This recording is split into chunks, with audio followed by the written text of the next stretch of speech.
Testing, testing. 1 2 1 2. Is this finally working? Test, test. Hello, hello, hello. Is this working?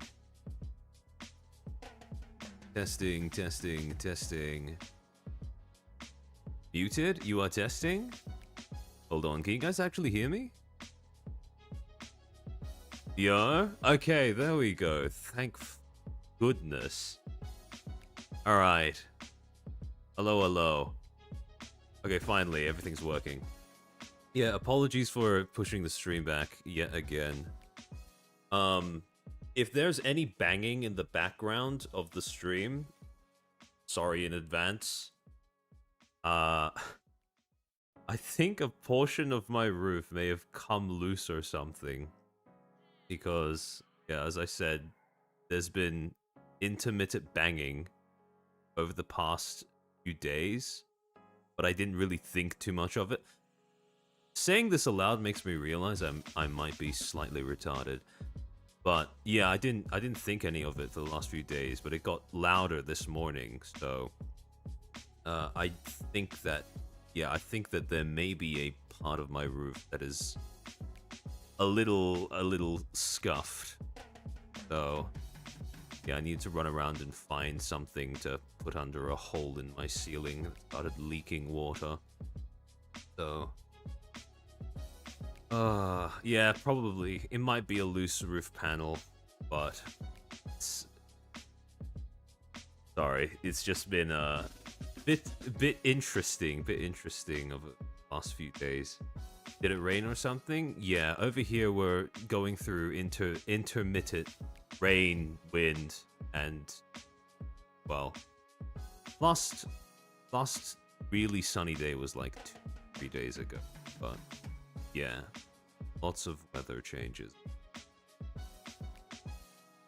Howdy Chairman, we've been discussing memories. Yeah, no, I saw. A lot of discussion about FaZe JP getting enough support. What do you think? I don't know enough about FaZe JP to comment on that because I haven't been keeping up with FaZe Japan a lot.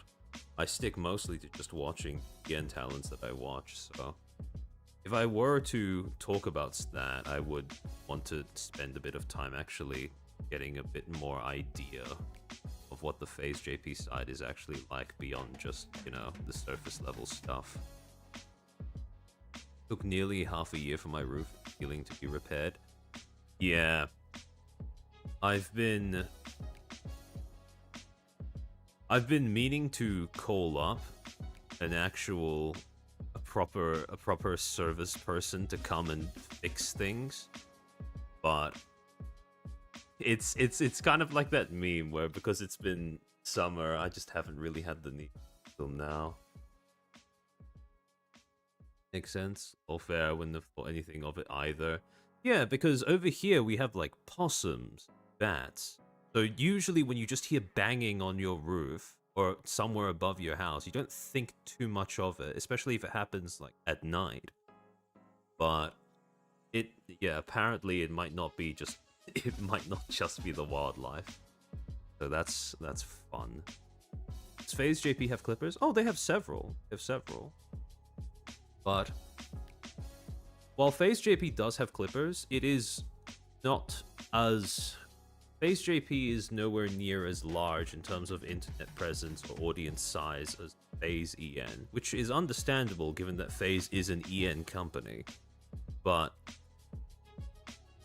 well, primarily EN company, I should say. They are trying to expand their Japanese presence, to my understanding, but it's still on its way there. Oh! Remo, welcome to the stream. Welcome in, Cloppers. Welcome in. Just doing a bit of yapping before we get started. I love when my messages get wiped in front of my eyes. What were you typing in chat? Your dulcet tones bring joy to my life.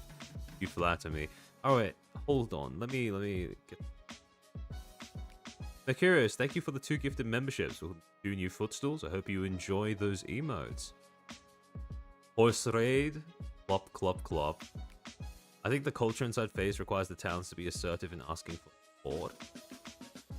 Yeah, I suppose. I did read her graduation Well, I did read a transcript, a translation of her graduation stream, but like I said, if I wanted to comment more on that, I'd probably want to spend a bit more time actually looking into how FaZe JP operates, because it's not something that I go out of my way to look at on a day-to-day basis, based off of my own viewing habits. FaZe has a JP? Yeah, it does, it does. It's getting, FaZe has been working on trying to grow its JP side for quite a while, but like I said, FaZe JP is not as well known as FaZe E. Hello Gem, hello Uriko. JP side has tons of VTubers, FaZe is just one of many. Yeah, the competition in terms of the Japanese VTuber market is likely much, much more fierce than it is on the EN side of things.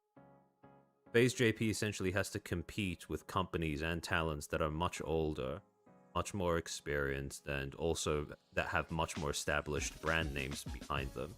Because while on the EN side of things, FaZe is one of the bigger names in the corpo scene. On the Japanese side of the industry, I very much doubt that's the case. Michael Orr, thank you for being a Footstool for 17 months. Chug, chug, chug. Thank you for the 2 as well. Near that second baby chairman, lol. Hold on, did I have a stroke while reading that? What did you mean by that message?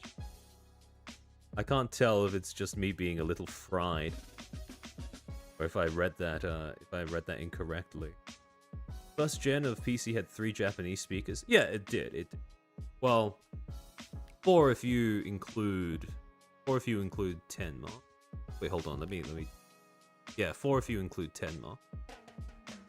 But yeah, no, I don't think FaZe is.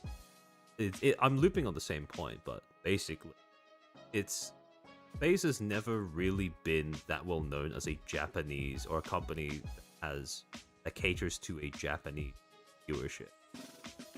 From the bits that I have seen of the JP Talent streams, there is a decent chunk of the viewer base that consists of English speakers, or primarily English tuning. So, Michael, I think for the 2, it takes 9 months to make a baby. How much for 2? As in, how much for 2 babies? I'd wager 9 months if you're lucky, probably 18 or more if you're not. But Tenma is Canadian, sure. Tenma was primarily Japanese at the beginning? Yeah. FaZe US basically a 0 on the left with the JP, the JP world. Back in the giant sea of JP Corp was in. Yeah, to give you guys an idea of just how different the VTubing landscape, the corpo VTubing landscape, and compared to the way that it is over here. Companies that exist entirely off of the backs of mobile VTubing streaming apps like Reality, like Irium, like 17 Live. They are a dime a dozen over there. So when I say competition is stiff for eyeballs, and it's not an exaggeration. Have a good stream. I hope you had a nice stream as well, Rima. I saw that you were reacting to Mujin's most recent video. That's probably... I'm going to be watching it at some point over the next week or so, but I expect it will be quite funny. I bet Mr. Beast in each book. The Gatekeeping stream is relevant again thanks to the Netflix One Piece marketing fiasco and Pippa calling Mr. Beast out for being an anime tourist. Yeah, that was a funny thing to wake up to. Pippa ratioing Mr. Beast. To be fair though, I doubt that man has any hobbies. I don't think anime is unique in that fact, because I don't know, it's just something about the guy. He just seems so factory made to be, you know, your stereotypical billionaire influencer. We had some context considering she's made an Elfin video before. Yeah, that's true. That's true. Man, the Elfin thing is so... The Elfin thing is so crazy to think about. Because Well, I mean, actually, I might end up ranting about this at some point during the post-yapping portion of the stream, but TLDR, for those who don't know, Elfen Psyop was basically one of those, I guess, what would you call that brand? Sort of edgy girl failure-y type streamers that cropped up around sometime last year. And at some point she got into this big controversy over sexting her mod team or something. It's been a while since I brushed up on what exactly happened there. It's a very, very rough summary. But the most recent thing that she's gotten eyeballs on her for was because she claimed that some of the images that she circulated at an earlier point in her internet presence were pictures that she took of herself when she was underage. And, I mean, that's just a whole other can of worms. Like, it was phrased in a manner that tried to make it sound like an own on the people that she sent those pictures to and who maybe were distributing them to other users on the internet. But overall, just what was that? It was occasionally there are times when you go onto VTuber Twitter and you just see something so deranged that you can't quite process what's going on in that head. Pippa clones is, I think, I don't think that's well, this is my bias speaking, but I don't think Pippa clones is quite accurate. Pippa abortions, maybe. It's people trying to imitate that archetype without even understanding what makes it work. Which, or more specifically, I could maybe see why, you know, the various clips of Pippa that were big, what, 3 or 4 years ago, if they based their current brand identity off of those clips, yeah, I could see how that works, but I don't think clones is, I don't think it captures nearly enough how much of a, for want of a better way of describing it, how much of an aberration has occurred in between what they are trying to replicating and the original thing. Very edgy, yeah. Akiris, thank you for being a Footstool for 18 months. I need Mr. Beast to take a Voigtkampf test. I haven't heard of that before. I'll need to look that one up after the stream.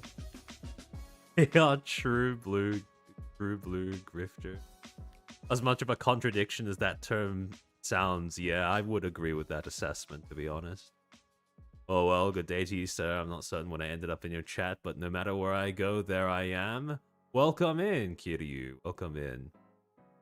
I call them 4chan beggars. Yeah, I think that's an accurate description, because that does very much seem like their target audience. Though I'm not entirely sure as to why that is, because, I mean, out of all of the different demographics you could appeal to, why 4chan specifically? Master N, thank you for the 5. Also, new Brave Group reshuffling. Oh, I saw that. Yeah, I saw that. It does strike me as a little strange that after the separation of For the Win from the rest of Brave US, ostensibly, they would open up auditions at exactly the same time. Because now that one is, at least on paper, independent from the other, you would assume that that means that they are now competing over the same pool of possible talent. So, I wonder how that worked. Old news. Now we have Panther Project. Sure. The Voigtkampf test from Blade Runner is a test for replicants. Oh, okay. I see. Wow, since I watched that.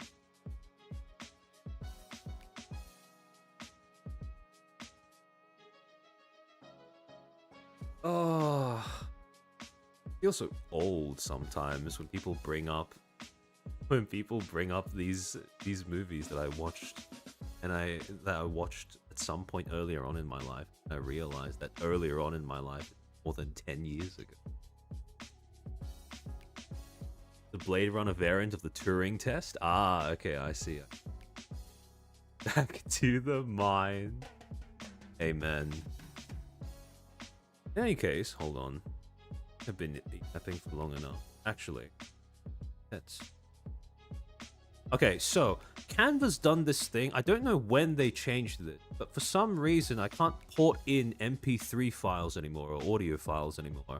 Because it used to be a thing where I could drag and drop an audio onto a slide, and I would be able to click on it on the slide and get it to play, pause, whatever. But now when I try to do the same thing, it spawns a portion of the audio onto the scrolling thingy beneath my slide tab, which makes it a whole lot more difficult to operate. So I've set up VLC because I do have bits of audio that I'm going to be playing throughout the rest of the stream. But yeah, that's Canva's getting steadily with... Yeah, someone who understands my pain. Canva used to be this sort of... It used to be, by far, my favorite app to use when it comes to just making simple graphics or whatever. And, you know, bonus points as well for patriotism since it was made by Australians. But, yeah, steadily it seems like they've been removing features. The thing that I have been the most cut up about is the occasional moment where I'm making slides for something or making a graphic. I scroll through the various visual assets that Canva has, with the elements that they have, you know, the graphics or whatever. And I realized that one of the elements that I'd liked using in the past or that I thought looked nice or whatever has just been taken off of the roster without any sort of way of getting it back. So that's been a fun thing to come up every now and again. Billy, thank you for being a Footstool for 18 months. I've been born once again. I'm welcome back. Welcome back. Drop their land mention. I mean, I think it's a pretty well-known fact at this point that your favorite furniture comes from down under. Why can't I have 5 quadrillion elements in a single whiteboard? See, that's what I'm saying. That's what I'm saying. See, I don't know why they made that audio feature so finicky now, because it was so convenient to use before, but now it's just garbage. Gotta love and shit of it. Yeah. I think they added in an AI feature to Canva. Hold on. I forget. But yeah. Yeah, they have hold on. Oh, never mind. I'll find it at some... I'll probably end up complaining about it at some point down the line. In any case, for now...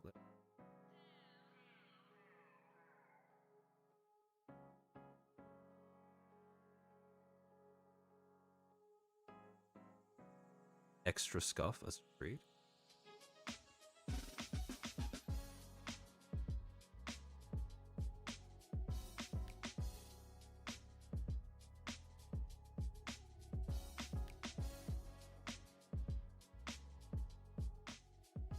Testing. 1, 2, test. Hold on. Is my Fugi working? Do you guys see my... Am I showing up on... Testing. 1, 2, 1, 2, test. Is going on? You are testing? Okay, you guys can hear me, but can you see? What, Fugi? Oh no, okay. Apologies, give me a second. Hold on. More technical difficulties? I might need to relog into Fugi. Or that it actually... Try to get my reactive work.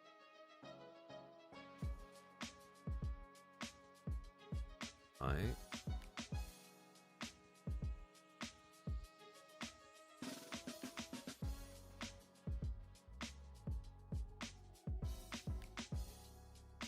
Nice chair shades. We can see you.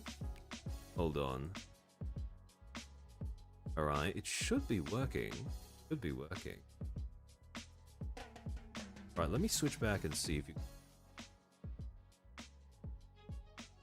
Okay, for some reason it's still not... Blood forgot how to stream. Yeah, I took a... 1 week away from streaming, and now I forgot how to do this. Alright, hold on. Let me switch back and forwards. Apologies that you guys have to sit through this, but... Yeah, I just couldn't. I apparently can't figure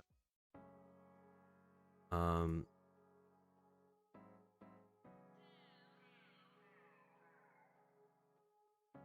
Right, surely this works.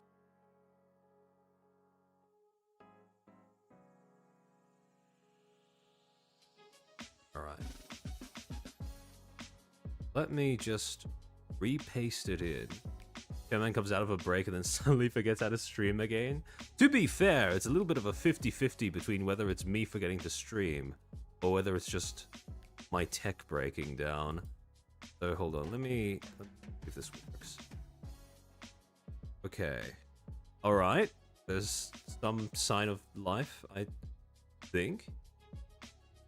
Most Cubs chairman stream I've been in. Yeah. What a way to welcome you back. Alright, so... I'm just going to leave that there. Maybe at some point over the next few hours, it finally starts to work. But... yeah, for now, I'm just going to leave it there and hope for the best. Okay, there we go. Okay, it is working. It is working. Alright. Okay. So, as per usual, when it comes to streams of this nature, I am going to be going out of my way to criticize and or scrutinize statements made by various different people in this space. However, over the course of doing this, few disclaimers. 1. Not attempt to harass or contact any of the people or entities mentioned during the stream in any way, shape, or form. I said before, many times on streams, me being critical of someone is not a license to go and make lives miserable. Try to realize actions, not be people behind them much. Second, all text, videos, and images shown during the course of this stream are included for the purposes of critique and or commentary and are thus protected under fair use. Actually, that reminds me. I think I mentioned at some point that the stream that I did on the Streamer Awards got copyright claimed by the people who made the Golden Globes recording. And apparently, they don't actually check their email inbox because the claim has now been let go since it's been 30 days and they haven't responded. That's fun. A win for us. Third, all information. Oh, Mike seems to be acting up. You're cutting in and out. Oh no. Okay. Is it still happening? Is it still cutting in and out? Those are the audio. Can I get a 1 in chat if everything's fine and a 2 in chat if it isn't? Your audio? Okay. Is it still popping? Is it alright? 1? Must have been the wind. It could be... I'm not sure what it might be. Now it's done? Okay. Heard no cutting of audio? 111? 1? Jane is the only 2, apparently. Okay, Orion 2? It's okay now. Alright, I'm just going to assume that it's alright at the moment. And if it starts popping at some point, I'm assuming that you guys will say something like that as well.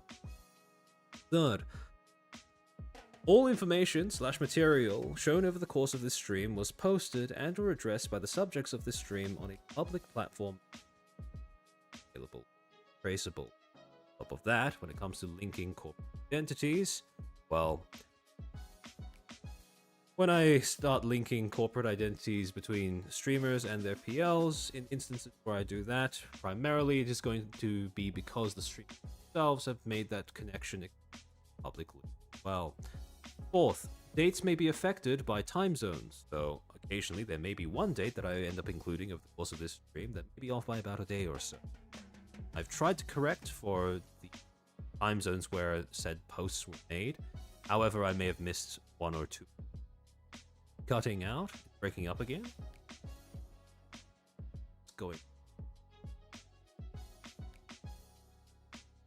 It could just be more weather fuckery, but to be honest, I'm not too certain there's anything I can do about it, because my mic and everything, I don't think there's anything wrong with that. I also don't think the OBS is messing up as well. So. You do have the correct mic input? Yes, I do. Let me just double check to make sure.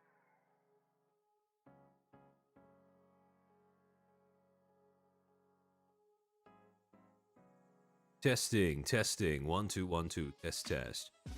Yeah, the source should be the correct one. Weird, it's all right over here. Huh. I also think that it's quiet. Yeah, sounds fine to me. I'm getting very conflicting information from you guys. Like you're not being picked up by a webcam or something.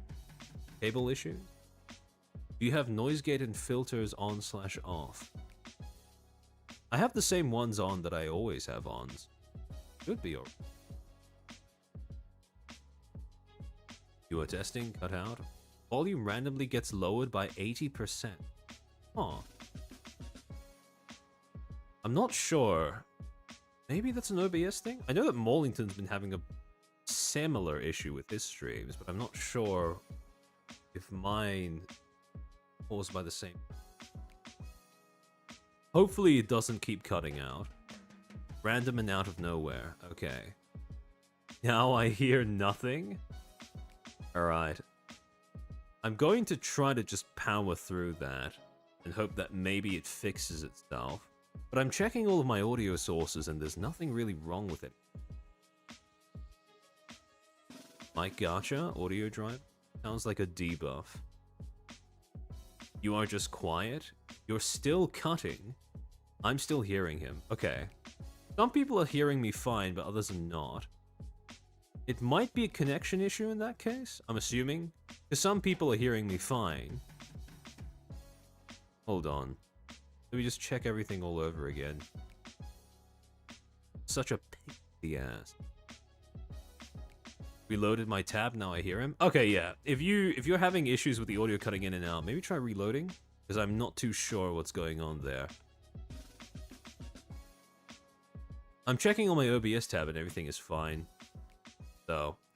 And finally, last disclaimer, if there's something on screen that you can't quite make out on your end, don't worry, I'll likely be narrating it out loud, and even in a case where I don't, I'll be uploading the slides to this stream, as well as the slides to every future stream on my personal Patreon, link in description.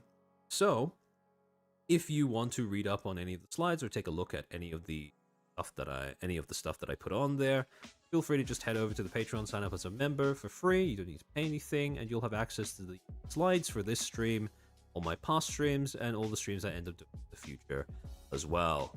I would like him to boost his volume. Okay, is that any better?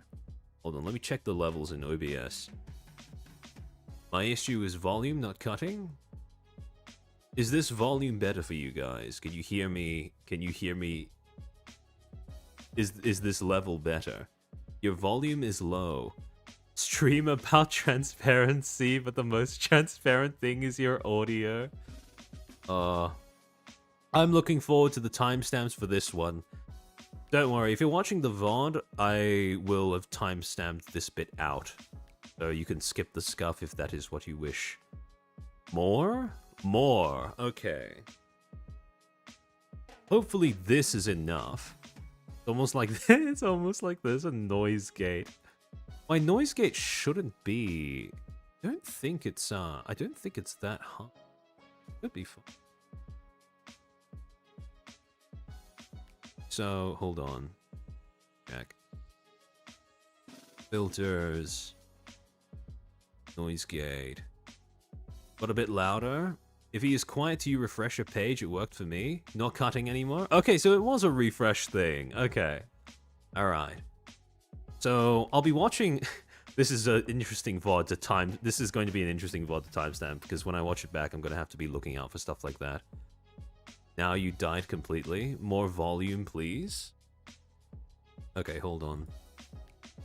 Let me adjust my noise gate. I'm assuming that if you want it loud, open, or is it both open and... I'll put both up by 2. Happens when you end. Alright. Is this better? Now it's fine for me. Normal mic? It really does sound like your mic is... Perhaps it is just my accent. But yeah, this I'll watch this one back, and if it's scuffed, then I'm afraid that I might just have to tinker with it off stream for the next. Oh, it's really bad? What? Okay, hold on. Give me a second to mute myself so I can watch the stream back on my phone.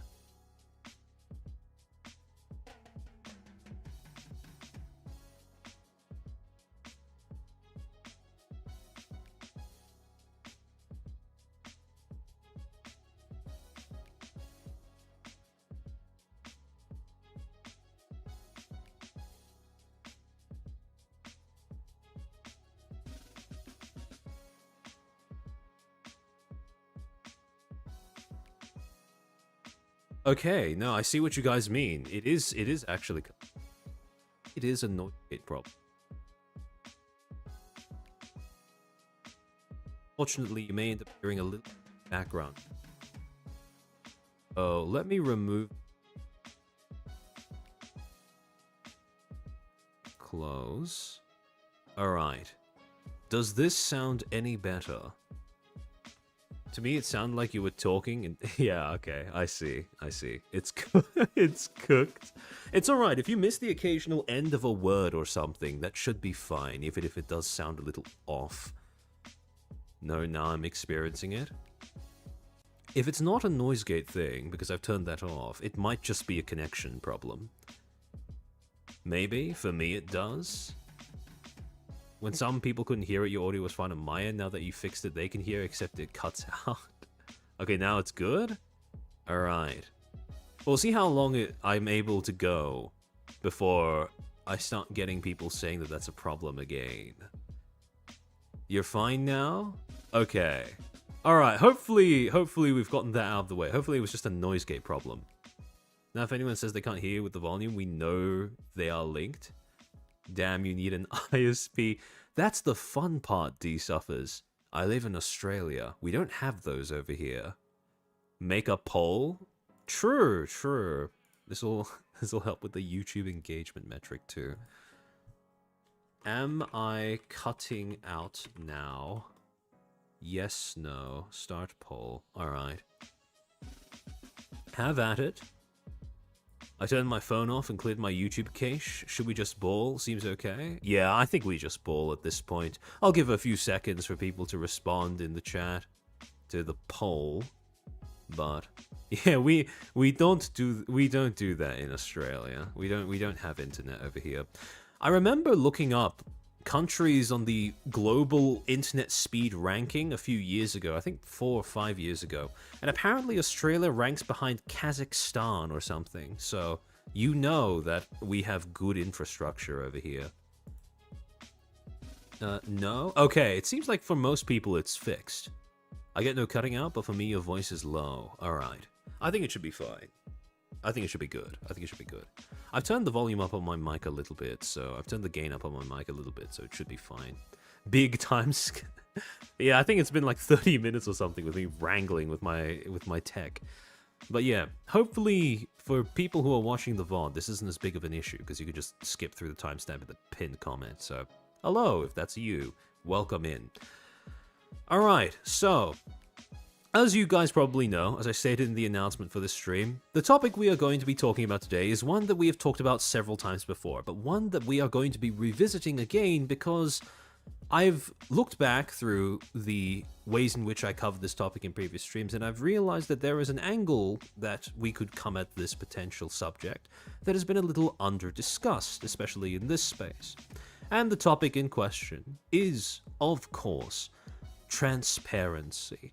Now, when it comes to transparency, as we've spoken about before on stream, we are well familiar with the fact that in this industry, transparency is a meme, right? This is something that many veterans of this industry, especially some of the more jaded ones, or the ones that have a bit more reason and or experience to be more jaded, this is something that they have said multiple times over. And it is something that we have had some very prominent case studies in this industry to prove to be the case. Multiple companies, all of which trying to build their PR strategy, their approach towards farming social media goodwill on social media, all touting the same principles, all touting the same values of transparency, and each case one after another proving how that particular promise, that particular corporate value, is more often than not a bit of a lie. However, when it comes to understanding the rationale behind this assertion, behind the popularity, the validity of this statement that transparency is a meme, you get into a bit of a sort of a bit of a bifurcation in the road, where it splits into two parts. Where usually when people say transparency is a meme, the reason why they say that is because most of the industry's claims to transparency are made deceptively and or dishonesty. Transparency is a meme because whenever a company or a corporate entity invokes it, they are usually lying. And for the most part, this statement, when people take in others saying transparency is a meme, this is the lens through which they interpret the validity of that statement. However, what I'm going to be arguing over the course of this stream is that this is only half of the reason why transparency is a meme works as a statement of fact about the industry.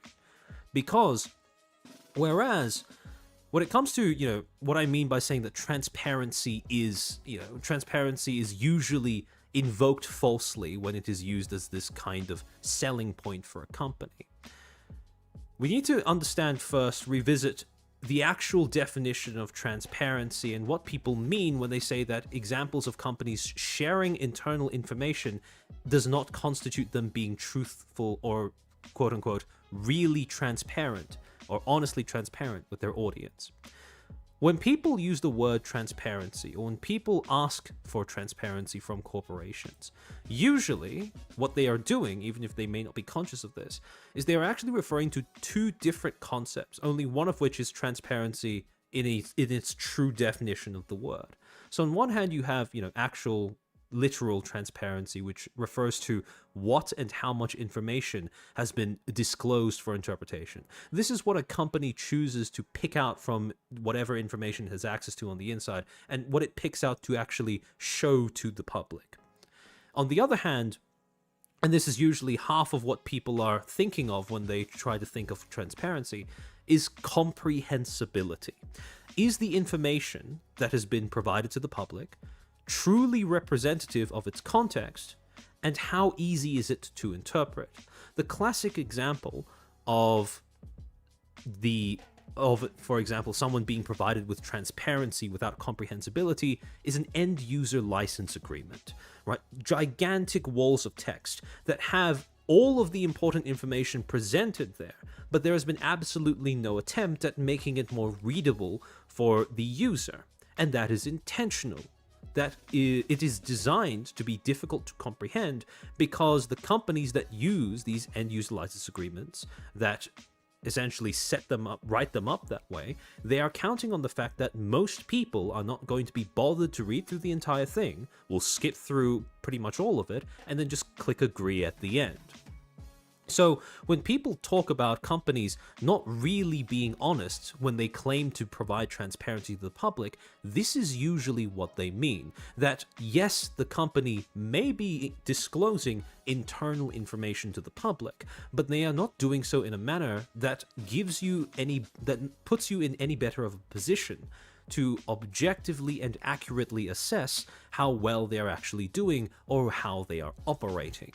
So when it comes to dismissing the notion of transparency, the examples that we've been given in this industry, the two big ones being, the Shoujo, Idol Corp, both of those were examples where they did end up disclosing internal information, but they cherry-picked those bits of information to present to the public and left out a whole bunch of other stuff that would have gone into creating an accurate idea of where the information they chose to disclose actually came from and how that information could or should be interpreted in order to gain a better idea of how the company actually works or doesn't work on the inside.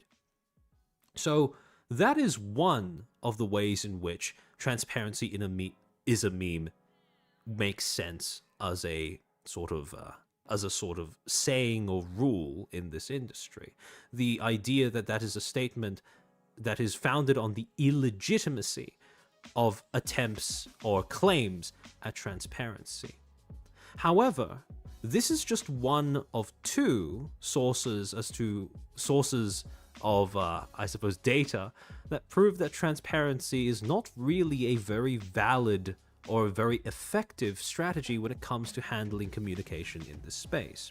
Because in the same vein as you have companies claiming to provide transparency to the public, to their audience, while not actually following through on that claim, the other half of the discussion as to why transparency doesn't work as a concept in this space, or it doesn't really work when it comes to the corporate part of this space, stems from the fact that although it is under-acknowledged, when people ask for transparency, not only is it the case that they don't often make a distinction between transparency and comprehensibility in terms of what they ask for, but even in instances where they are given, both a combination of internal information from companies and there has been an attempt made to make that information readable, it is not actually guaranteed that the public will accept it.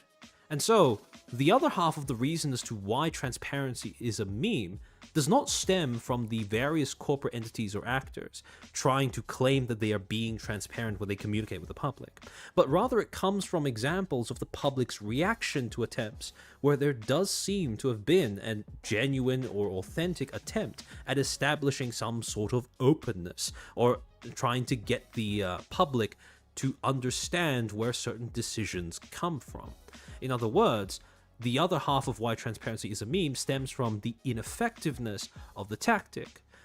Because most audiences are not going to know how to process disclosed information for themselves. Now, when I say that audiences do not know how to process disclosed information for themselves, the reason why I say that is because when people attempt to absorb information, now usually when we're just in the process of living our everyday lives, we are confronted with a veritable flood of information and things to think about at all times. If we have any semblance of an active life, you have things like your everyday concerns, bills, groceries, chores, tasks, making sure your environment is clean and livable, friends, co-workers, a job, etc., etc., maybe a mortgage if you're lucky. And all of these things take up, bits of space in our head. And usually, when we tune into a VTuber, or any form of entertainment for that matter, what we are looking for is an escape from all of that. Now, as a side effect of that, it also means that, generally speaking, audiences are primed to be less critical, not more critical, when they are engaging with their preferred source of entertainment. In this industry, that preferred source of entertainment are VTubers. And so, usually what ends up happening is, when it comes to assessing how useful transparency actually is as a communicative tool for corporations, the question that it all circles back to is, how capable are general VTubing audiences at processing information when there has been an attempt to make it available and make it public? When we actually sit down and watch a VTuber, right, there is, objectively speaking, a lot of data, a lot of information that goes into a lot of behind the scenes work that is put into actually making sure that that product is put in front of us. This is doubly true of corporate VTubers, because behind every corporate VTuber, or at least I'm assuming that this corporation actually, does its job, right? Behind every VTuber that works at an effective corporation, there are a whole bunch of behind the scenes processes that go into actually making them viable in terms of sources of entertainment, streamers working overtime, etc., etc. These include, but are not limited to, company logistics, corporate structures, and possibly investor relations, if the corporation in question is big enough, contractual obligations that the talent holds to the company, and same thing in the other, vice versa as well. Content direction, how much of that content direction is informed by consultation or advice from the management or support staff versus how much of it comes organically from the content creator themselves, revenue and income, operating costs, professional expectations, managerial protocols, HR practices or whatever form that may take, image management when it comes to the corporation and when it comes to the individual talents, and also PR contingencies. Now, all of these processes are running in the background behind our favorite corporate VTubers, but it's usually not something that we think about actively. Because, to be completely honest, it's not really worth thinking about most of the time, since it is just more information that tends to sort of show off how the sausage is made to the extent where it becomes more difficult to stay immersed in the entertainment. And the entertainment, the escapism, is the whole reason why most people watch these VTubers. I know it's the reason why I watch VTubers, where I just want to switch off my brain, not have to think about all of these things for however long the stream lasts. And so, when it comes to all of this, very often, a problem that can arise is all of the information that pertains to the logistics, the nitty-gritty of how a corporate VTubing job actually works, is information that the audience, most audiences, overwhelming majority, are going to find incredibly overwhelming and at times even actively detrimental to acknowledge. It lowers immersion and raises anxiety, because once you become aware, acutely aware of all of these different things that go into, making sure that your Oshi is comfortable at their job, right? When something goes wrong, you have a whole bunch of different things to stress over and or pay attention to. One caveat some people, including myself, would like to hear about behind the scenes stuff, how things are done behind the curtain, so to speak, is not for everyone, but some people like it. Yes, that is true. However, the reason why I say this is because as a general rule, right, remember when we're talking about general VTubing audiences or the general public that occupies this industry, most people don't want to hear about this, or most people do not have the capacity to process all of these things either. So you naturally run into a little bit of a problem where the information that goes into actually making a professional VTubing job work is information that the audience automatically finds overwhelming in the overwhelming majority of cases. However, the way that most audiences therefore go about dealing with the fact that this information is overwhelming is just by blanket ignoring it, right? Not really thinking about it at all on a day-to-day basis. And on a day-to-day basis, that is usually perfectly fine, right? I fell into that niche too. I love the business side of the industry, but I don't think it should be the main appeal of it. Oh, no, absolutely, I agree. Because it does have a tendency... It does have a tendency to drag you into a sort of cynical perspective that makes it more difficult to just enjoy things. And like I said before, when people get into this niche, especially as viewers, the intention is usually to enjoy things.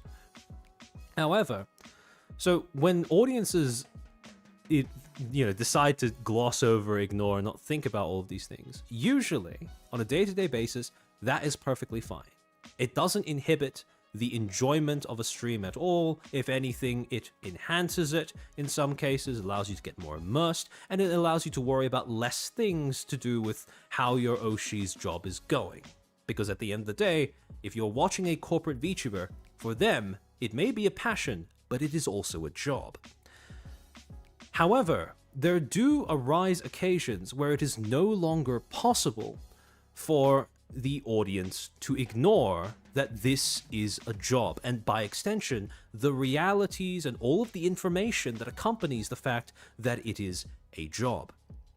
And those instances are things like terminations, graduations, suspensions. In other words, any sort of occasion where it becomes impossible to ignore the fact that there is some degree of professional contractual obligation between your VTuber and another entity, and as a result, it is now, you now have to face the fact that this is a job for them, right? It's not just a passion, it's a job, and there's a whole bunch of data, information, logistics that feeds into their continued ability, or their ability to continue working that job. And so, in instances like that, people are essentially forced to face up to the fact that, all of this information exists, right? All of a sudden, this information that was always there in the background becomes hyper visible to the general audience, to the public, etc., etc. Except, the issue of it being overwhelming to the public to process still exists. It is still information that most people are going to reflexively try to avoid thinking about, or will find difficult to process.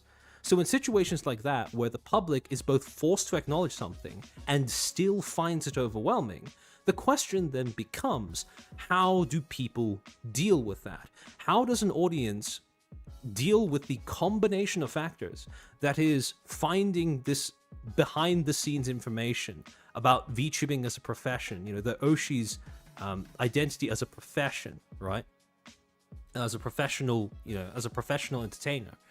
How do they contend with that combined with essentially needing to know what is going on, right? Because in the instance where you have the uncertainty that is created by a suspension, a graduation, a termination, usually audiences are going to try to understand more so that they could at least secure or feel more secure in the amount of personal investment they have in the talent, the other talents at the agency, or just the agency as a general entity, right? Whenever a viewer becomes attached to a corporation, to a creator, that is fundamentally, one of the ways in which you can think of that is that it is a investment on the part of the viewer. They invest their emotional energy, their money, their time, and as a result, they want to be reassured that that is a safe investment to keep making. And that's where the desire to know stems from. But again, you have this tension between needing to know, but also not really wanting to / not being able to process all of the information that exists in front of you. That is all of a sudden shoved in front of you. And the solution that most audiences come to as a way of resolving this tension between these two untenable outcomes, these two untenable circumstances, is that instead of trying to go through all of the mental legwork of essentially aggregating and then processing all of that information themselves, they outsource that. They begin to use talents as informational intermediaries. Now, what I mean by that is, instead of trying to look at a situation, all of the data that is available in front of you, because of how overwhelming it is, because of how emotionally charged it may be, and how that may interact with your own emotional state as a viewer, this is especially the case where you have talents leaving a company and their fan bases are sort of left, sort of distraught with the current state of circumstances because they're about to lose their Oshi. In situations like that, what people usually do is, instead of trying to stare deeper into the abyss, they pass it on to somebody else. They look to others, people who they trust, people whose opinion they value, in order to essentially break down the information into a more digestible form, and then they take from those people an indication as to how they should feel, think, or act. And so, what often happens is, during these situations where there is some sort of fundamental threat of schism in a company, when a talent is absent because of suspension, graduation, or termination, what audiences usually do is look to the other talents to find some signal or sign as to how they should feel and or act regarding or towards this separation, this departure of another talent. However, in saying that this is the dominant way that most people in this space will go about processing controversy, processing separations, departures between, talent, or disputes between talents and their corporation, there are two rather significant limitations to this reflexive way of processing information surrounding a controversy.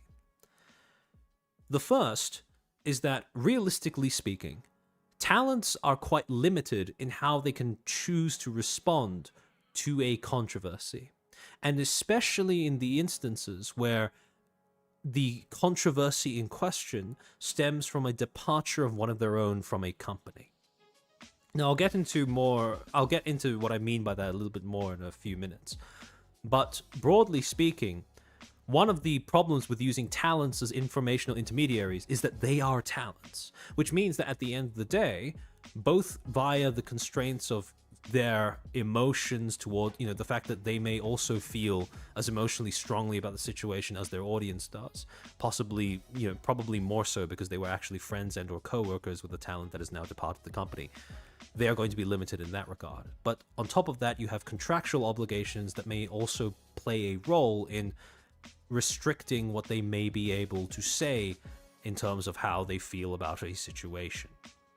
The second limitation that arises from this sort of relationship that becomes more prominent whenever a controversy unfolds is that talents are not the only intermediary force shaping how audiences interpret information. In other words, talents are the default informational intermediaries for most audiences, but they are not going to be the only influencers. And the reason why that may become a problem for corporations is because talents are a party that have a vested interest in not harming the corporation's relationship with their audience. The same cannot be said for other intermediaries that may attempt to insert themselves into a controversy, so to speak. And so it creates an element of volatility that companies have to deal with. But to elaborate a bit more on what I mean with the first one, that talents are limited in how they can respond to controversy and therefore limited in terms of the guidance they can provide to their audiences when it comes to understanding the information that surrounds the circumstances of a controversy. When it comes to how talents choose to respond to controversies surrounding a departure of a fellow talent from the same company, there are two main ways in which they can choose to respond to said controversy. Now, before I get into that, I want to make a very clear distinction between two things. A talent's response to a controversy arising from a departure of one of their own is not the same thing as a talent responding to the departure itself, right?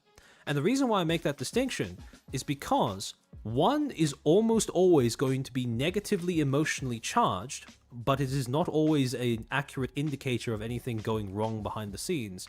Whereas the other may be a little bit more variable, but there are certain aspects that can be interpreted to give a bit more objective an assessment as to whether something is actually going wrong or right behind the scenes. And to give you an example of what I mean by the difference between a talent responding to the departure itself and a talent responding to the controversy surrounding a departure, we have the way that Ina responded to Gura's graduation at some point, early on last year. So you have these two clips pretty concisely sums up the difference. One, Ina talking from a personal perspective about how the departure of Gura, affected her as her gen mate, right? To me, Myth will always be 5, where she expounds on her experiences with Gura, her memories of her, and how while the departure is, saddening, she's always going to remember Gura, etc., etc. And in the other clip, she's calling out Doom posters and people speculating that she may be the next one to graduate, and basically shutting down those speculations and saying, no, I'm here for a long time. I expect to grow old before I retire. So One is very clearly an expression of, a personal response to the departure that has happened. The other is addressing the reactions to the departure that come from outside of, the company. And so, again, the reason why I emphasize this difference is because personal talent responses to a departure of their own, departure of one of their own, are almost always going to be negative in some way. People are going to be sad, confused, shocked, as a result of, in denial, right? And so as a result, it's almost always going to be negatively charged. However, that is a natural emotional response to the fact that one of your coworkers and friends is leaving the company. Yes, they're not dead or anything. Yes, you will still be able to contact them. Yes, you will still be able to hang out with them. And as is the case with Hololive, we have had several precedents to prove that that is very often the case between graduated talents and talents who are still at the company. However, there is a marked loss in accessibility between different talents, right? Once someone graduates, it's no longer as convenient to simply collab with them whenever you want or meet up with them whenever you want. Perhaps your schedules no longer align, and that convenience, the loss of that convenience, is, I would argue, as much as the friendship itself, that is something that is understandable to grieve for when a talent chooses to graduate, right? That is something that I could see people being upset over losing. However, for that exact reason, it is important to distinguish between a talent responding in a naturally negative manner to a departure of one of their own from an actual criticism or indication of some sort of operational flaw in the company. Because a talent feeling sad that one of their own is leaving should not, in my opinion, in and of itself, constitute a reason to cast suspicion of exploitation or incompetence on a company. There needs to be a bunch of other criteria that need to be satisfied before that becomes a reasonable assumption to make. Lumi, thank you for being a Footstool for an entire year. I'm like, hi, Chairman in chat. No problem, welcome in. Master N, thank you for being a Footstool for 6 months. Eden knew about the Gunrun 4gen spies here? I don't think so, but I think that was mostly because of the fact that I doubt anyone at Hololive really thinks about V-Shoujo at all, or thought about V-Shoujo at all. So, when it comes to having that distinction out of the way, right? So when I talk about how talents respond to departure controversies, I don't mean how the talents are responding to the departure itself, because that's a separate thing. And it's a separate thing that I argue it's not really indicative of anything objectively going on inside the company one way or another. So when it comes to the ways in which talents can respond to a departure controversy, as I said before, it usually falls into one of two broad categories: passive responses and active responses. Now, when I say a passive response, what I mean is that the talents basically respond to a controversy that arises around the departure of one of their own by just continuing to operate business as usual, right? They just they keep doing their thing. They acknowledge that, the separation happened, but then afterwards they settle back into their everyday routine of making content and basically doing their own thing. And as a result of that, they essentially bypass the controversy by refusing to give it any sort of air. The second approach, the more active response, is when talents go out of their way to address the public regarding said controversy. And when it comes to the active responses, this is the response where there is a good deal more variance in terms of how talents could potentially go about doing so. And so when it comes to active responses, yet again, we can split this into parts. Now, generally there are three broad categories that you can break up active responses into. And I've come up with an acronym for them, which is CDP. C standing for condemning the departure. This is one of the more extreme versions of an active response towards a talent leaving, usually in the case where there is either a suspension or a termination, where a remaining talent chooses to make some sort of comment about the talent that is now gone. And as we will get into in a second, this is also this is also an active response to a departure controversy that is not recommended in the overwhelming majority of cases, practically all cases. Almost never a good idea for any talent to do. Second is defending the company, basically taking a moment to say that, your experiences with management have been good, or to try and assuage the public's beliefs or suspicions or worries that there may be something underhanded going on here. And the final one being placating the audience, basically telling people to stop getting stressed out, stop spiraling, stop looping, stop ratting, stop getting into fights on social media over speculation. Basically saying to people, calm down, life will go on. Here are a few, try and take information from primary sources, not just people posting schizo rats over social media, right? And the thing is, the reason why I say that these are three broad categories is because they don't strictly... Stop stealing our gifts. I don't think I got this from you guys. I'm pretty sure it's been used well outside of where you guys use it. But in any case, when it comes to these three approaches, they are not discrete categories.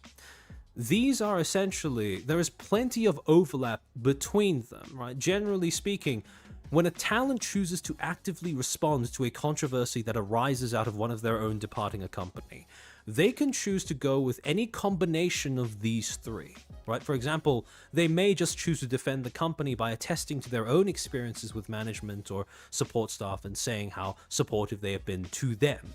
Or they may combine that with placating the audience by by explicitly saying to their audience, look, my experiences have been fine, so you guys can stop stressing out. When this person left, etc., etc., it wasn't because of the staff being bad or whatever. It wasn't because of the staff being bad to them or bad to us as talents. That is something that is a concern that you can put to rest, right?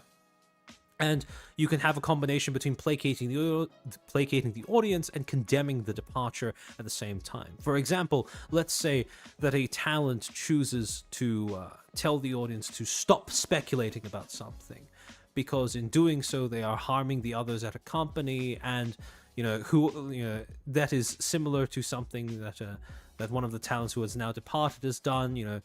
They could call out they could, for example, criticize a talent that has previously left the company for wording their experiences with the company in a manner that is rather detrimental to the company's image, and try to tie that into a compelling reason for their audience not to speculate or discuss it any further, right? So again, it's a sort of mix and match situation rather than them being strictly discrete categories from one another. When a talent chooses to respond to a controversy in an active manner, they can end up doing any combination of these three things at the same time. However, as I alluded to before, one of these categories is not like the others, in that condemning the departure, right, or condemning a talent that is now gone from the company, is almost never a good idea. Because what that essentially does is it turns a professional dispute, which has the ability to very easily peter out and lose steam, into a personal dispute between two or more talents. And that is, for want of a better way of describing it, much, much juicier prospect for people to think about, discuss, and speculate over.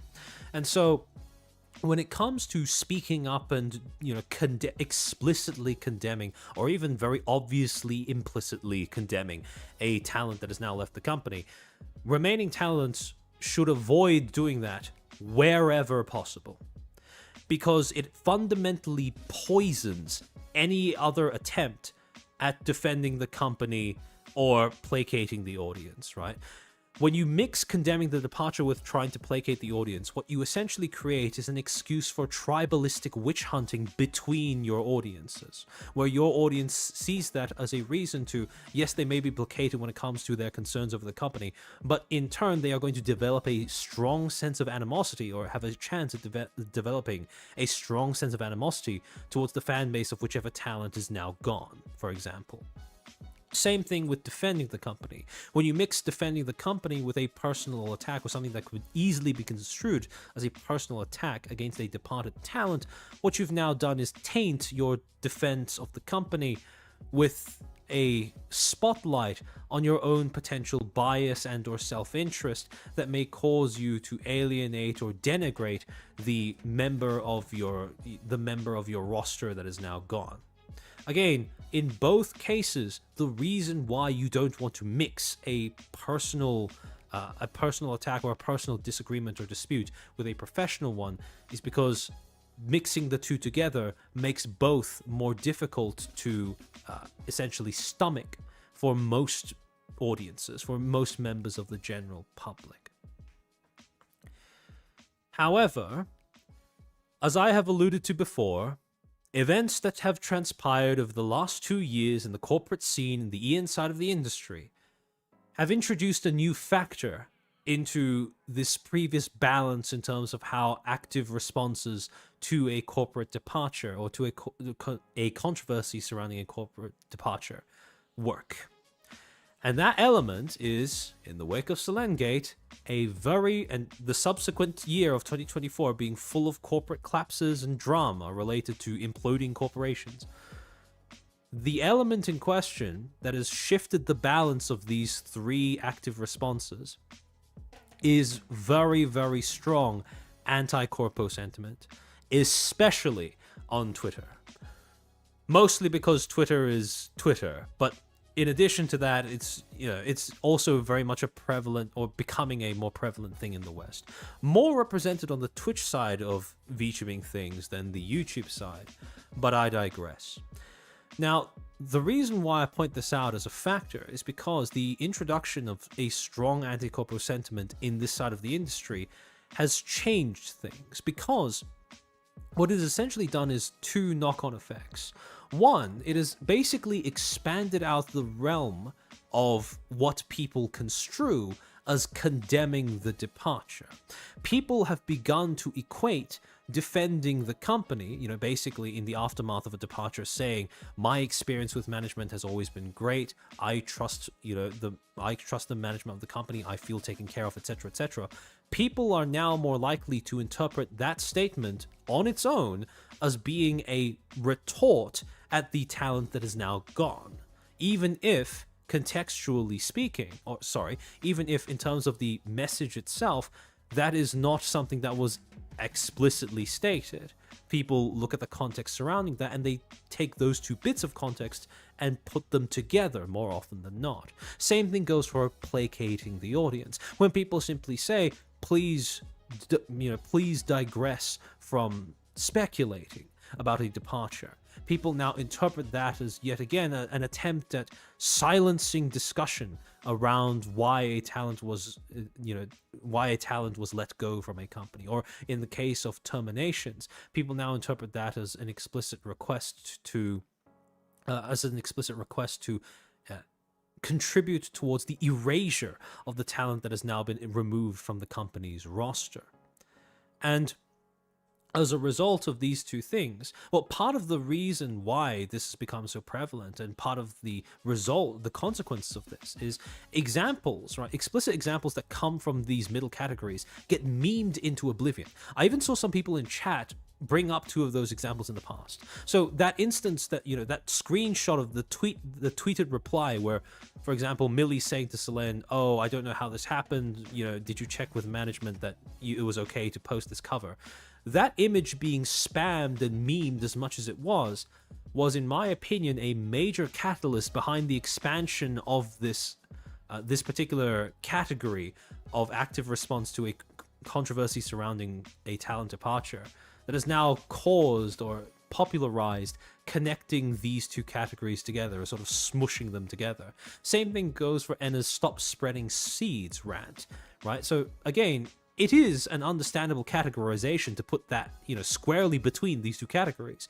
But again, it was memed into oblivion, and as a result, it became this sort of widely accepted 1-2 step where when you see someone in the immediate aftermath of a talent departure going, no, stop talking about it, or even more indirectly saying, no, stop speculating about it, be careful of, just taking rumors from random sources at face value.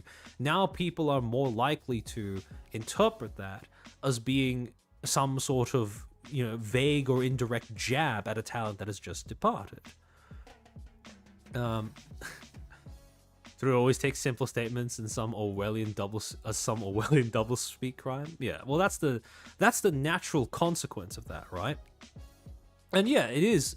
Yeah, Nanny Love, it is a bad thing because in the long term, what it does when this particular when the audience's manner of essentially categorizing these different responses in their head, when this particular category starts expanding outwards, the reason why that is a bad thing is because it limits what talents can reasonably do, even in good faith, when it comes to trying to assuage their audience's doubts about what is going on. Because in terms of every corporation, you can't have every talent departure be this major crisis that causes a schism in the audience or community, right? That's just not sustainable. That burns out fans in the long term, and that creates a lot of duress for both the talents that remain and the talents that are departing. And when I say departure, I use that word for a very deliberate reason, because it's not just terminations that this arises out of. It's graduations as well, and sometimes even suspensions. So when this category expands, because of its inherently radioactive nature, it essentially limits what talents are able to say or do in response to controversy around a departure of one of their own in good faith. And again, I don't think that's a good thing. However, the other effect that this has had on the way that audiences tend to categorize these different responses towards addressing a controversy arising out of a departure is it essentially takes these two different categories of defending the company and placating the audience and kind of crushes them together into almost becoming the same thing. Because nowadays, when talents say, for example, and you could actually see this towards the end of 2024, when Hololive had that string of graduations, what ended up happening was whenever a talent would speak up and say, don't just believe, baseless rumors, try to keep a level head, don't be easily swayed by random speculation, etc., etc. There was a pretty vocal minority that ended up taking that as inherently a defense of the company. People equated an attempt at placating the audience with an attempt at basically deflecting from any flaws that may exist in the company in question being Hololive, when in actuality, those two, while there is perhaps overlap, are not the same thing at all.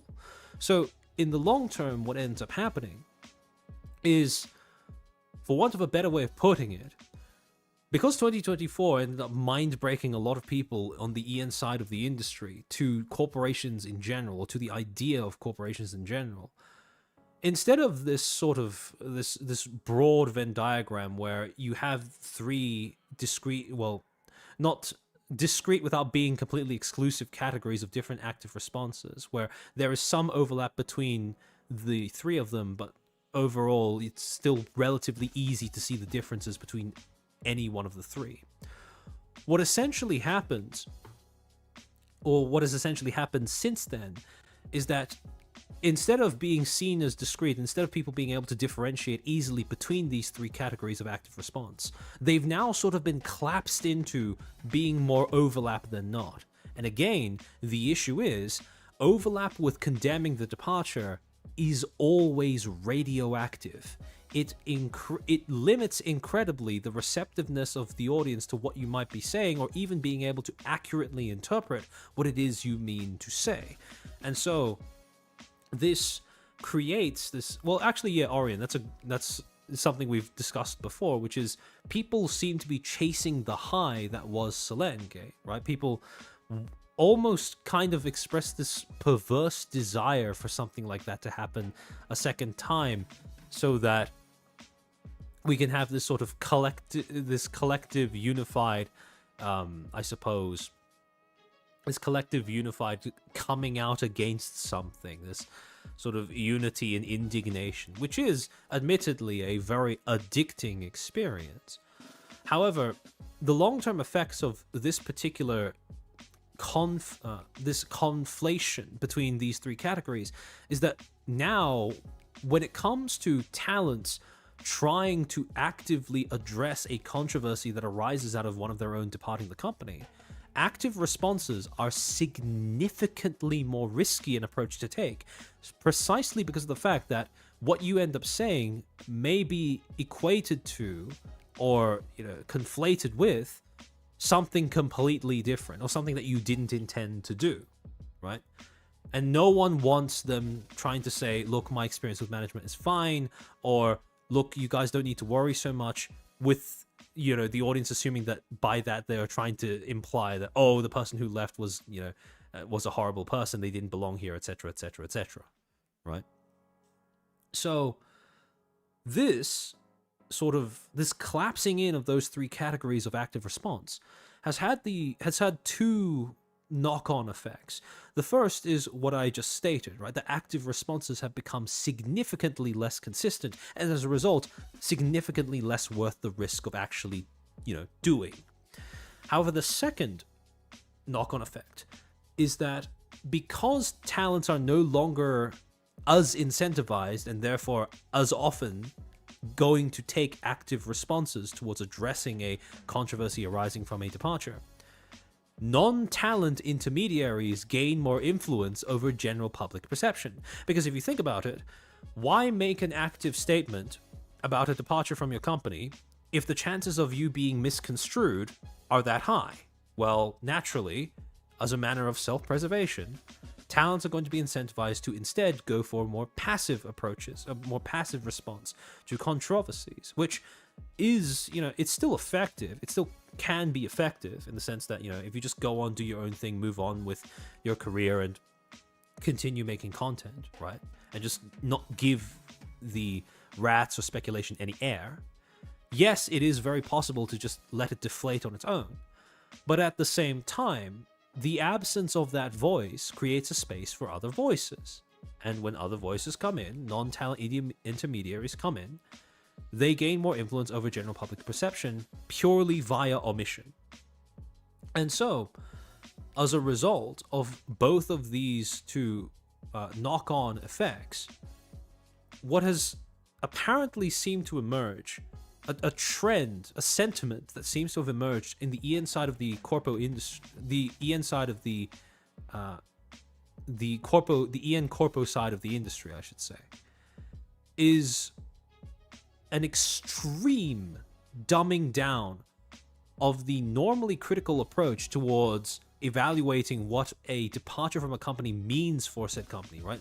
What a termination means for said company, what a graduation means for said company, what a suspension means for said company, into instead just departure equals company bad. Instead of all of the nuance that accompanies, what are the circumstances surrounding this departure? Was the departure amicable? Was the talent's departure easily forecasted if you watch their content, etc., and for how long? Instead of all of these factors being taken into consideration before deciding whether a departure actually meant that the company was going through some period of internal turmoil or was exhibiting some fundamental flaw or weakness with its operation. Instead, we have now reached the point where, broadly speaking, if you have any departure from a company, that doesn't just mean that it's a bad thing. Obviously, it's going to be a bad thing because, you have talents losing their coworker and friend, you have audiences losing their Oshi, etc., etc. But it is now interpreted as a sign that the company itself is bad, or at least a reason to suspect the company of being bad in and of itself. And of course, this effect gets amplified by a factor of 10 when the departure in question is a termination or a suspension as opposed to just a graduation. But again, I use the word departure very deliberately because it's not exclusive to terminations and suspensions. You can see this happening with graduations nowadays as well. And while I'm not confident in saying that, it's a completely recent phenomenon or whatever, it is something that, at least from what I can see, has really picked up in intensity and frequency on the EN corpo side of the industry, which is not a great thing in my opinion, because it saps all of the nuance away from being able to evaluate professional disputes between individuals and corporations, or even more benign situations than that, trying to understand why talents would choose to leave a company, and at what point is a talent's departure from a company a valid sign of said company's deterioration or some sign of weakness in terms of how the company operates. Hold on, give me a second.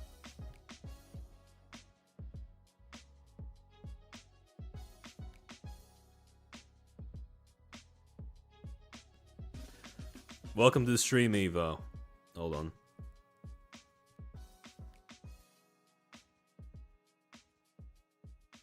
Yeah, Orion.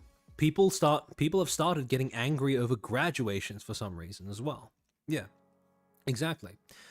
And so, when it comes to the fact that this is basically the new normal, right? The new normal on the EN corpo side of the industry, or even just the EN side of VTubing, right? You go onto VTuber Twitter and you'll see this every single time there's a graduation. There'll be, a group of people who assume that the graduation means that, the company must be doing something wrong, etc., etc., etc. As a result of this being now a sort of default state of being in the industry, this then led me down a rabbit hole of considering, okay, is there some way that we can discern some sort of pattern or some sort of intention or motivation behind how people choose to respond to company departures? In other words, because of the fact that this has now become a sort of default assumption that audiences approach company departures with, how does that affect the ways in which companies might choose to communicate about their departures?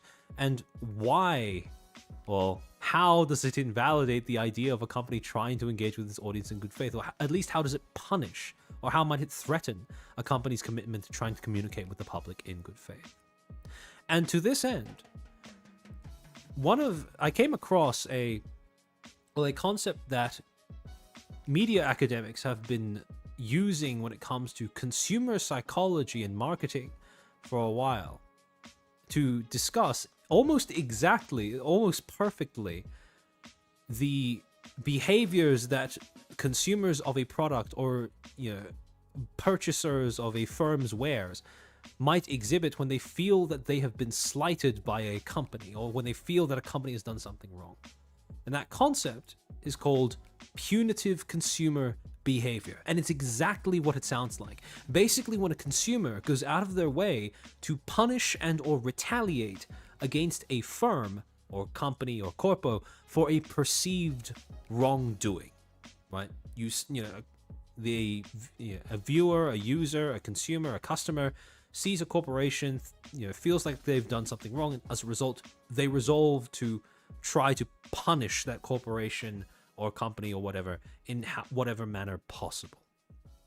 So, to this end, I wanted to bring information from two papers that I ended up reading up on, which I feel have been quite illustrative of this particular concept.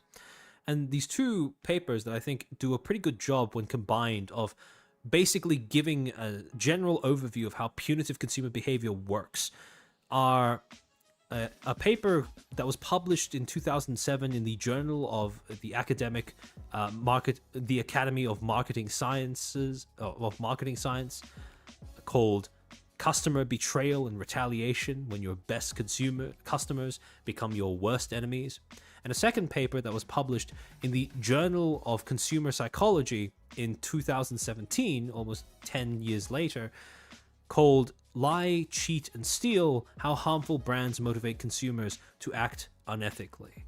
Now, to basically sum up the premises of both of these papers, what they were essentially looking at, a piece, was why do consumers choose to go out of their way to try and punish a brand or a company for doing something, even if in doing so the consumer themselves faces the prospect of some sort of retaliation, right? One of the examples that they looked at, I think the latter paper looked at, was a group of hackers that decided to hijack the database of a dating website called Ashley Madison.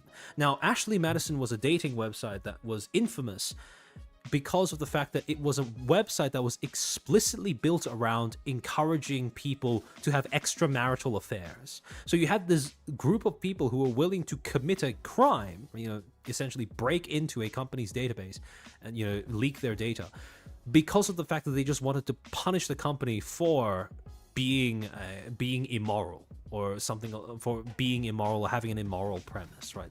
And so both of these papers examine what causes consumers to take that decision of trying to punish a corporation, and as a result, as a knock-on effect of that, what happens when a consumer does choose to go on some sort of moral crusade against a company, and how that might affect a company's ability to conduct itself in the future. I remember the Ashley Madison thing, and it's still active. Yeah, I find it incredible that, you have a company that's entire, this dating website app thing. Its entire premise is based around being discreet, right? Have an extramarital affair with us, and, no one will have to know. And they get their database broken into, all of the information about their customers leaked, right? Thousands of their users having their subjected to, I would argue, reasonable humiliation over using this website to have an extramarital affair. And at the end of the day, after all that is said and done, people still use the site. People still use the service. I find that wild. But in any case, both of these papers take, however, slightly different angles towards evaluating what exactly it is that causes consumers to go on that crusade against a company that they view as having done something wrong. The first paper examines it through the lens of perceived betrayal. In other words, when the company seems to do something that personally injures the consumer in question. Whereas the second paper examines it through the lens of perceived harmfulness, where a consumer chooses to punish a company or attempt to punish a company simply because the company itself is viewed as being a harmful influence either on them, on someone close to them, or on society in general. And so, we'll start off with the first paper, customer betrayal and retaliation. So, one of the things that the paper does, it establishes a kind of, almost a kind of flowchart, a process through which customers usually come to the conclusion that, yes, retaliation is the way to go.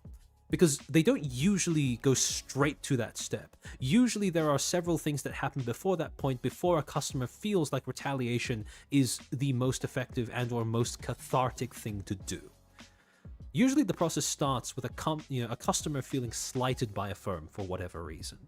Then, after feeling slighted by that firm, maybe, for example, the service was lackluster, or when they got the product, it was faulty or whatever. Or, maybe they feel mistreated by an employee of that firm, or maybe the firm itself put out a bit of advertising that they found personally insulting or offensive, right? For whatever reason, the customer feels slighted by a firm.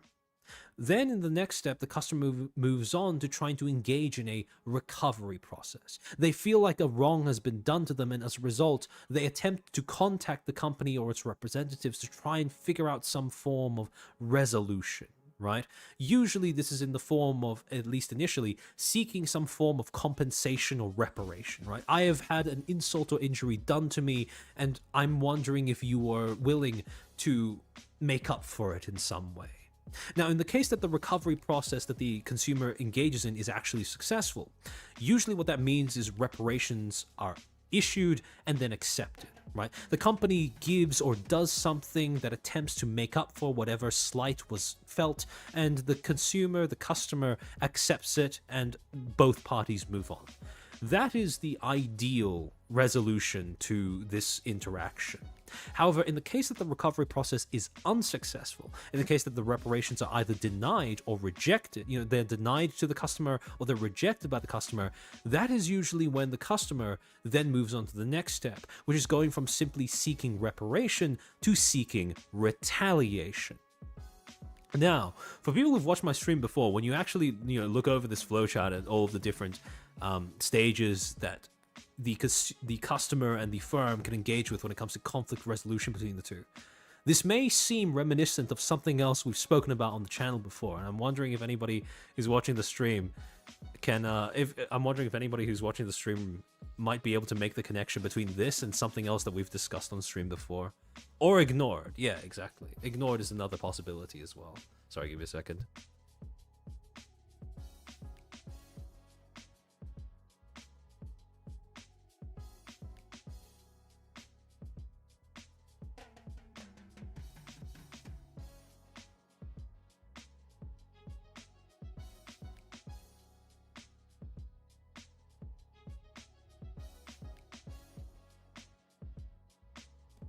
Ugh.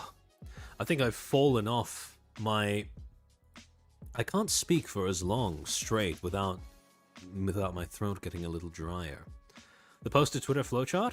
Not quite. I use the same format in terms of making it a flowchart, but it's not that.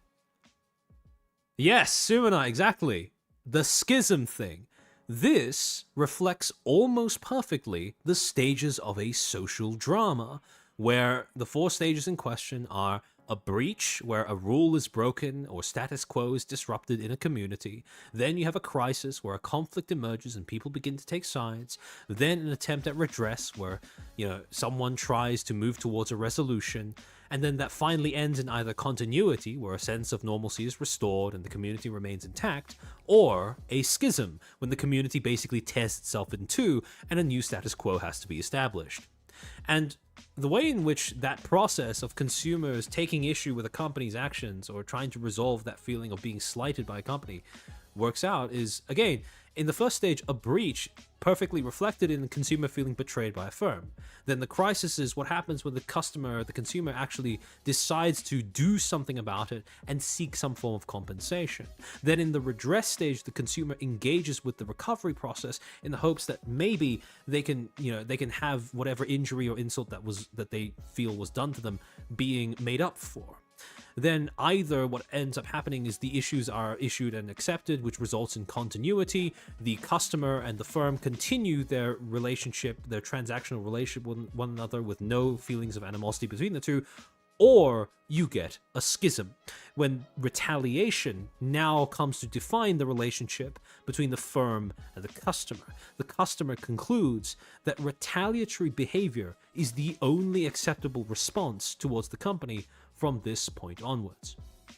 This could also relate to the leaving the initial circle thing and the situation blows up and it could be made worse or rarely better. Yeah, exactly. So, when it comes to thinking, one of the reasons in which I wanted to encourage you guys to think about this as a social drama is because in reality, when a consumer feels slighted by a corporation, especially nowadays that every corporation has a it's pretty much a requirement to have a social media presence of some sort, right, or some sort of virtual presence on the internet, brand presence on the internet. Every single dispute between a customer and a corporation nowadays has the potential to become a social drama, purely by virtue of the fact that that dispute is more likely than not going to move onto social media. And as we've said many, many times before on this channel, the medium is the message. Any dispute you take onto social media is going to naturally, and sometimes without even your ability to change the outcome, become a social dispute as well. Now, in addition to that, on page 250 of the paper, the paper goes on to actually define what they mean by perceived betrayal. So, according to the authors of this paper, they define perceived betrayal as, quote, a customer's belief that a firm has intentionally violated what is normative in the context of their relationship. Now, when they say normative, to basically put this in human terms, normative does not just mean normal. Normative means shaping what people see as normal as well. So, when people feel this sense of betrayal, it usually arises because the customer sees something that the corporation is doing, and the customer concludes that that corporation is intentionally violating, failing to live up to a promise of what is considered normal or acceptable interaction between corporation and customer is like, right? They are violating that particular standard between the two. The second thing, though, is that the paper in general, the main thesis of this paper is that, quote, perceived violation of normative expectations makes retaliation viewed as acceptable. Betrayed customers see retaliation as a justified option for restoring fairness and re-establishing a form of social order. In other words, if customers believe that a corporation has violated a a quote-unquote normative standard for the relationship between those two parties, that customer, therefore, is going to feel more justified in taking some form of retaliatory action against the company. Now, this then leads us, before we can move on to actually explaining, what are those retaliatory behaviors, what effects do they have on the company, we need to first start with, in what circumstances does a customer get, essentially, what provokes aggro in customers, right? When you're thinking from the perspective of trying to manage a corporation's brand and their ability to communicate with the public. What causes a customer to go from being, having an amicable or beneficial transactional relationship with the company to believing that retaliation is the only form of, possible conflict resolution, right? And in order to answer that question, we're going to first have to establish what is normative. What is a normative relationship between a customer and a VTuber Corpo? Right? What is the default normal state of that interaction according to both parties? And generally speaking, the normative state of a Corpo viewer relationship in this industry is a very simple transactional one. The talent, with the backing of the company, provides entertainment and community to the viewer. And in return, the viewer provides money and engagement to the talent and the corporation. It's a very simple transaction. They give us entertainment, we give them our money and engagement. And generally speaking, when both sides of this relationship continue to provide their respective good to the other, the relationship is it's a pretty symbiotic one. It's pretty stable because both sides get what they want. That's the deal. Exactly. That's the simplest, purest form of how these two parties interact with one another. I understand that may be a little bit of a reptilian way of, summing up the relationship and or attachment that viewers have with a talent and or their company. But broadly speaking, this is exactly what the backbone of it consists of. This is the normative state of the thing. However, obviously, if you were to somehow, for some reason, take the talent out of the equation, right? Poof, talent disappears from this state. Then, very obviously, the consumers are going to be pissed. The viewers are going to be pissed because their source of entertainment and community, their source of investment, the reason for their investment in a company is just completely gone, right?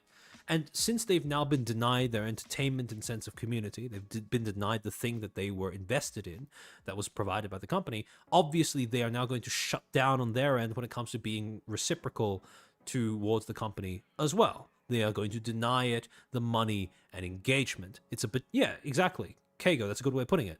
It's a betrayal of expectations, because the reason why this is normative, by the way, is because this is what people expect of the relationship, right? Viewers expect that they will be given entertainment and community. Talents and corporations expect that if they provide entertainment and community, they will get money and engagement. However, when one side breaks that expectation for the other, in this case, for some reason, a corporation separates itself from a talent or dismisses a talent, whether it be in the form of termination, graduation, or suspension. When that happens, it disrupts the norms of this relationship. And as a result, when that norm is disrupted, viewers are now going to be pissed, and they're going to be looking for someone to blame. Because when you feel like something has been taken away from you, you seek some form of restitution, right? You want to restore whatever you've just lost or whatever you've just had taken to you. And so you start looking for someone to blame or someone who you can ask for some form of recompense or reparation, right? However, the thing is, there are two parties involved in the provision of this service, right? In the provision of entertainment and community, when you're talking about a Vici Corpo, there are technically two parties that are, simultaneous, that are working together, ideally, to provide those things to the viewer. And those two parties are the corporation and the talent, because at the end of the day, even though ideally they operate as one and the same, in the case of a separation from, between those two, a separation which causes the viewers grief, what ends up happening is it's basically impossible to view those two as being the same thing anymore. And so they separate into two parties, and the viewers then start deciding which of the two is more culpable when it comes to essentially depriving them of the thing that they had previously based their relationship off of, right? When a talent goes missing from a corporation, when a talent leaves a corporation in the form of termination, graduation, or suspension, viewers start looking for one of those two parties to attribute more blame to, because that is the party that they are going to seek some form of restitution from, even if they do so only subconsciously.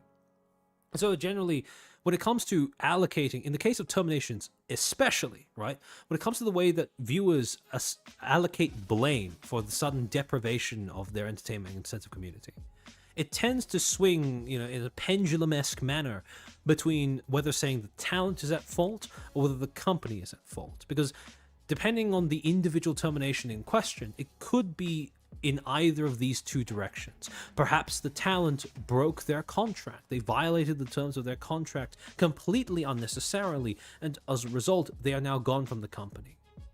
However, on the flip side, it could be the company being at fault because either the contract terms were unreasonable or because they dropped the ball, they mistreated their talent, they exploited their talent. As a result, now the talent is gone from the company, in which case the blame for that lands squarely in the laps of the company and its representatives. And generally speaking, when we're placing, general VTubing audience sentiment, when a company terminates a talent, I would argue that pre-Selengate, usually the way that audiences would, land in terms of this arc between these two extremes, I'd say that audiences land probably around close to the middle, slightly in favor of the company, because there's more commonly the blame is attributed to the talent being unprofessional, right? Pre-Selengate, I'd probably place the likelihood of allocating blame towards the talent versus the company, and around this point in the pendulum swing, where, if you look through, for example, termination notices, corporate termination notices among Japanese companies between 2017 to 2020, 2021, 2022. Usually, it's not always the case that when a company terminates a talent, the people just go, "Oh, I'm sure that talent was unprofessional," or "I hope things continue on fine from here," etc., etc. You will often get instances where fans will be quite indignant or defensive of the talent or condemn the company for letting them go, even on the Japanese side of things, even though corporate VTubing culture is a lot stronger over there than it is over here. So I wouldn't put it strictly in the middle, but I would put it as leaning towards, blaming the talent more times than not.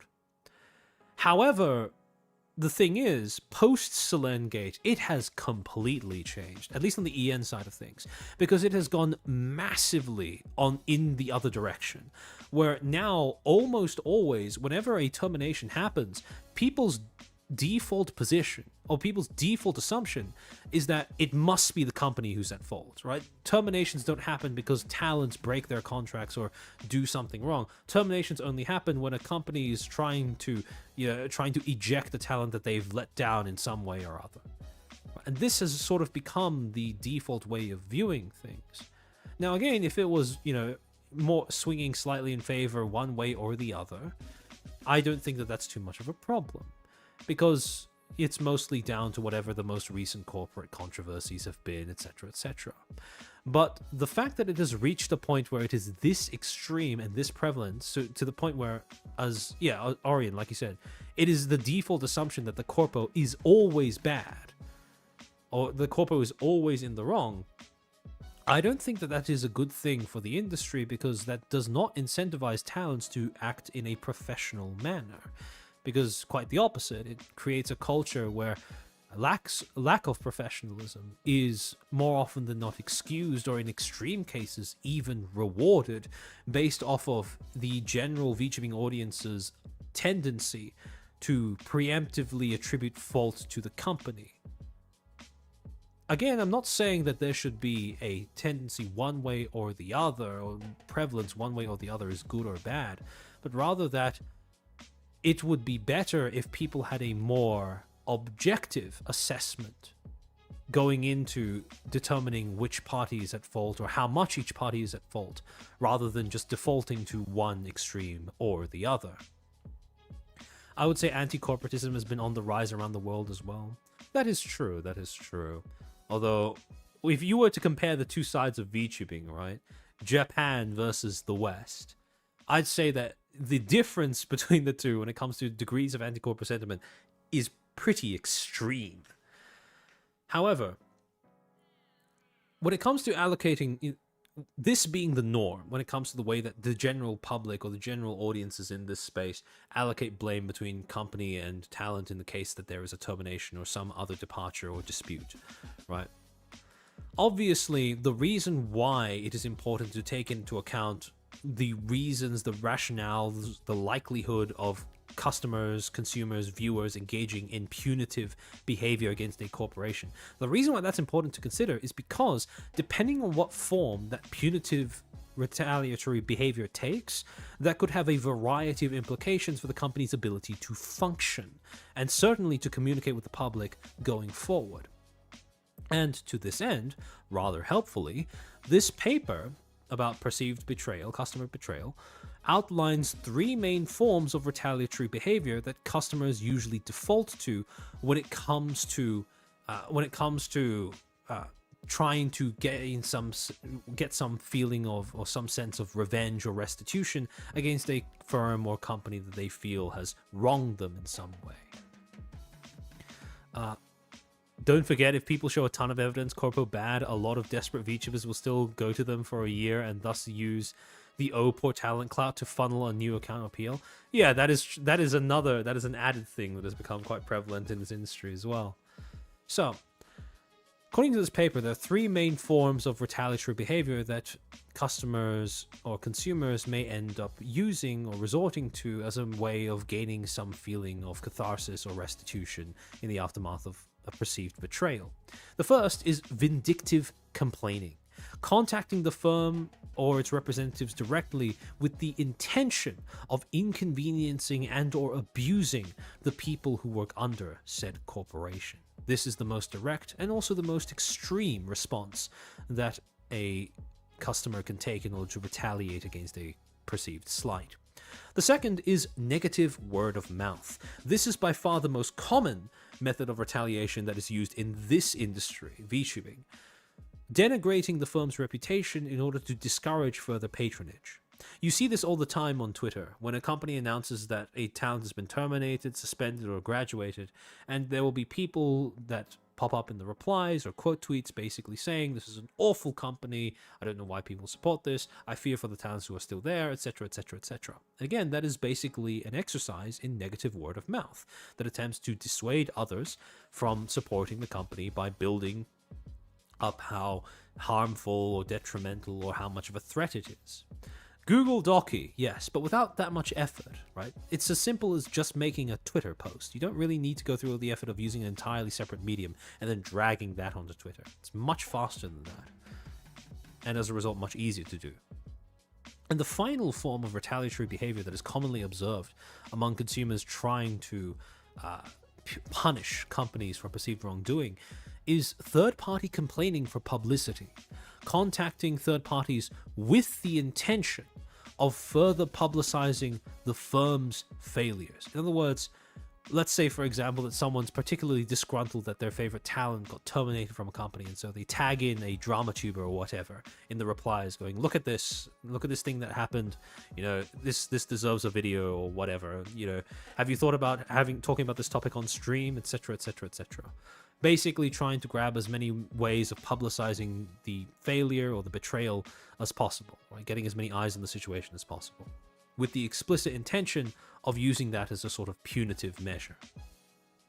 So, again, the reasons why it is important to note what forms but this retaliatory behavior can take is because depending on which one the customer/consumer chooses to go with, it can have major implications for the ways in which the company is able to communicate with the public going forward. If the consumer chooses to engage in vindictive complaining, that is usually quite easy for the company to manage because they either block the number or just don't respond. Same thing when it comes to, it's a little different when it comes to third-party complaining for publicity, because on one hand, maybe the third party isn't that interested, and as a result, that attempt goes nowhere. But on the other hand, it is also rather difficult or risk to manage, because in the case that the third party does take an interest in the situation, that could potentially become an amplification of whatever PR liability was generated by that customer being dissatisfied. And then finally, the hardest one to deal with by far, especially because of the way social media as a medium works, is negative word of mouth. Every single discussion, conversation, or whatever on Twitter is a public melee. Anyone can join in at any time for any reason, and as a result of that, trying to get on top of and clamp down on negative word of mouth when you are a corporation operating off of, let's say Twitter or something, is practically impossible.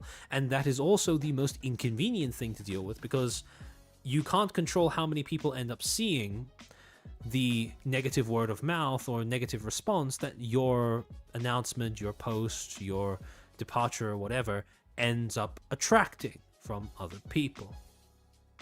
Now, the reason why, again, all of these three forms of retaliatory behavior are significant to these corporations is because they affect the way that they can feasibly communicate and operate going forward with their audiences. We occupy an entertainment industry, and an entertainment industry success is made or broken depending on how much you are liked. And as you can probably imagine, for a corporation and the towns under it, if they are not very well liked because their consumers or a subsect of their consumers chooses to engage in retaliatory behavior against them, that creates a problem for their long-term profitability, financial stability. And the reason why I feel like these particular forms of punitive behavior are best understood in this manner is because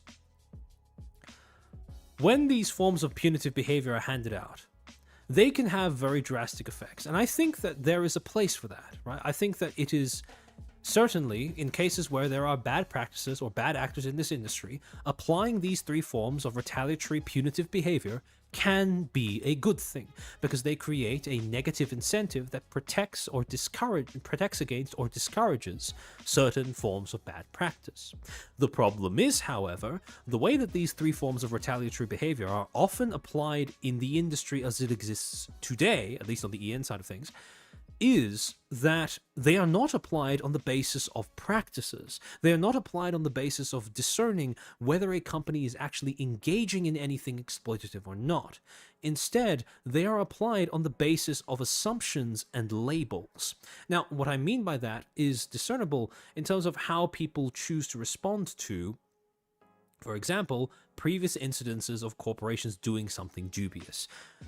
Biggest example that we've discussed on the channel are Niji Sanji Ien's style of doing terminations, right? Ideally, objectively, when you're discussing what makes Niji Sanji Ien's terminations in the past bad, you would be able to name a few objective critiques of the manner in which they were done, in which the communication of the company's dispute with a respective talent was handled, right?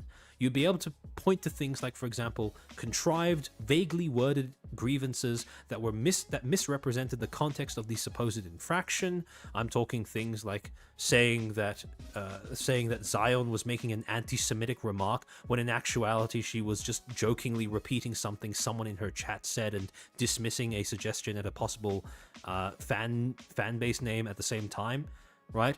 So when you contrive a grievance, you misrepresent something that automatically inhibits your ability to get across your message clearly and in a manner that deserves trust from your audience. The second problem is that it integrated remaining talents into the company's professional disputes. Niji Sanji Ien, whether through negligence or malice, ended up allowing its talents to go out of their way to condemn or publicly lambast departed talents, which turns a professional dispute into a personal one, and it ends up amplifying the effect of any sort of drama or whatever that might arise out of that. And finally, that the termination notices themselves were always put out in a manner, worded in a manner that felt reactive but also excessively punitive in context. At the same time, it seemed like too much and too little. Too much in terms of length, too little in terms of specificity, meaning, or precision. And as a result, when you criticize Niji Sanji Ien's style of doing terminations, these would be the critiques that you are able to point to in order to quantify or qualify your assertion that the way that they are handled is bad or incompetent. The problem is, though, over time, instead of pointing to these specific critiques of how Niji Sanji Ien handled its terminations, right? Pointing to the manner in which those terminations were done, the way the notices were worded, the way that other talents were not prevented from joining in on the process of condemning a former talent. Instead of acknowledging the specifics, the nuances of all of this, instead what it has become is just, why is Niji Sanji Ien termination bad? Because Niji Sanji is a black company. Because Niji Sanji is a bad company. It has become a label-based critique as opposed to one based off of practice. And this reflects a broader trend that I've noted on stream before about how people in this industry tend to go about criticizing companies, where they don't tend to criticize or object to bad practices, they tend to object to black companies. They go around looking for the next Niji Sanji Ien, and that is basically the way that they go about calling out or attempting to identify bad actors or bad practice in this space. And the problem is, when you do that, right, when you base your condemnation, your punishment, or attempts at punitive action against a company based off of them being a black company or not, as opposed to whether they are adopting a certain practice or not, right, because certain practices are bad regardless of who uses them, things like using your talents as PR reps, what ends up happening is people start assigning or retaliating with those punitive behaviors without any sort of guiding objective criteria to gate or limit or define which entities or which corporations or which people those behaviors are aimed at. They want to get their black company quota filled for the day. Yeah, basically, it becomes that. And thus black company as a term is abused without understanding what it actually refers to. Exactly, it's the watering down of that specific term. Niji Sanji is not worth criticizing because it is Niji Sanji. Niji Sanji is worth criticizing because it adopts XYZ practice that ends up having XYZ negative outcome.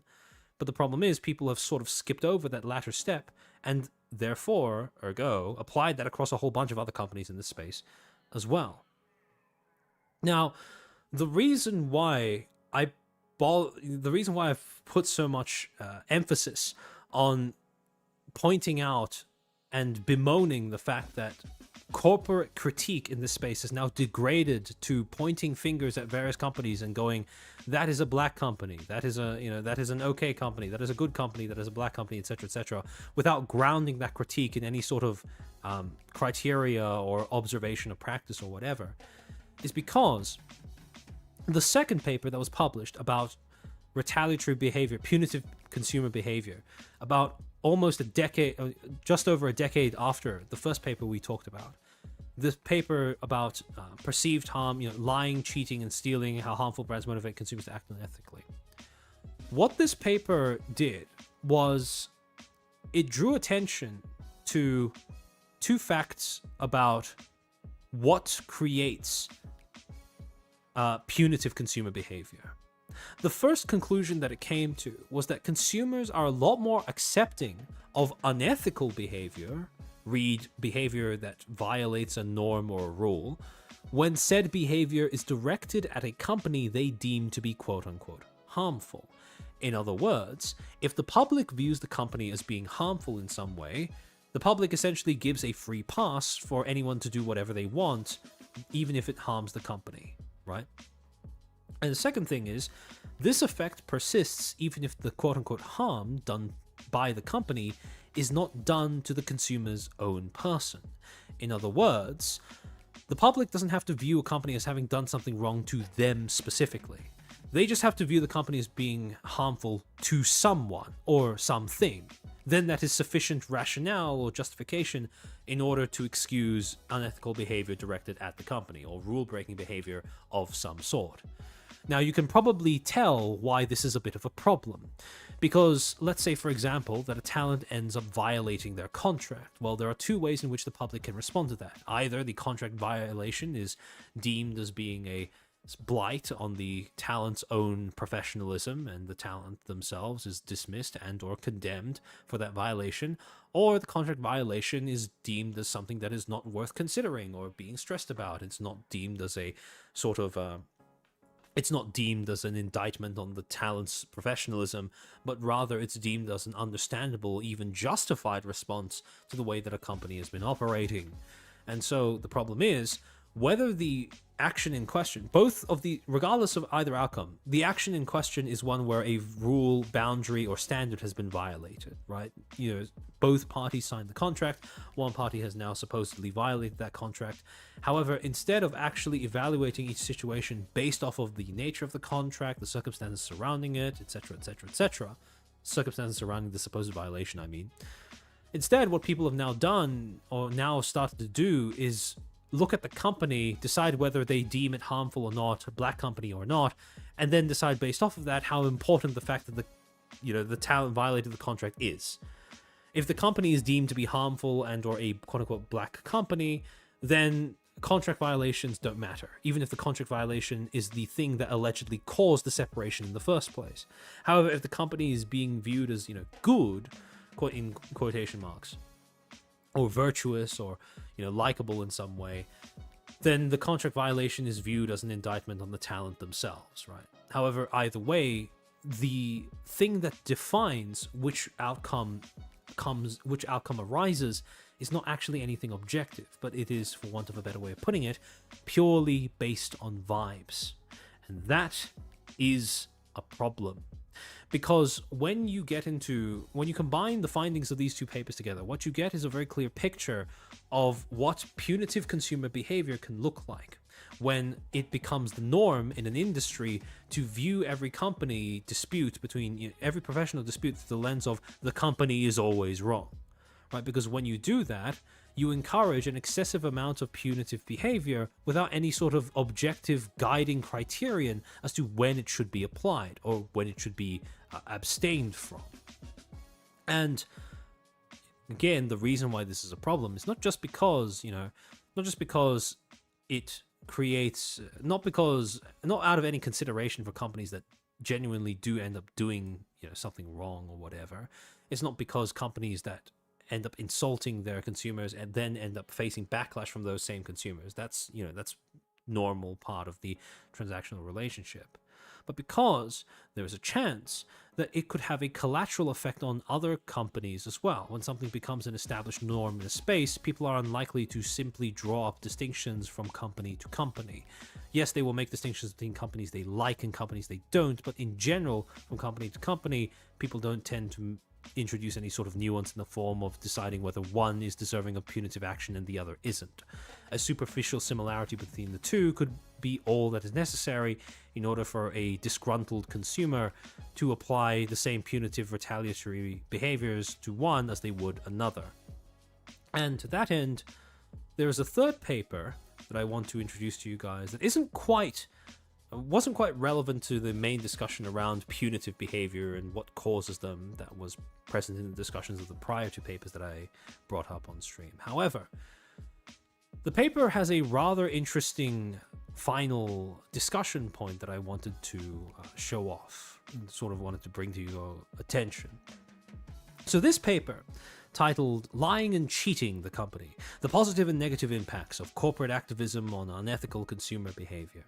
This was a paper that was basically built around studying what effect corporate social political activism had on how receptive their consumer base was to what they did. Is it, they were basically looking at how does the company hopping on board with some sort of socio-political trend, does that make people less likely to engage in punitive behavior against them? Does it make them more likely to engage in punitive behavior against them? Is that propensity defined or related to the socio-political beliefs of the consumer themselves? And basically that was what they were looking at. Pretty unrelated to the topic at hand. However, the most interesting part of this particular paper that has to do with what we were discussing comes right at the end of it, when they were talking about the long-term implications or the grander implications of this study. Okko, welcome to the stream. Welcome in, Okko Raiders. Welcome in. We're talking about what makes consumers aggro against corpos and what they might do in cases where they want to express a grievance with a corpo.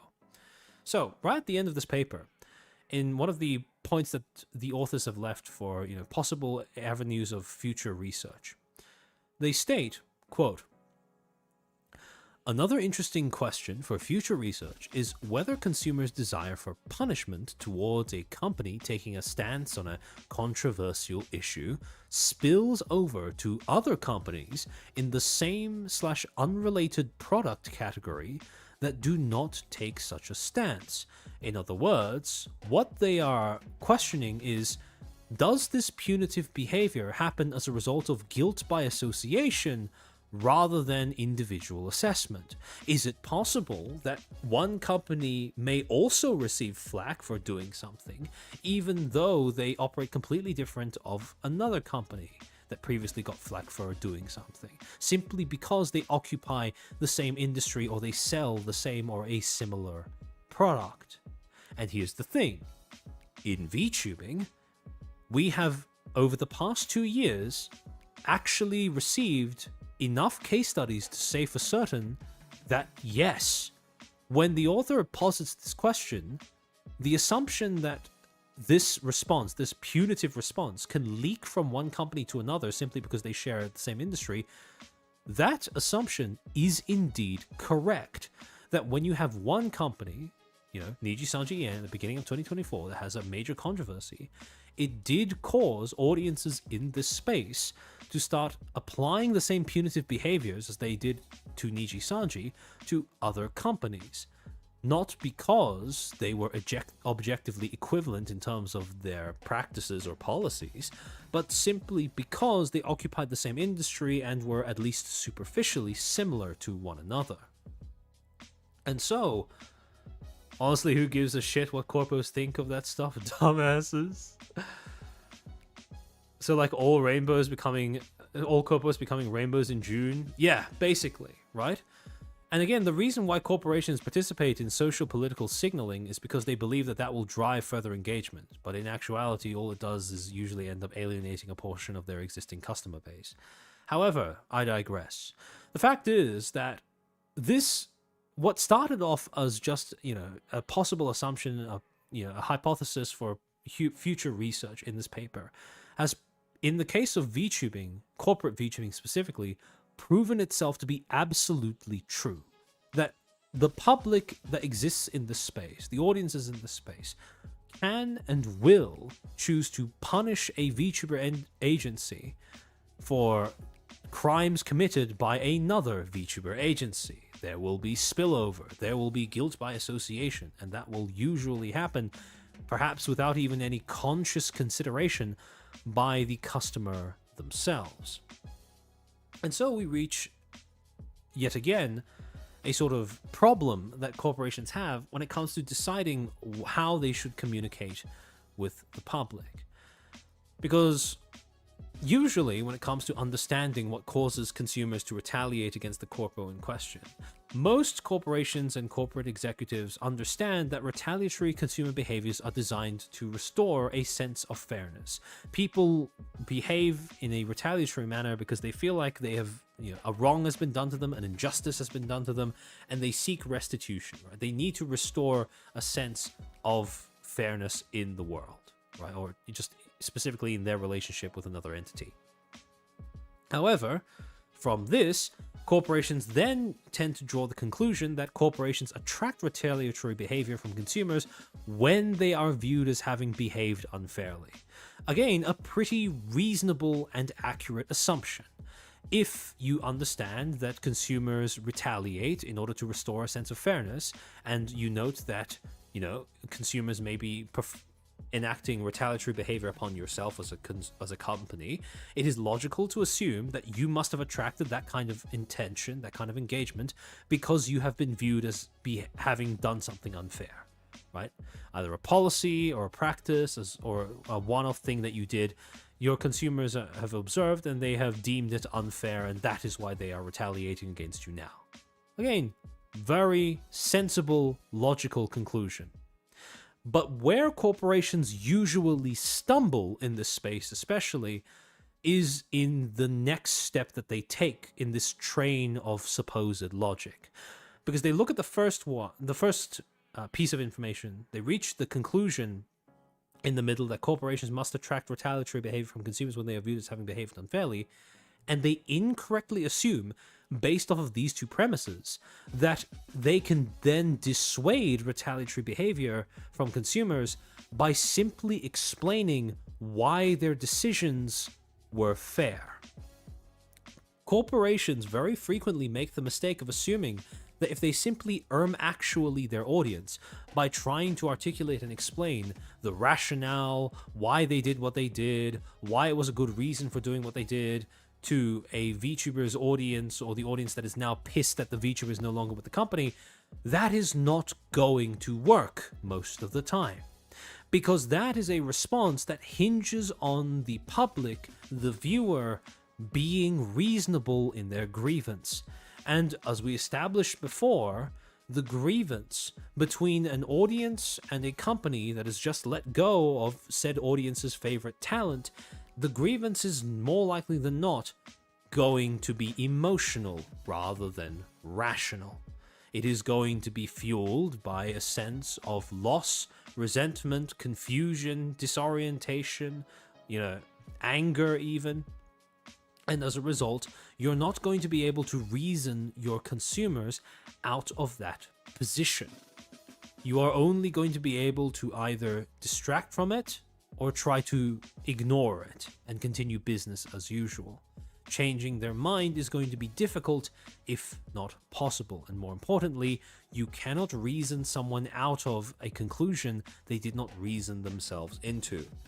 And more often than not, when your audience, in the current state of EN corporate VTubing, instinctively believes that any company that leaves your agency must be doing so because your agency is deficient in some manner, good luck trying to convince them that your decisions in letting that talent go were fair, because they might not be so inclined to listen to you.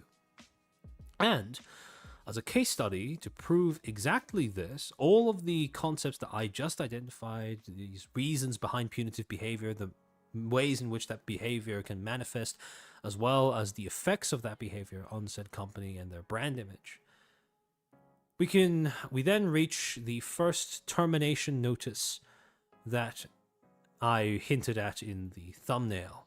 It starts with the creation of a company way back in 2021 in January, 27th of January, called DigiLive Productions. Sorry, give me a second.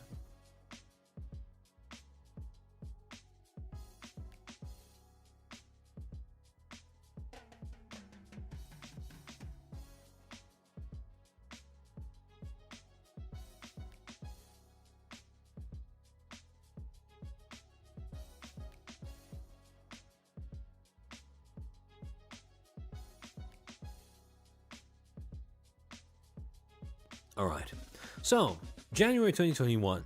A VTuber company is created by the name of DigiLive Productions. In its description, it describes itself as the following, quote, "Welcome to the official channel of VTuber agency, DigiLive. Please feel free to subscribe to our official channel as well as the channels of our talents. With the DigiLive official channel, you'll find animations, music themes, story and lore-related videos, and their latest info from DigiLive, and so much more. DigiLive, a VTuber agency based in the Netherlands, our goal is to enhance the VTubing experience for VTubers and viewers by introducing story, lore, world building, and character development in a unique way." So, this was a company that built the backbone of its brand image around lore, having lore. Going all in on fleshing out the talent's lore. This was Aeon before it was Aeon, in terms of the premise at least. And so, when it comes to understanding where this corporation came from, 2021, pretty novel approach. You know, this seemed like an idea that had legs, or at least had the potential to have legs. However, over the course of the next 4 years, or sorry, I should say next 3 years and a bit, DigiLive didn't really end up amounting to anything much. And so, until, that is, fast forward to July 17th of 2024, when the company, DigiLive Productions, would go through a little bit of a rebrand. Let me have a lot of words to say, but a lot is held by FriendDA. Understandable. Sorry, give me a second.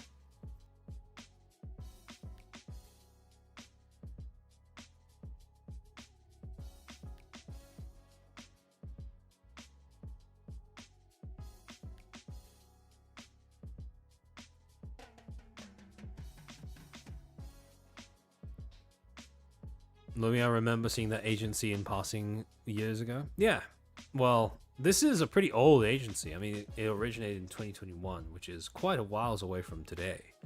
However, back to the topic at hand. On July 17th of 2024, DigiLive, or what the company previously known as DigiLive, would rebrand itself to be called Variance Project, and would put out the following announcement that they were going to be restarting their journey of becoming a VTuber agency. Quote, "Notice of rebrand from DigiLive to Variance. Thank you, DigiLive, announcing the transition to Variance Project. More special announcements coming soon." And in this post, they include a letter, a formal statement written in English from the founders, I presume. Quote, "Today we are announcing a new beginning, a rebrand from DigiLive Production to Variance Project. Our old name, DigiLive, was rooted in our enjoyment of VTubers, especially those from FaZe, and we are now committed to pursuing this project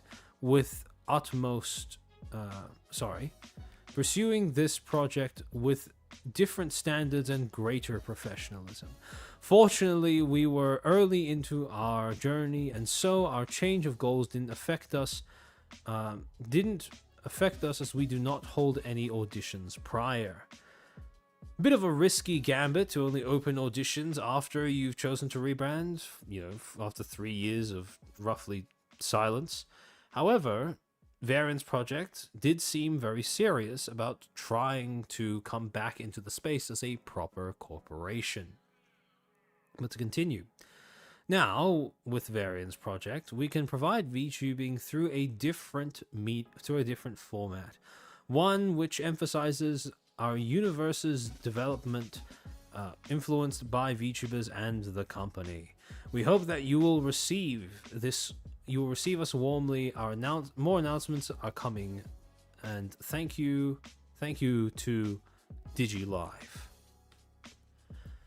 And so, with that, the company is now locked in its rebrand.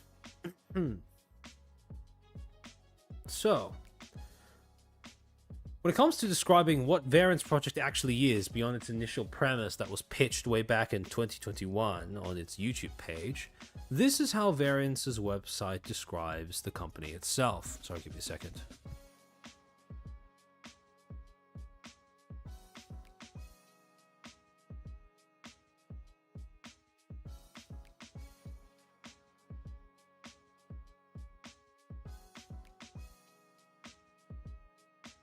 I can feel my brain melting a little bit. Actually, hold tight. I'm going to go grab a snack.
Mercurius, thank you for the 2. Thank you for the snack money. I'm not going to eat into the mic since I'm assuming that's not the experience that you guys tune in for. However, unfortunately I have run out of lemon candies, but that doesn't mean that I don't still have the best snack of all. Water. So, in any case, I'm just joking. I do have a packet of roasted seaweed with me, so that should do me fine. It'd be Tuskaru. Sorry, give me a second.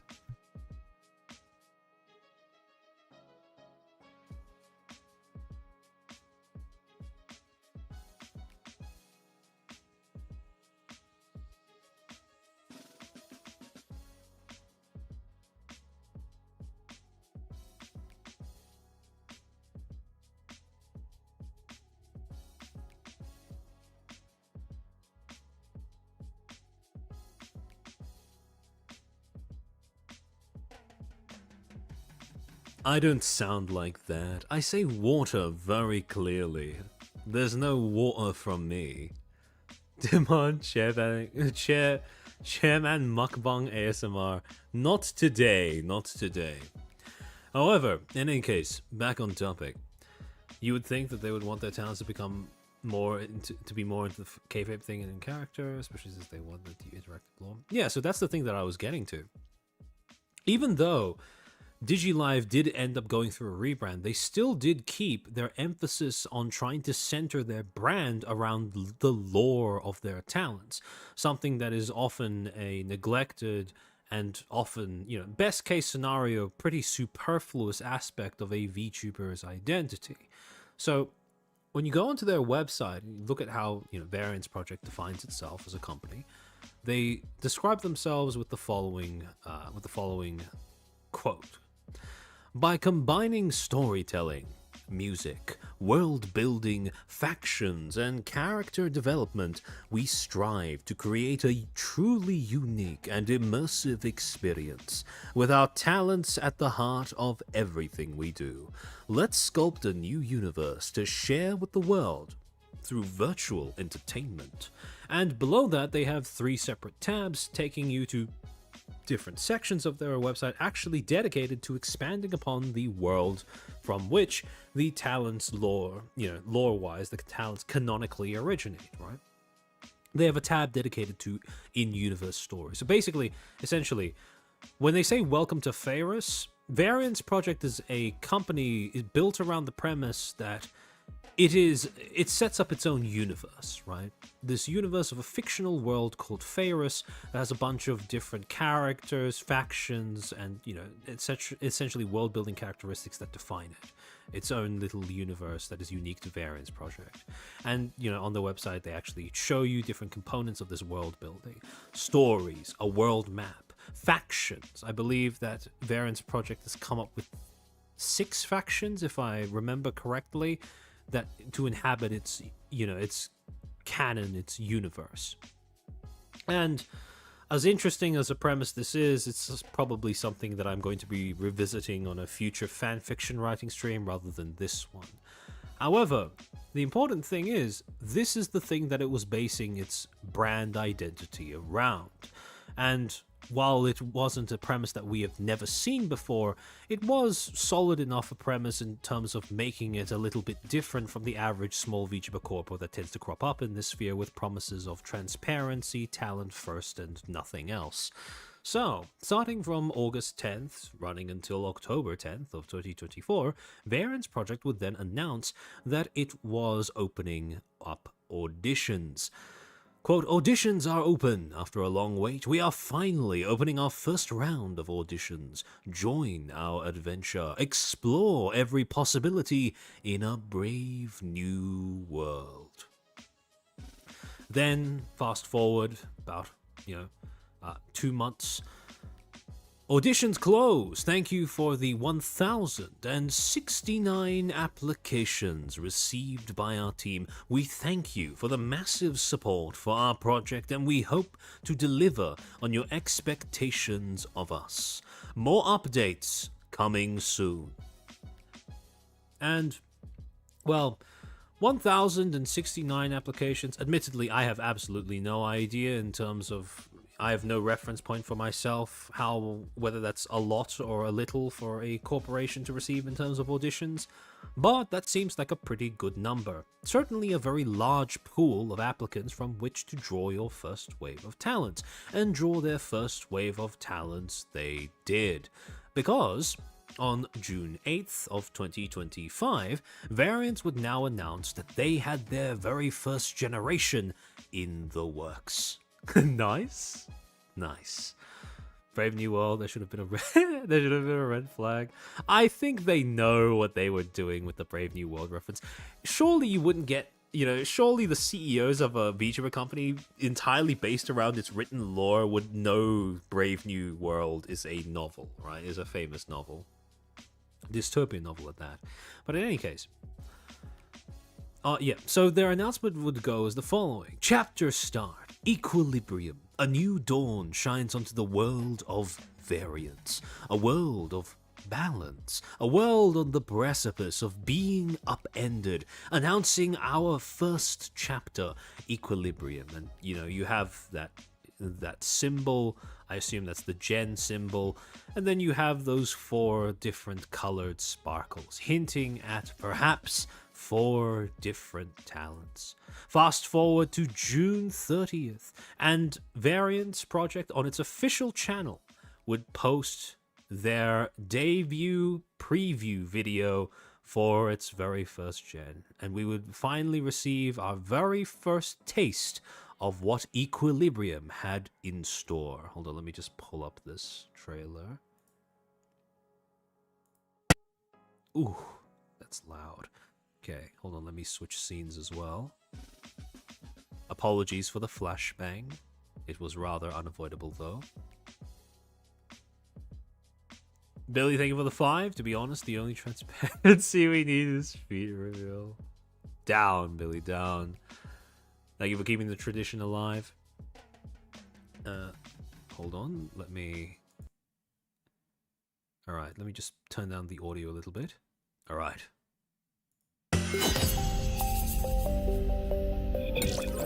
I better not get copyrighted because of this music. I will become an anti if I do. Is that audio alright for you guys as well?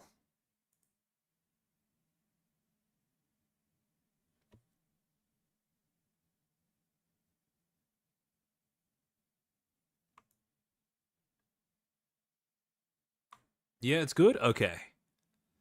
My eyes will never be the same. I'm sorry for your loss.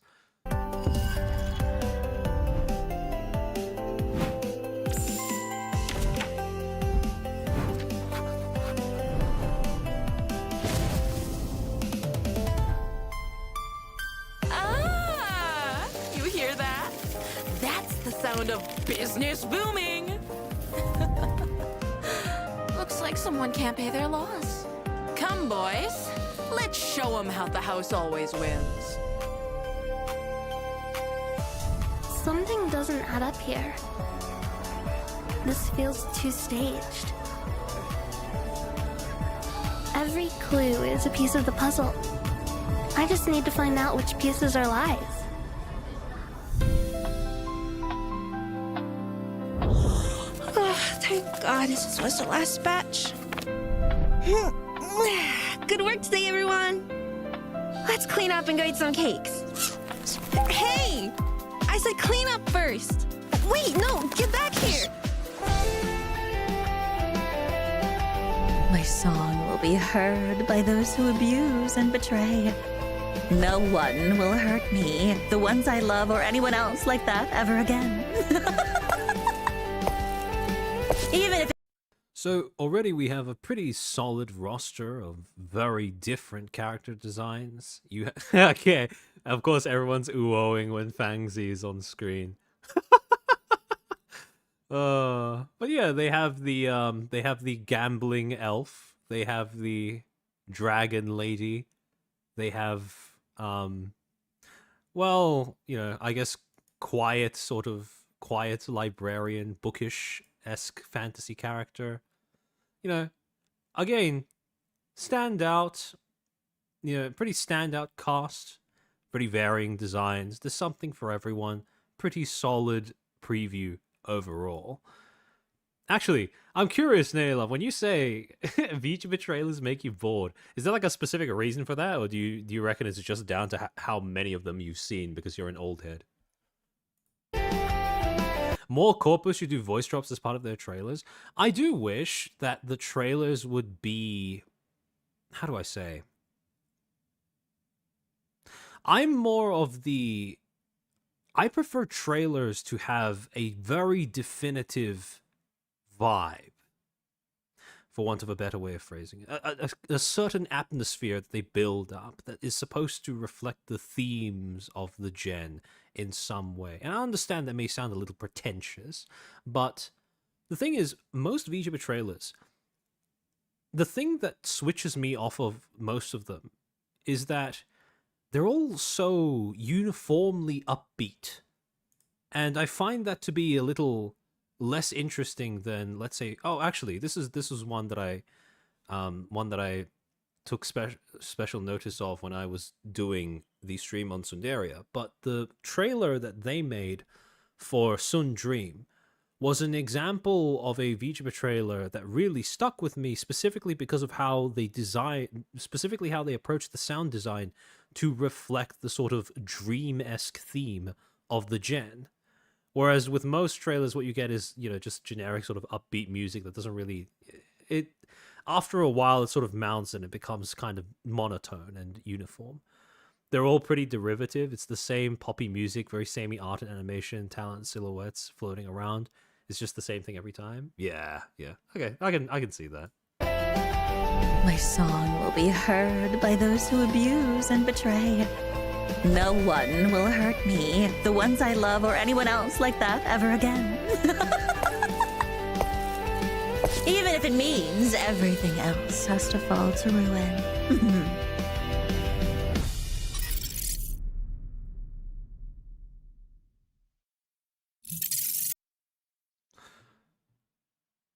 Some VTuber trailers are skin showcase. Yeah, I think comparing VTuber trailers to skin showcases from gacha games is a pretty accurate comparison a lot of the time. However, that was Variance Project's preview, well, Equilibrium debut preview video.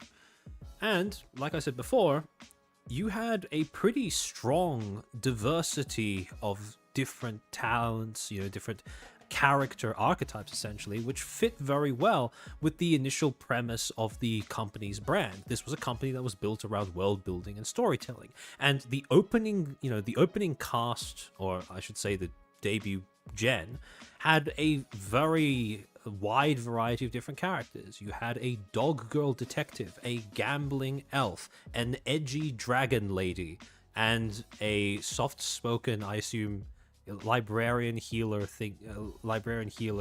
type character as well. And as a result of that, this built up quite a decent amount of hype.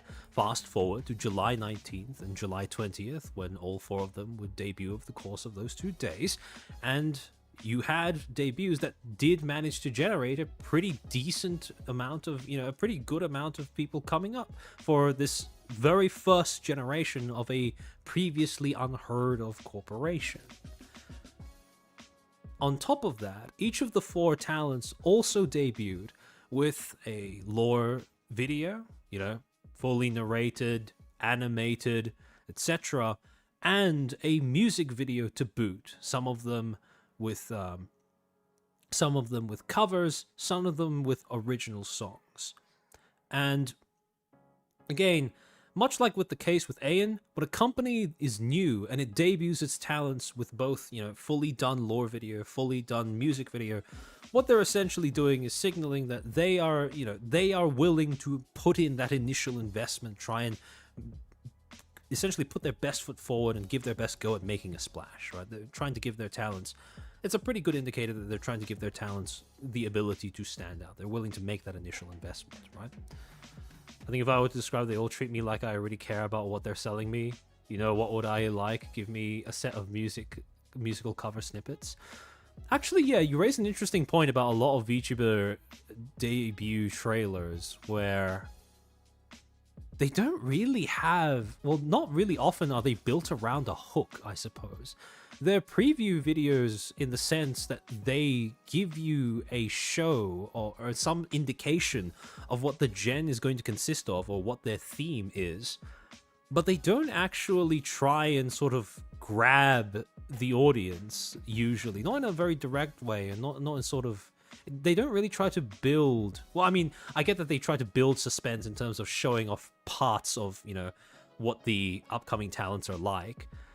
Dropping voices or silhouettes or something like that. But they're not usually constructed in a manner that is designed to be hookish, I guess. So that's a rather interesting point. It's a high amount of work. Yeah, exactly. And again, when you have a corporation that debuts its first generation with this much effort, that is usually a pretty good indication that this is a corporation that gives a shit about how their talents, start off. So, for a while after this debut, because it was a pretty strong debut for a corporation that, like I said before, was not known prior to this. This was their first gen.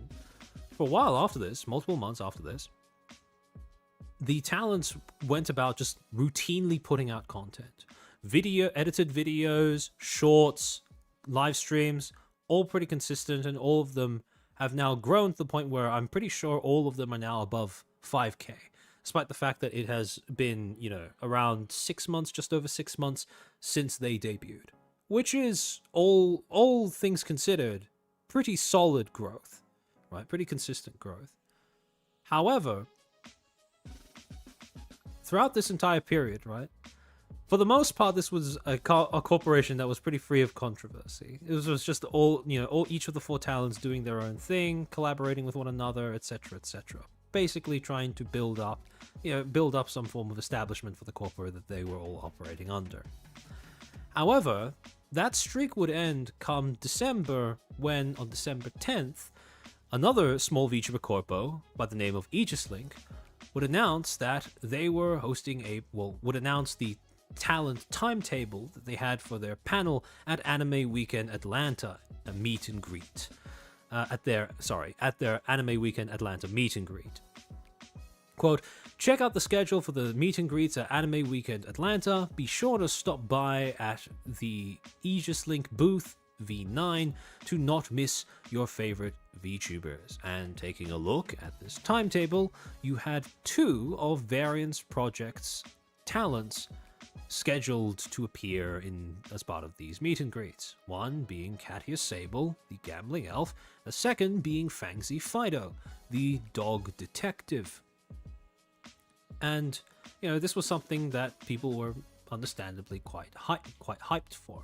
When a company debuts its first gen of talents and they're able to get into these sort of, these con events and stuff, they're able to, share meet and greet booths or meet and greet booths, etc., with other companies in order to give their fans more interactivity with their favorite talent, with their Oshi, etc., etc. Usually a good sign, pretty solid development in terms of a company's life cycle. However, only 2 days later, Variance Project would release an announcement on their official Twitter account stating the following: important announcement. Effective immediately, Fangsy Fido will be under a 1-week suspension. All streaming, Discord, and social media activities will be on hold during that time. This decision was not made lightly, but we want to uphold the values that Variance Projects stand for. We respectfully request that people not reach out to any of the talents regarding this matter. Thank you for your understanding and patience at this time. Now, as you can probably, do the math in your head, 7 days starting from December 12th overlaps with the scheduled appearance at Anime Weekend Atlanta.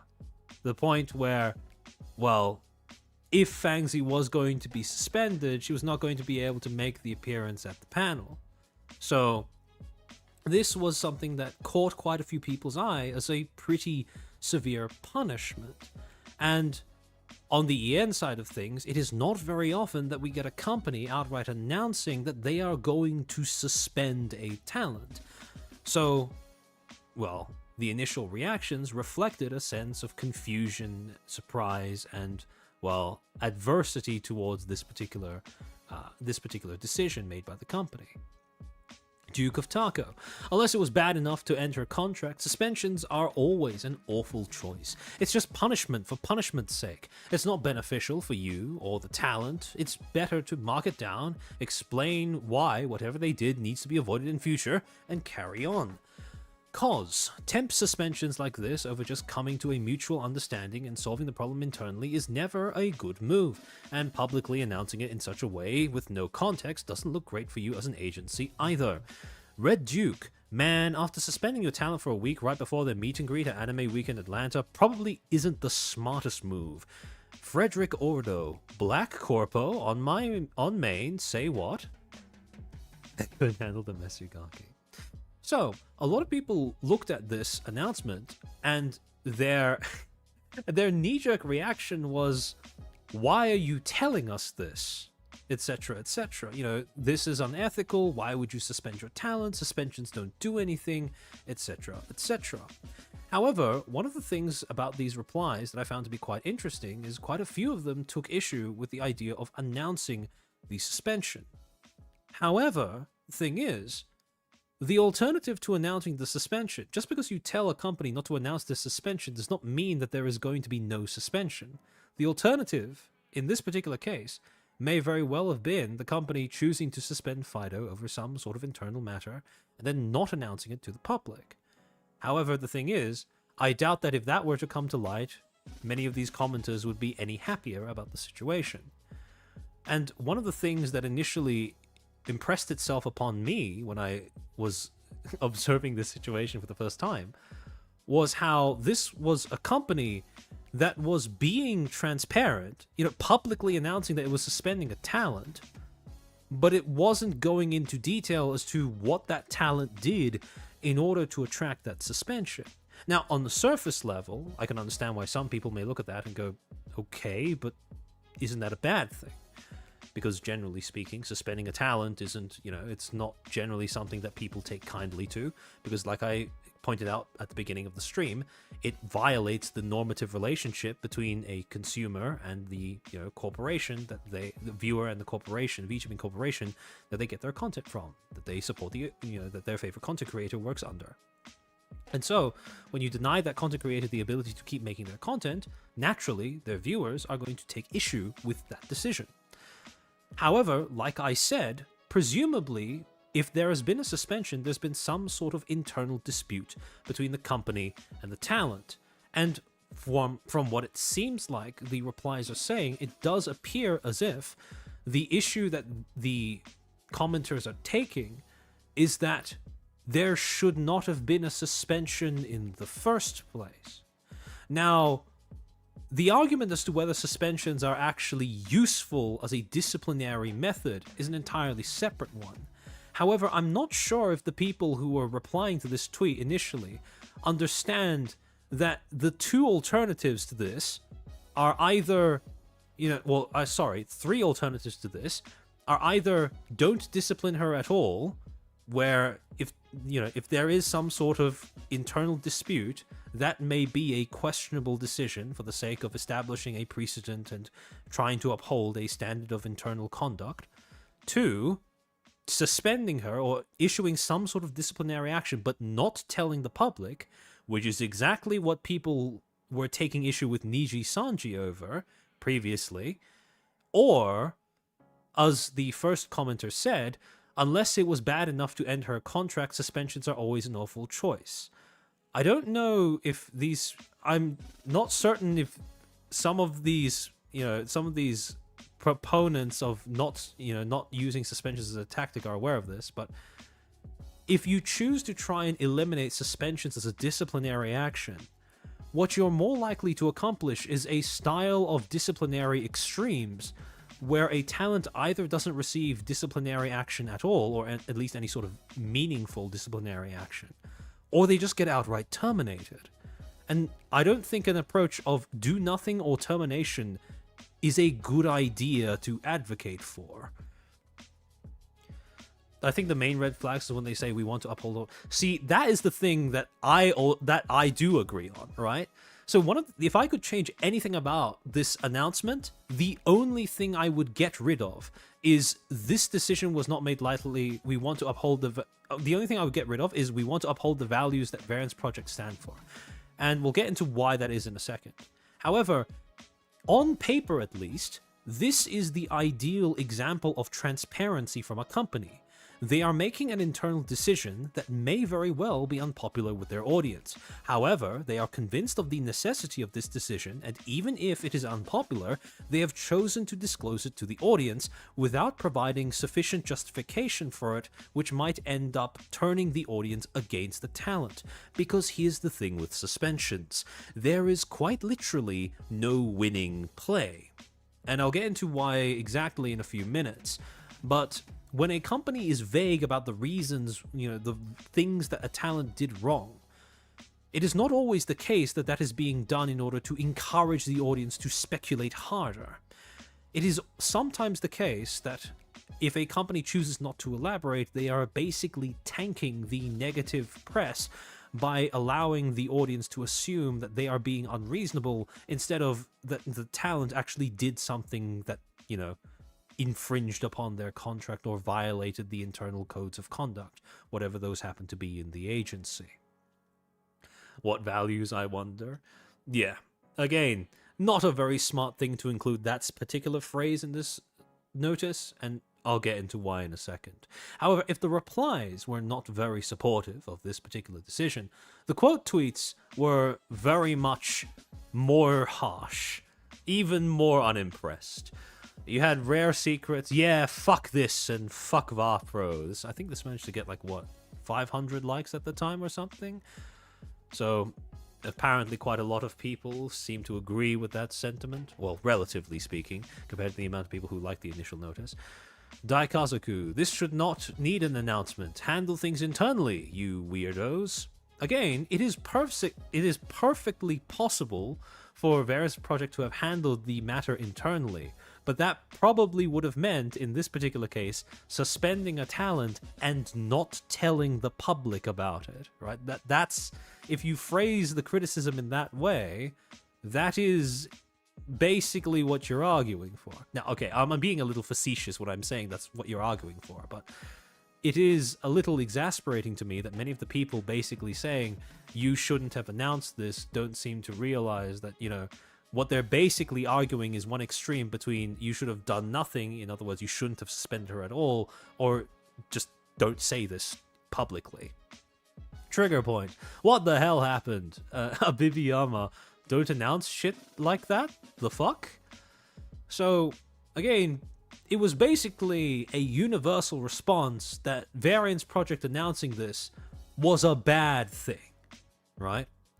Lumi, if the suspension was a week, it doesn't need an announcement. See, the thing is, in this particular case, I can understand why they felt like this warranted an announcement, because it would have overlapped with her appearance at a con. So, for that reason, I do think that they didn't really have a choice but to actually say something from the company account. However, in spite of all of this, right, all of these people who were condemning Vapro for announcing that they were suspending Fido without going into detail as to what she did in order for them to consider this a suitable disciplinary action.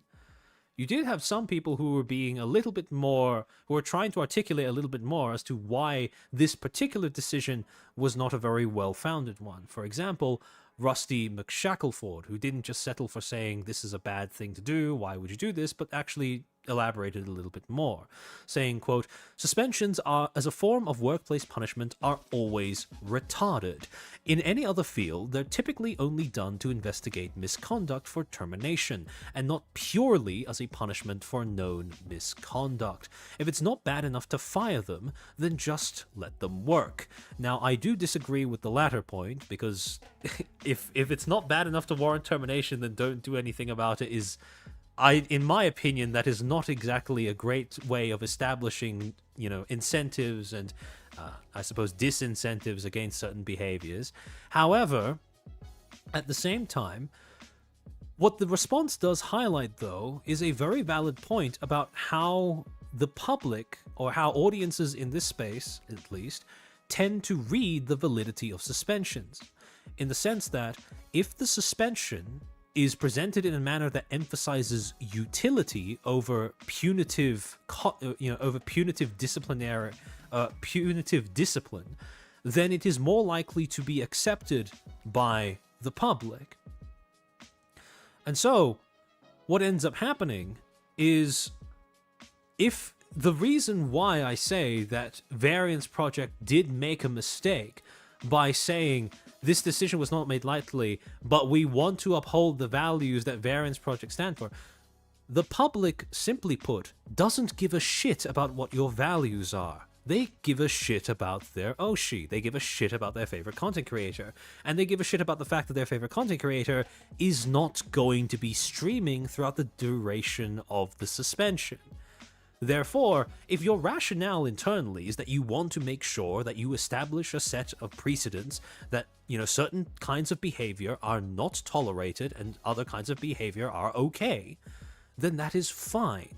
But if you disclose this to the public expecting that they will sympathize with it, you're going to be sorely disappointed. Which is why I would have just gotten rid of that phrase of we want to uphold the values that Various Project stands for, because simply put, no one outside of the company is really going to give a shit. However, besides that utility-based criticism, again, we circle back to the problem of when a lot of people say we don't want stealth suspensions or we don't want companies to be sneaky about doing suspensions, what they actually seem to mean is we don't want suspensions, ever, under any circumstances and presented in any way. And that leads us into a whole separate conversation around, are suspensions actually useful as a disciplinary tactic, etc., but that's largely separate from what we're talking about today. We'll leave that for a separate stream. However, to circle back to the main point that I was making, the issue is here, when people were expressing their complaints about the manner in which Vapro was announcing that they had suspended Fido, what it actually reflected was that these same critics did not want Fido to receive a suspension. And their assessment was that suspensions in general do not work, right? That suspensions in general are a, to put it in Rusty's words, a retarded form of punishment. That they are better used for their utility in terms of making way for a formal investigation rather than just being issued out as a form of penalty. And I do think that in this particular case, Vapro did make a mistake in terms of disclosing the fact that they were suspending the talents, precisely because the reaction to it was not something along the lines of, okay, at least they were honest about it, but rather, why are you suspending a talent at all? And because Vapro did not elaborate on the reasons behind her suspension, people automatically assumed, because of the dominant ways of thinking in this industry, that the company must have been in the wrong. That the suspension must be completely unfounded, unfair, and must have come out of nowhere. And, well, simply put, it just wasn't worth it from a PR standpoint. Yeah, but I'm also speaking from a angle of knowing how Fangzi handles stress.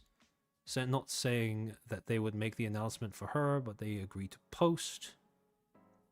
Yeah. Lumi, so yeah, I am approaching this from the perspective of someone who does not know Fido or the talent behind her, right? Just looking at this from a perspective of how did the company handle this, and how did the reactions to it highlight something that I think goes relatively undiscussed in the Ian side of the industry. All this arguing is going to be really funny when Cher pulls out the FSP stuff. Oh, fun. But no spoilers. However, there was one quote tweet that did manage... This was the quote tweet that actually managed to get my attention on the entire thing and, it got me thinking about all of this stuff. And this was actually the quote tweet that was the inception for this stream. Because someone by the name of Kuragane John Retard Yuji would end up making a quote tweet about this, saying, "I remember when Niji was getting blasted for stealth suspensions. I guess that perception has changed. People didn't like when Vesper got his 2-week suspension announcement. Sorry, people didn't act like this when Vesper got his 2-week suspension announcement." And the thing about this post is that it is absolutely right. And this is what is essentially sped up my realization that when people were complaining about stealth suspensions in Niji Sanji, what they were actually complaining about appears to just be suspensions, period. Not how they were presented, or how they were justified, or whether they were justified, but rather that they happened at all. And again, this all ties back to the fact that part of what negates the value of transparency in this industry, part of what makes transparency such a losing gambit so much of the time, for corporations in particular, is because the incentives for using it simply aren't there. If you are being transparent, if you are genuinely trying to disclose information to your audience, even if that information does not make you look good, right? You are not going to get sympathy or understanding. People are just going to look at what you've said and dismiss it as yet another sign of a corporation punching down on a talent. I think stealth suspensions between big and small corpos are looked at differently. I do as well. But I also don't think that difference has any sort of objective justification. I feel like that's mostly arbitrary. Because if a small corporation does a stealth suspension, I don't see any reason why that should be treated as different from a big corporation doing the same thing. Because at the end of the day, big or small, the practice is the same. So if you judge the practice as having certain shortcomings, I don't think those shortcomings are mitigated or I don't think they are mitigated based off of the size of the corporation. And so if you are not okay with one, I don't think you should be okay with the other either. Because, like I said, I don't see any rational justification for making that distinction. And so, what this post did was highlight a very important point, which is, when it comes to suspensions in particular, like I alluded to before, if you want to be transparent with the fact that you are issuing a suspension to to one of your talents, there is literally no winning play if you are trying to be transparent. Because if you tell the public about your decision to discipline a talent by suspending them, but you don't tell the public about why, in other words, what the talent did to attract that disciplinary action, then you're essentially leaving yourself in a rather difficult spot, because the perceived fairness of your disciplinary action is directly inversely proportional to how considerate you are trying to be towards said talent. If you want to make your decision look more fair, you are going to give your audience more information and context regarding what the talent did wrong, right? So let's say, for example, that the talent actually did something awful, or that they really, really clearly broke their contract in some way. You don't have to attack their character. You don't have to lampoon them. You could simply, provide details. The problem is, if you do that, let's say the best case scenario for the company is that their audience now reads that and goes, you know what? Yeah, fair enough. The talent was pretty unprofessional, and the decision was pretty justified. Congratulations. What you've now done is you've tanked your audience's perception of that talent. So now when that talent comes back, you've created a little bit of a problem where in future instances, if they end up having some sort of dispute with you as a company, the audience may very well become prejudiced against them purely based off of precedent. However, inversely, if you choose to try and be more considerate of the talent and you want to help them save face or whatever, assuming that is the intention, right? Being charitable, if that's the intention. And you choose to refrain from elaborating on what they actually did wrong, and you choose to give up the impression of fairness in terms of what you are doing, then what ends up happening is the audience is going to read that and automatically conclude that you're suspending them for no reason. Now, generally speaking, most of us who've worked a job before understand that usually if a company issues a disciplinary action, it's because you broke a rule. Sure, those rules may be bullshit, but it is usually the case that a rule was broken regardless. So, if you choose to take this approach, the high road in my eyes, because the company is tanking the PR hit instead of the talent, then it's a lose-lose. Why would you disclose this in the first place if you simply were going to tank a larger PR hit from having said anything? Support all indies until the indie is big enough to be under a corpo, until the talent agency will become their own corpo with a team of lawyers. Yeah, pretty much. Yeah, the support all indies thing is a little... It is quite funny when people try to apply that towards this. However, so essentially, if you try to pursue transparency as a tactic when it comes to disclosing disciplinary action within the company, it is, in other words, someone is going to lose, right? There is no winning play. Best case scenarios for one party is going to be worst case scenario for the other.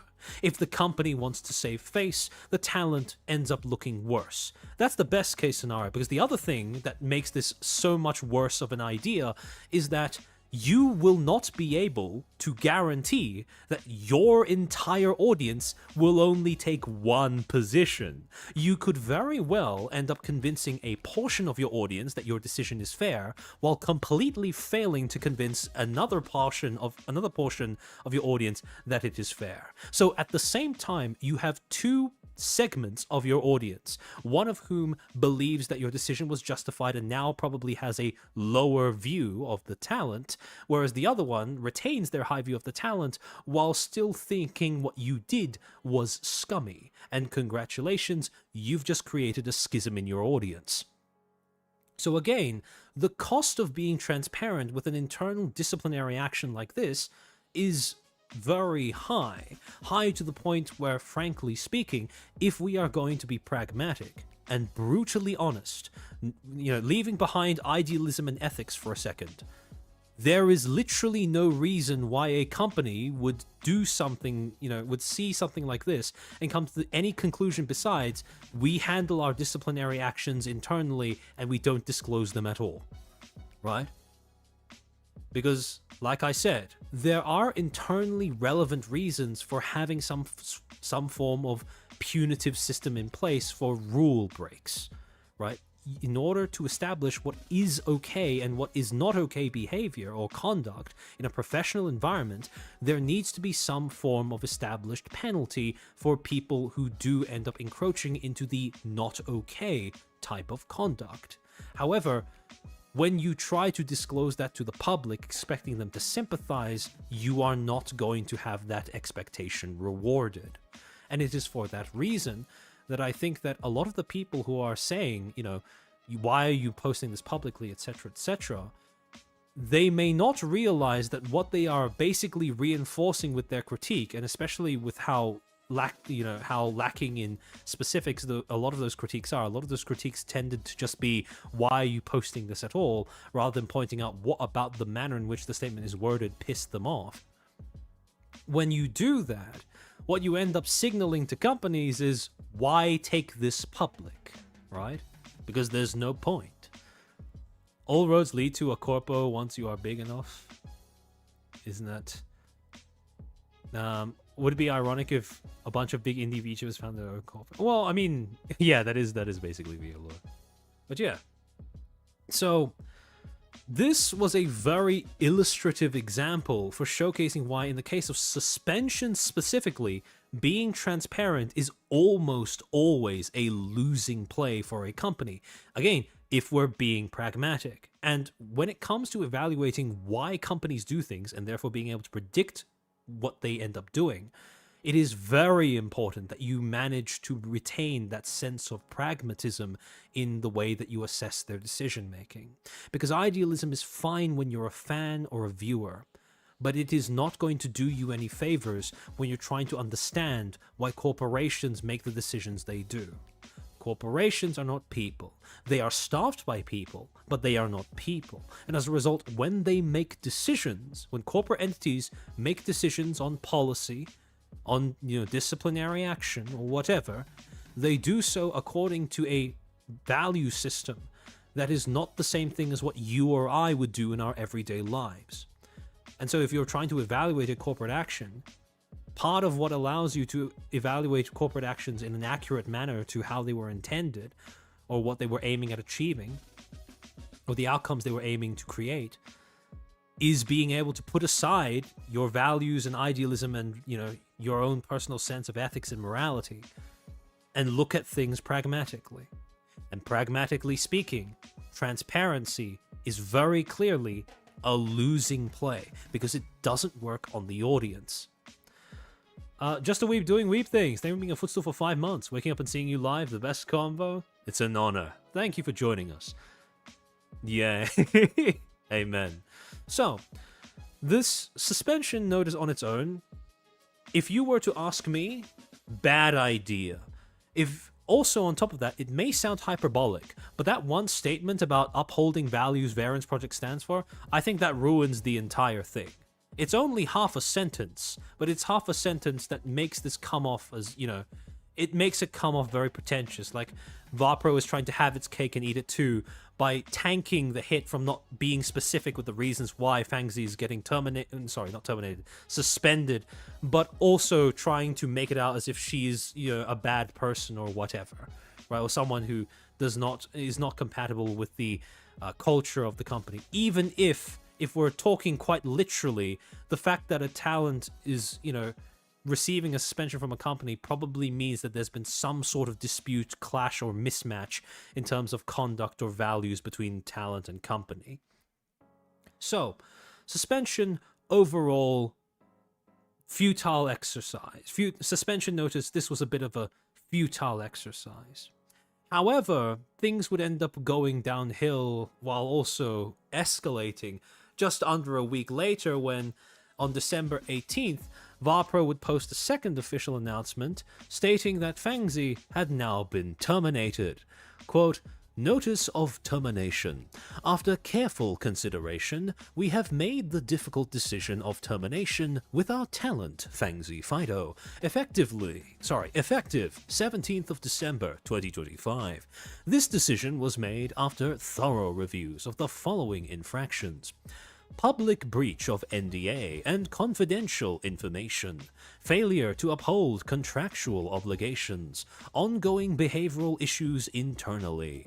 While we understand this news might be disappointing, we believe this step is necessary to protect the integrity of Variant's project and the well-being of the community.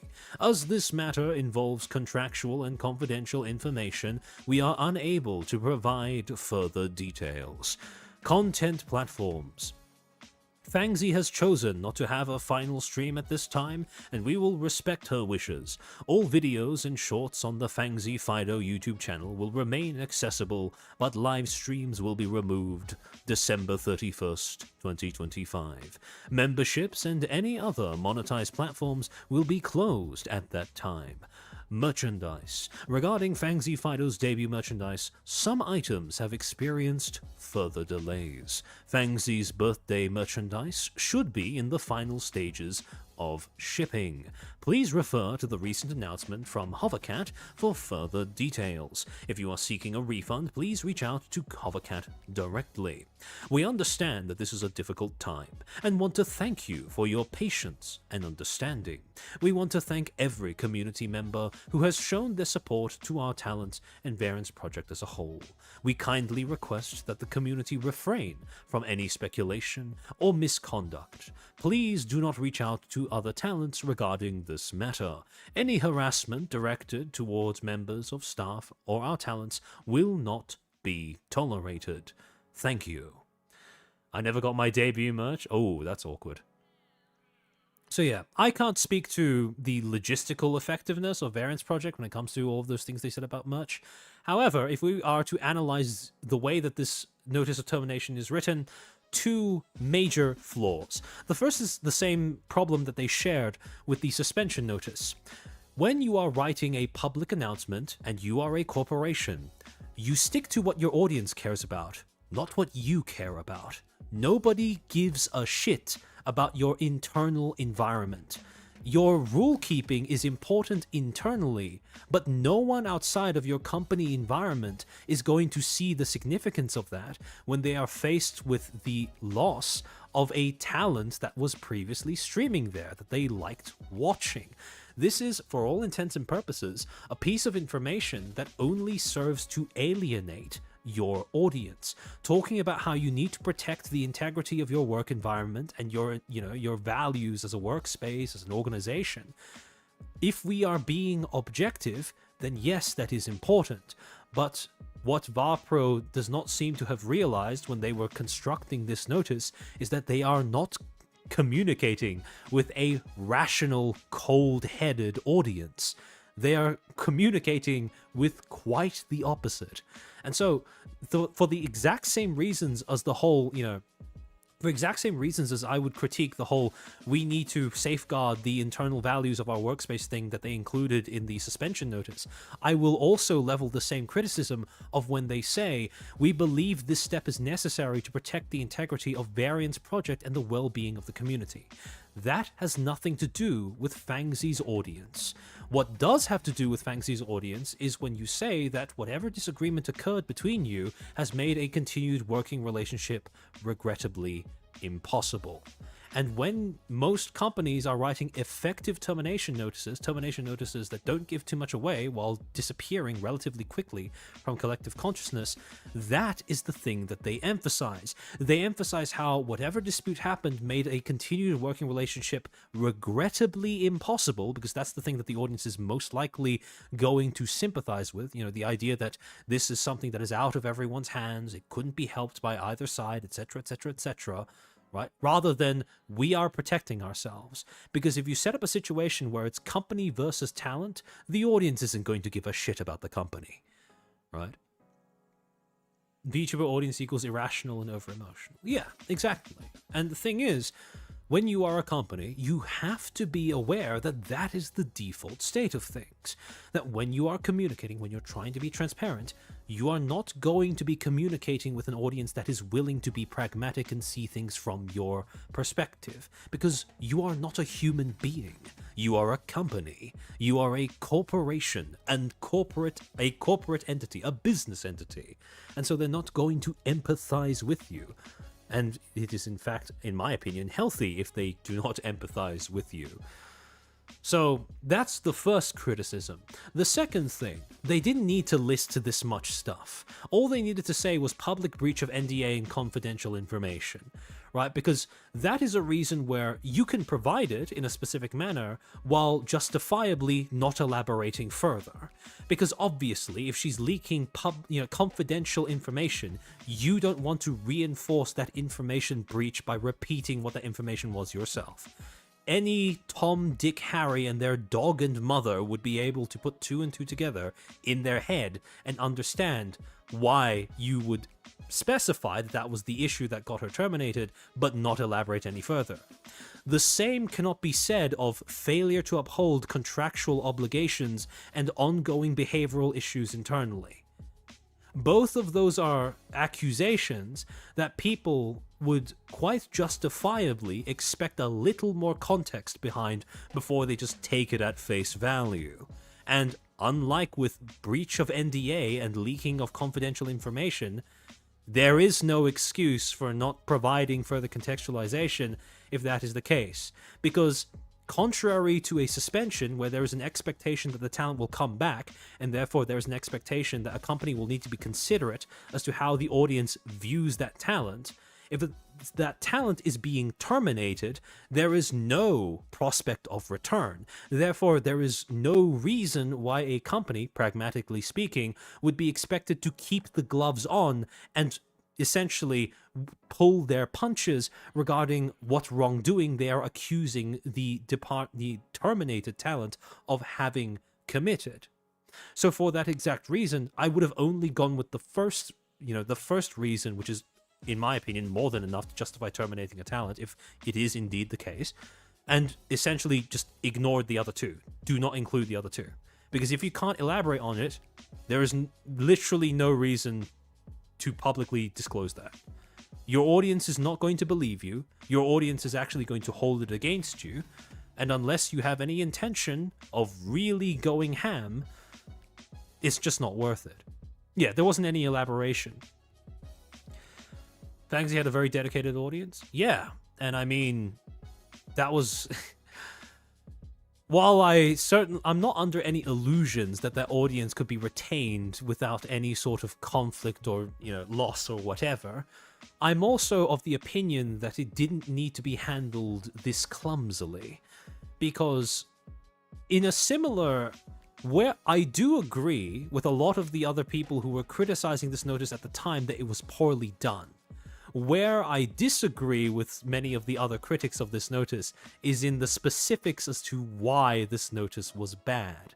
The other thing as well, the other reason as to why retroactively the suspension statement's inclusion of we want to uphold the values that Variance Project stand for, the reason why that was so bad is because this termination and this suspension happened within less than a week of one another.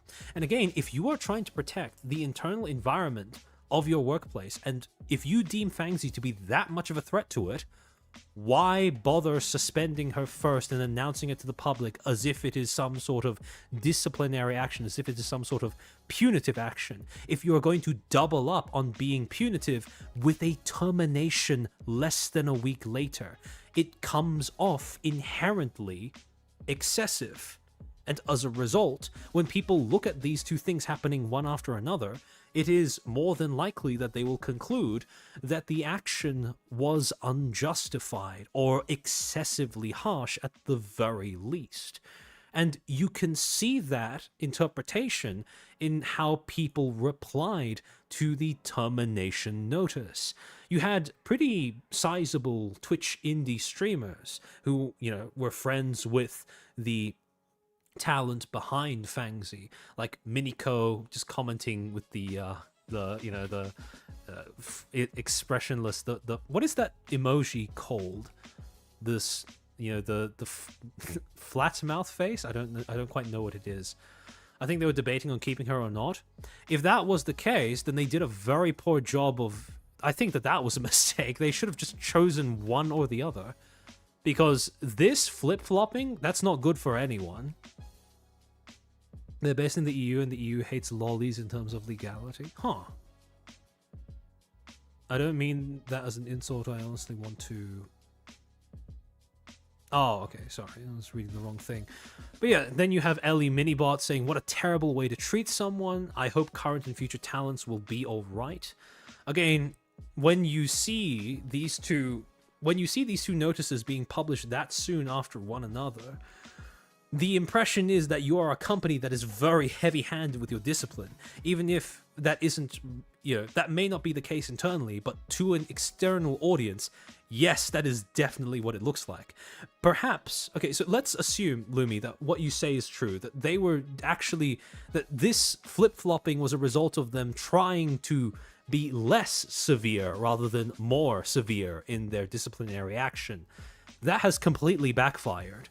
So for that reason, I would make the argument that being decisive was far more important at this period of time when it comes to deciding whether or not the supposed infraction that Fangzi committed was a contract violation that warranted termination.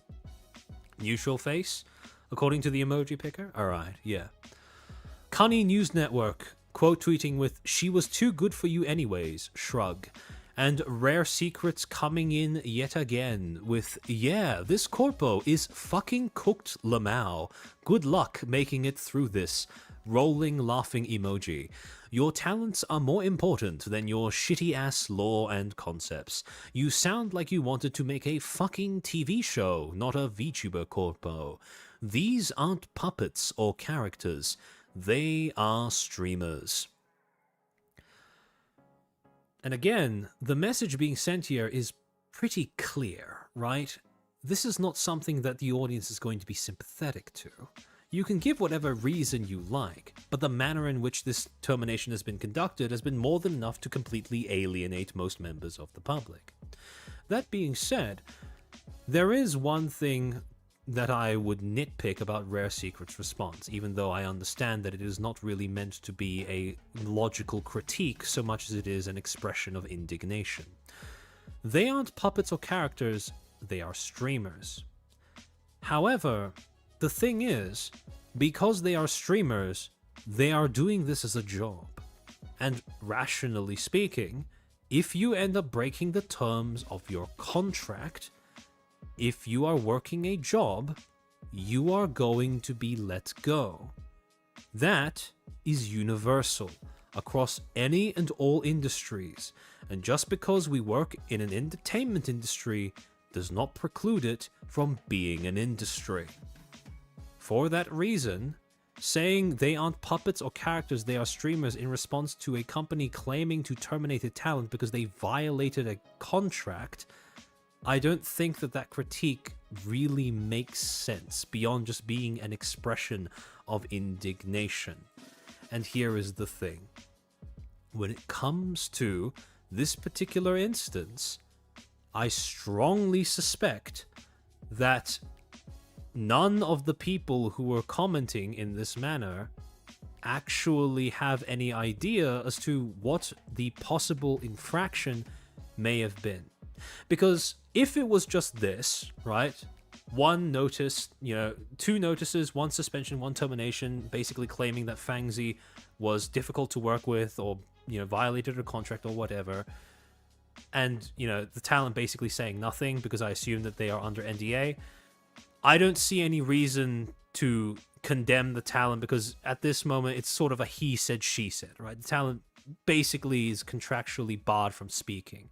So unless someone produces receipts in either direction, I'm not really personally motivated to take one party's word over another. And my assessment of this being a decision, this termination decision, didn't really evolve beyond just, wow, they really worded that poorly and it went down like a lead balloon.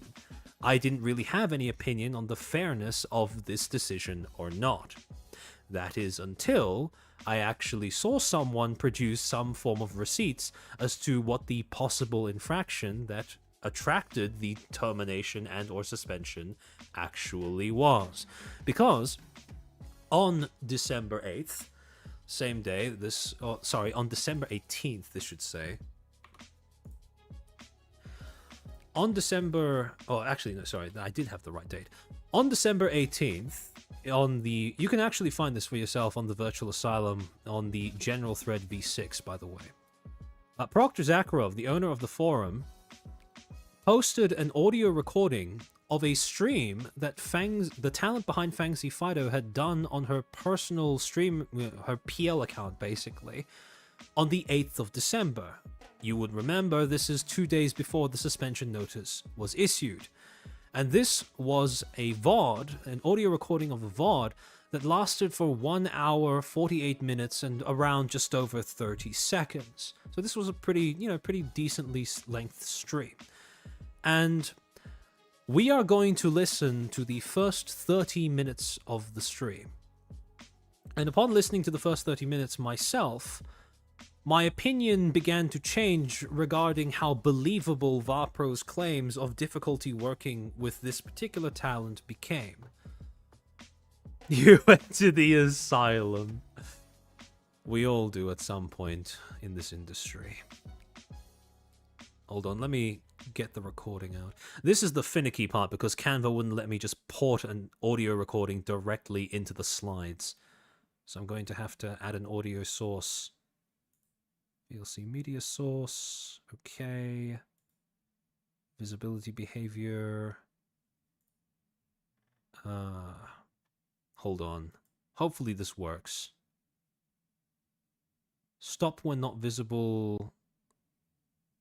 Always play even when not visible. Okay.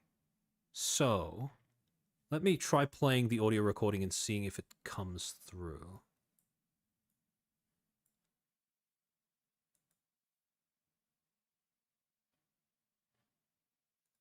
Oh wait, that might be the wrong one. Hold on, let me pull it up.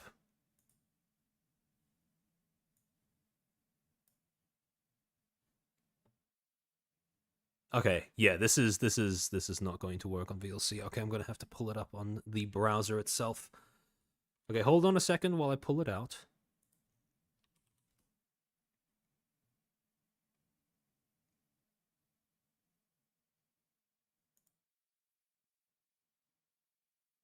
The stream was from December 8th, but Proctor posted the recording onto the forum on December 18th.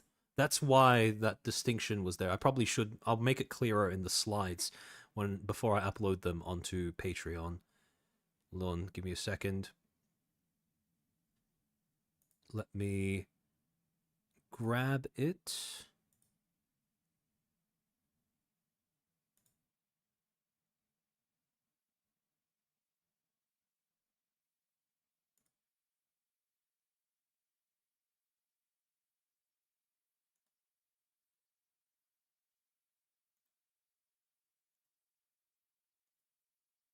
Okay, this should work. This should work.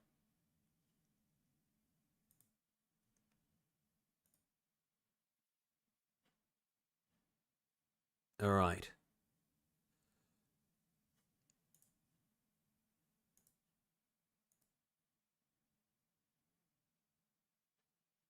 I forgot you were just a girl. How's the job treating you? I know you got a job. Yeah, my job is fine. My job is okay. It's treating me. It's. Now I want to be clear. Vapro has multiple talents who have streamed on their PL accounts before. So while still working under the company. Now that policy in and of itself is not something that I personally see much utility in, but if it is at this point established via precedent as being something that is well within the bounds of whatever Vapro's contract is. So the fact that the talent behind Fangzy is streaming on her PL account is not a problem. It's not that attracted the disciplinary action. It's treating me. It's treating me. it's fine. It's not like bad. It's not like banger, but it's like fine. There are things I can't talk about. You know what I mean? So I don't. Similarly to that, a talent, talking about their corporate job on their PL account, that's nothing new as well. I feel like I have to be really very, careful very common in because this industry. I don't see why that would warrant a suspension of any sort. I can and can't say. It's not bad, it's different. It comes with its own realm of problems that I feel like I didn't expect slash wasn't prepared for. Again, venting about your corporate job on your PL account, that is also nothing new. And also something that, in most circumstances, I don't really see a talent getting terminated or suspended for. If that makes sense. But I feel like most of that is kind of more my problem than it is anyone else's problem. You know what I'm saying? Does that make any sense? It's like, I feel... Retroactively, that particular thing that she just said, you know, sometimes the job is difficult, although I think that's more down to me rather than others. That does corroborate what Vapro said in the termination notice about the talent behind Fangzi being difficult for them to work with. I feel like most of it is kind of like my fault. Yeah. Like, if I'm not getting I would along advise with against it. people, Oh if yeah, I'm no, not for doing- sure. like- It's not something like, that I I would feel like- ever recommend, right? If you know that members of your audience are going to make the connection between your PL account and your corporate account, don't vent about your corporate account there if you know that people are going to make the connection. It's really, really stupid if you do that, right? But at least if you don't have an explicit connection between the two, right? If you never make it easy enough for your audience to, you know, without 100%, without any shadow of a doubt, confirm that you and your PL account are the same person, so long as there is any degree of plausible deniability, it's salvageable if you do end up doing that.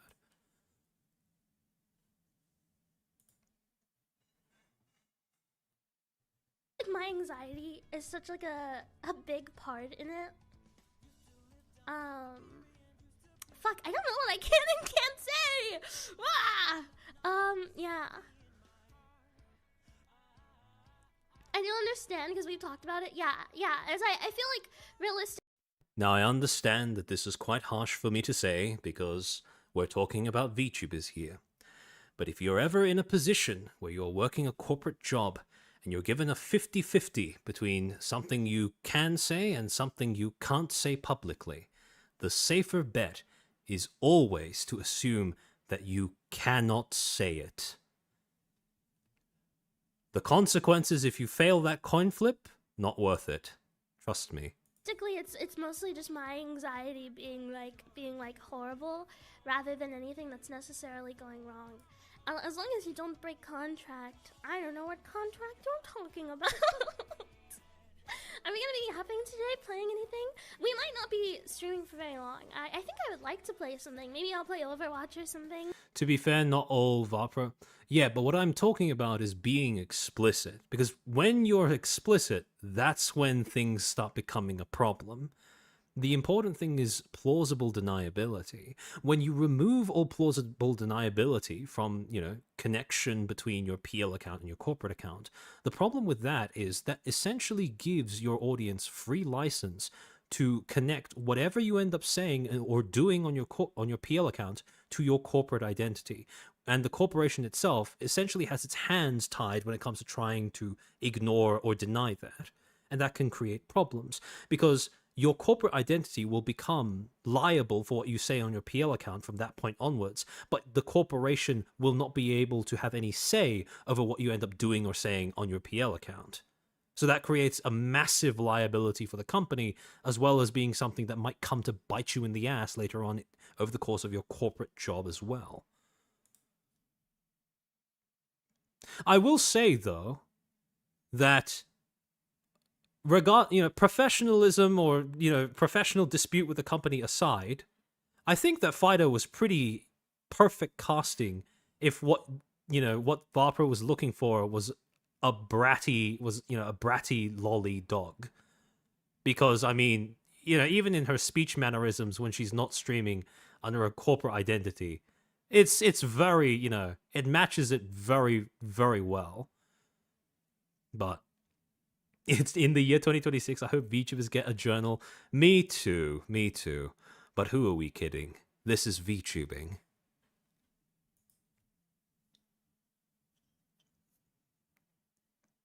Just do a little Overwatch gaming like we used to in the past on this account. Maybe even bait people on Valorant because everyone thinks I sound like a child. Hi, hello. Oh my god, it's so weird to see these familiar names that I haven't seen in so long, because I know that a lot of people that liked me on Honey haven't transferred over because Twitch and YouTube are very, very different. So it makes me so happy to see all of your guys' names again. I can't like say it, but I really miss you. I really, really miss you. And I hope you're well aware of that, because I very, very much miss you. I changed my name from Hostile Antics to Tired Antics. Well, hi. Hey, Antics. Yeah, I know. Everyone's like got lives and stuff now. It's crazy. Valorant Elite E-Girl strategies are all the rage in Arc Raiders now. I refuse to get on Arc Raiders. I just cannot. Like, I genuinely will not get on Arc Raiders. I won't. I refuse. It's just not happening. It's just not happening. So many people want me to, and I won't. I won't, because one of my friends, she's like very into it, and so every day she's like, I'm playing Arc Raiders, and it's like that in itself has made me like despise the game to where I like. So far, nothing that would attract disciplinary action, right? Streaming on PL, a little bit of venting about the job, but not actually breaking any NDAs or anything. And basically just going on to comment on how much she's missed her audience over the time that she's been streaming under a corporate identity. I'm not playing it. I'm not playing it. You can't pay money to play it. Sao Jun, I don't really get the whole public journal thing, then complaining about my privacy. That's the fun part. See, what people... Essentially, the main motivation behind people posting personal thoughts and feelings, or personal thoughts and feelings that induce vulnerability, that's the key part. You can be personal but not vulnerable online, but being personal and vulnerable, that's opening yourself up to more than I think you should. But the reason why people are personal and vulnerable online is because they want validation for how personal they are being. And when they say privacy, what they're actually complaining about is something leaving their intended audience. Which, if you're using Twitter to try and reach an intended audience, you've already fucked up on step one. Funless, thank you for being a Footstool for 18 months. She has a sort of quivering, smug, childish voice. Yeah. It does fit the character quite well. But, well, I mean... Yeah, it's perfect casting, even if the professional relationship didn't end up working out so well. Very woe indeed. I can't. I will not do it. I just won't. I won't. You can't make me. And that is all I'll say about it, is you cannot make me, and I won't. I just can't. We gotta play Outlast Trials, New Prime Asset.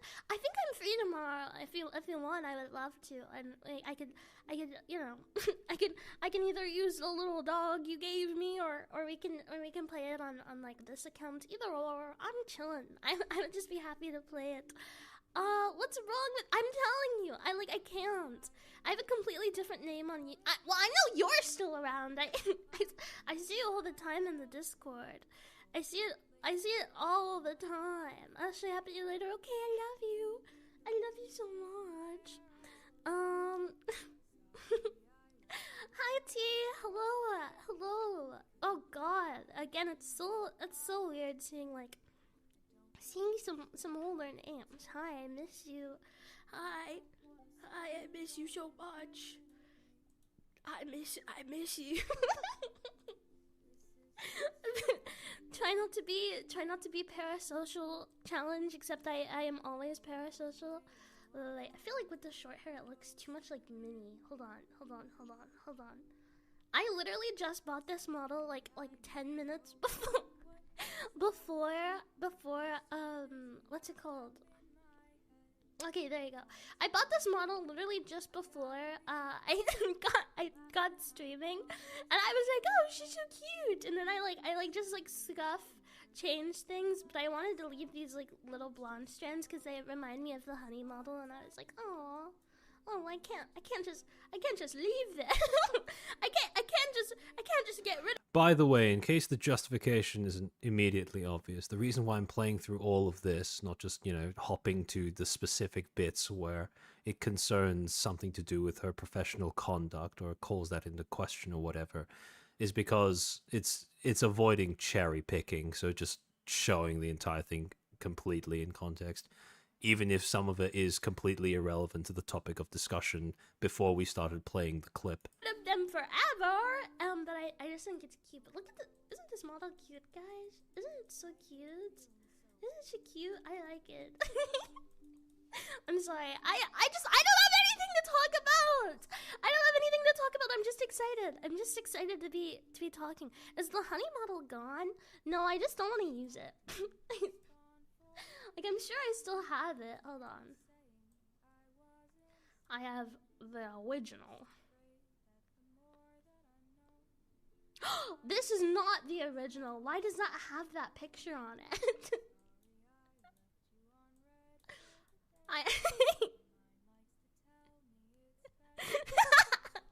Guys, you don't know who that is, okay?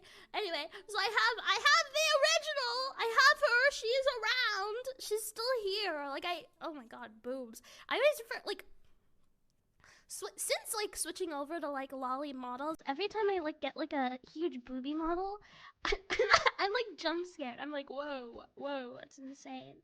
Whoa. I haven't looked at this model in like a while. Oh my god, she has a tongue. I forgot she has a tongue. It doesn't even feel like me anymore. You know what I mean? I feel like her face is so pointy. I feel like it doesn't feel like me anymore. I know that she is, but holy moly, like I feel like she doesn't even feel like me anymore. Ah, she's gorgeous. It is a very, very pretty model. A very, very pretty model. And I have and then I have the what's it called? She's so oh my god, I also haven't played with this Kago model. knows the talent behind Fangsy Fido, formerly of Variance Project. She's so smug. She's so smug. Or I should say Honey, basically the talent behind Fangsy Fido. Too, like, oh my god, playing with different models, like I know that they're old versions of me, but it's like they don't feel like me anymore. They don't feel like me anymore at all. It's so weird. I'm so used to the F model now that anything that is not the F model feels Okay, here we're getting a kind of heavy-handed, right? Referring to it as the F model. But again, nothing that would encroach realistically into breaking confidentiality unless the corporation is going out of its way to be really anal about it. strange and out of character. Does that make sense? If I ever graduate as dog girl, I'm going to be so lost, bros.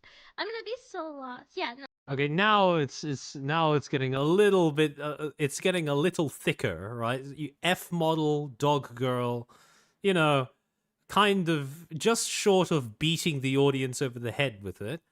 But again, still not really something that would encroach over confidentiality unless the corporation really, really wants to stick you over it. Kayfabe tossed to the ocean. Yeah, kind of. I can't use the F model at all on this account, so don't worry. Don't worry, I'm not allowed to use her whatsoever outside of, that stuff. But holy moly, looks so... Remember, every single thing she says about her corporate job, the veil that stands between that and having consequences for her corporate identity is plausible deniability, right? only having hints, heavy-handed as they may be, that those two identities are actually connected. Because if those two identities are explicitly connected, then all of a sudden every single thing she was talking about regarding her corporate job, all of the veneer falls off of it, and everyone is now able to interpret that without any filter, without any hesitation, as being about Varian's project. Oh, it looks so. It's just so weird. It looks so strange being anyone other than myself. Honey's also a dog girl? Yes, but the fact that she referred to it in that manner is, Is this gonna save? Okay, yeah.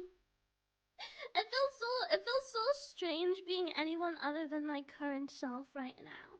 Feels very, very weird. Very, very strange. Very interesting indeed. Can I get the glasses back? What was the trigger for that?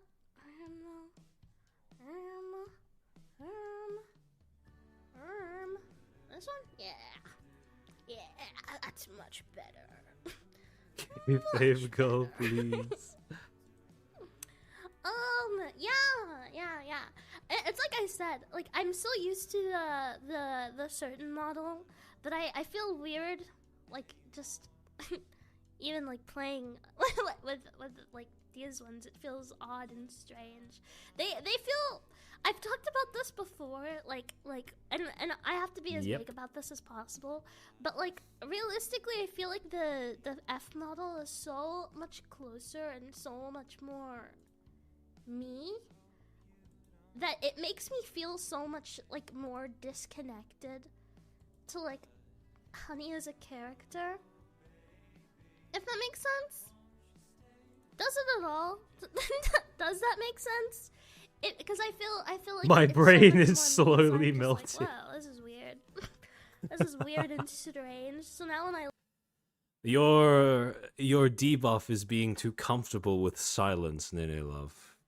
Not very many people seem to have that trait nowadays. look at like the Honey models, I'm like, whoa, who is that? Who is that? Yeah. Very strange. Very strange. I will say, though, if you're good at rambling and going on, that is a good trait if you're a streamer.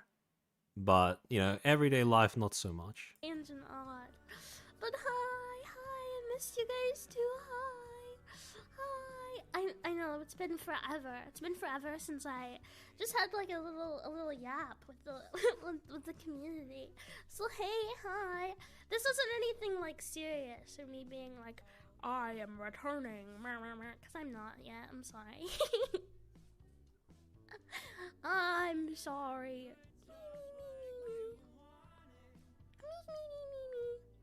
Some more melanin. Honestly, whenever I make a drawing of myself, I don't like it being too much of a lighter skin color because I'm not. Yeah, I think that's also what it is. I like that Fangsy has more like dark hair and like more melanin because I.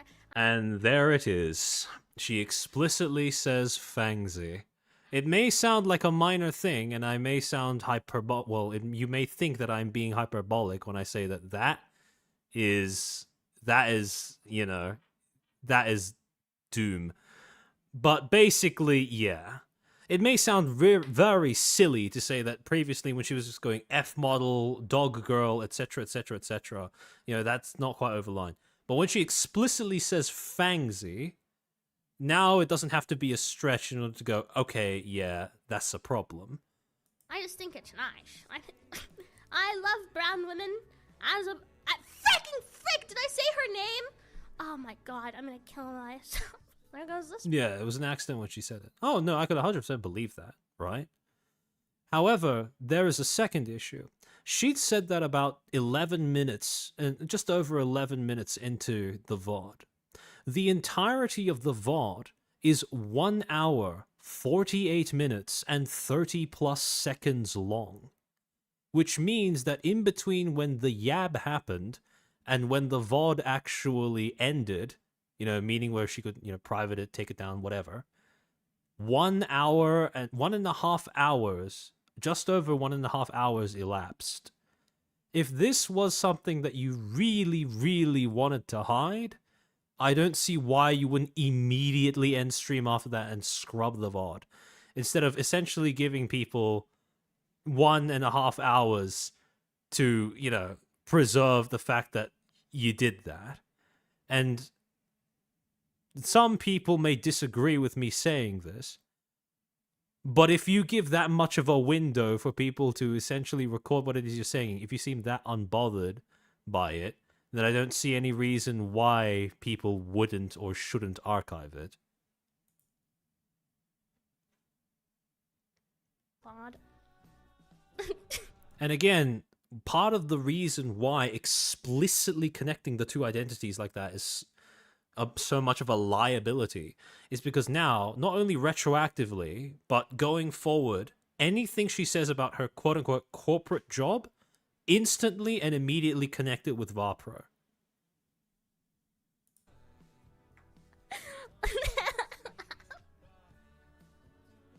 She did scrub the VOD right after stream, but yeah, she should have ended the stream right away. Yeah. I mean, she's my Oshi. She's my Oshi. And again, this sort of playing coy is not going to work retroactively. Like, if you do it before, you know, if you make a game out of towing the line, right, that's, you know, that can be fine depending on how lenient your corporation is, right? But after you already make it explicit, going back to doing that is not going to help.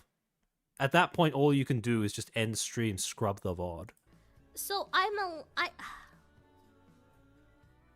Yeah, not a good she's my save. Oshi. So, what I'm at this point, when I'm listening to this VOD, what I'm thinking about in my head is, okay, let's reassess what the termination notice claimed. That she breached confidentiality and NDA, that she was difficult to work with. The difficult to work with thing is corroborated by what she said at the beginning of her stream about some of her difficulties in the workplace, or at her corporate job, so to speak, which is now explicitly, you know, stated by her to be, you know, being Fangsy. And on top of that, you have the whole breaching confidentiality thing, which at this point is also, not only is it the case that she did explicitly name the two, albeit by accident, but she waited an entire 1.5 hours before actually trying to do anything to remove that. Son of Sweraf, Honey, the talent formerly or behind She's my Fangsy Oshi, so Fighter I like her model. of Vapor. I love brown women. I love brown women, and so having an Oshi that is a brown woman makes me happy, because I am also a brown woman. And so my favorite VTuber being a brown woman is nice. Took less than 20 minutes. Sigh. Sigh. Yeah. So she's my Oshi. She's my Oshi, and so her being brown, it's very nice. It's very, very nice. Realistically, okay, let's say that management ends up reviewing this stream. Can you really argue in good faith that after watching through this stream, they would come to the conclusion that she will take confidentiality clauses very seriously? Because I certainly can't, right? And that is the issue. I would wager at this point, only through 12 minutes, by the way, of the 30 minutes that we're going to watch, at this point I would wager that most of the people who were commenting on the termination notice, saying, you know, this came out of nowhere, completely unjustified, etc., either don't follow her PL, didn't watch this stream, or, you know, do both, but still feel like this is, you know, that this is something to be glossed over.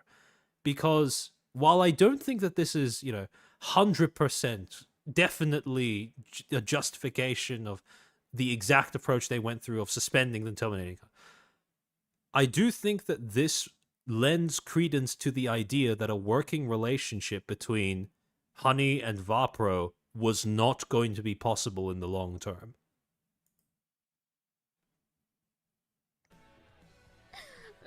So over. so should we play Overwatch, guys? the life now. The times have changed. I know.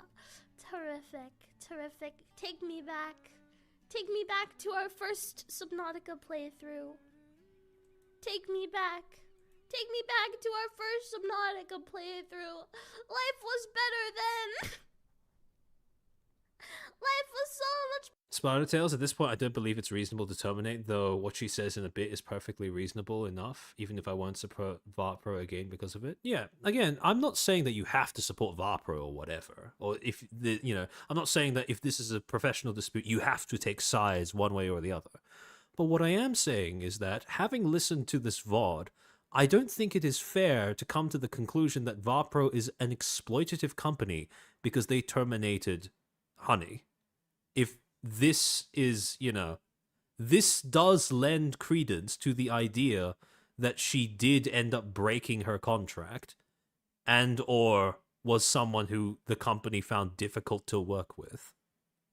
Better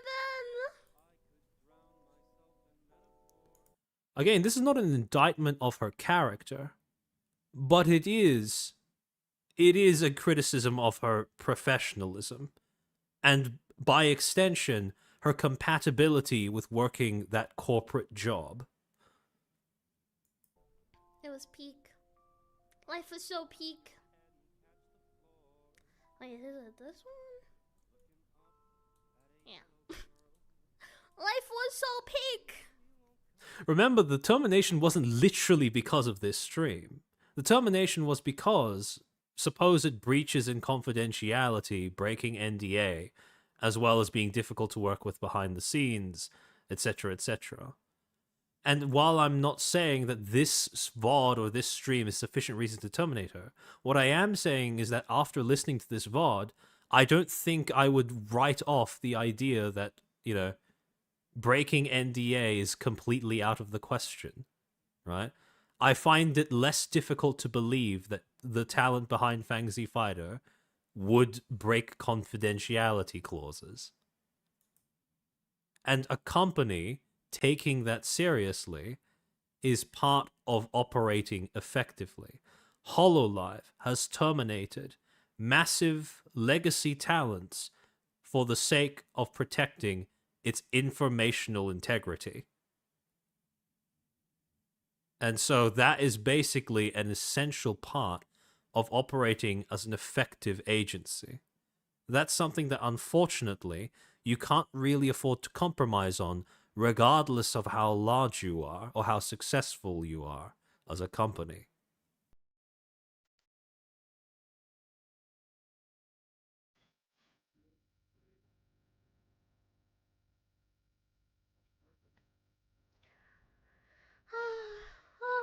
How dare we all get older and busier? Wait, look what this model can do. No bitches. Sorry. Sorry, I think it's nice.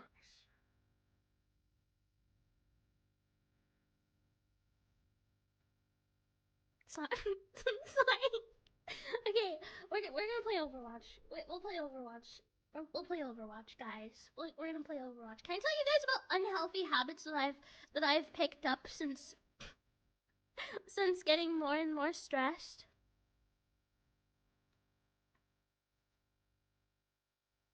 Okay, and this is an unironically bad habit, okay? So if any of you pick this up, I'm going to smack you. I promise. I promise I will show up at your house and I will smack you. Because I know it's a bad habit. And I don't want it to rub off on any of you, okay? It's not gaming. I've been doing that for too long. You're not getting defend, are you? No. It's not technically a drug. I don't think it's I mean, I guess kind of, but it's not like, hold on. Did you hear it? I can do it again. It's not a good habit. It's not a good habit to Now, I know that later on in the vault she clarifies several times it's not weed, it's not meth, it's not, it's none of the popular recreational drugs. But if Vapro has a morality clause in their contract, I feel like this entire segment is playing with fire now that she's doing it after explicitly connecting herself with Fangzi. Guys, I'm telling you, it's not a good habit. It's not a good habit, and I don't want you guys to do it because it's. The fact that she doesn't say it's smoking either encourages people to imagine that it is potentially much worse. Yeah, she was smoking cigarettes. Okay, but yeah, she doesn't. She doesn't end up saying that though, which is the problem. I don't want you to do it because it's bad. But if I do it, it's fine. Okay? No, it's not pot. So no one else can do it but me, okay?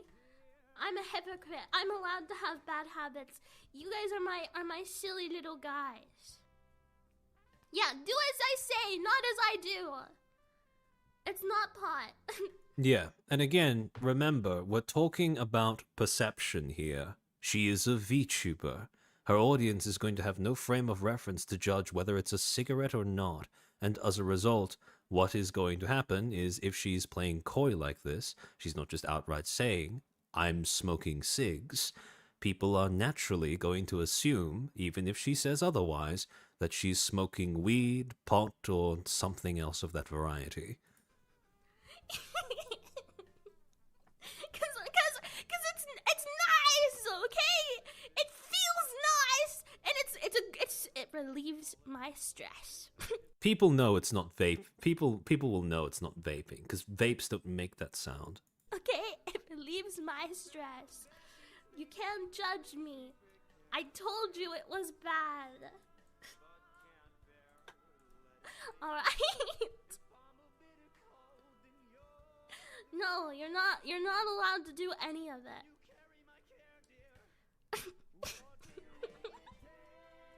100% pure I'm crack not. cocaine. It's not weed. It's not. If it was weed, I would have just said it was weed, bros. Because I feel like weed is less bad. See, the same logic behind what you just said applies to cigarettes too, right? Like, hopefully, well, I mean, for future reference, I would hope that realization kind of dawned. But I don't know. Maybe that's like me coping for thinking that. But I feel like weed is less bad. But I don't know. Again, I might be just like coping.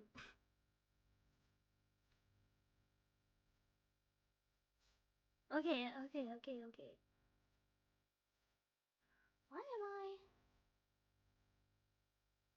Why am I down? Why is it all the way over here? Hold on. that's understandable, Superknight. Hold on. Do I have to put this like here? Oh, okay. People look down more on people who smoke Strange cigs than now. people who smoke weed. Well, I mean, that's because secondhand smoking is a thing, and no one wants lung cancer.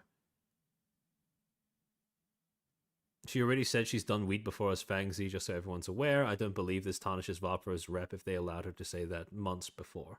Yeah, no, I'm aware of that. However, again, like I said, if you're playing coy and you're willing to come out and explicitly say, yeah, I'm not smoking weed, right? That is inviting your audience to speculate that you're smoking something a few grades above that. Since you won't outright say, I'm smoking cigs either.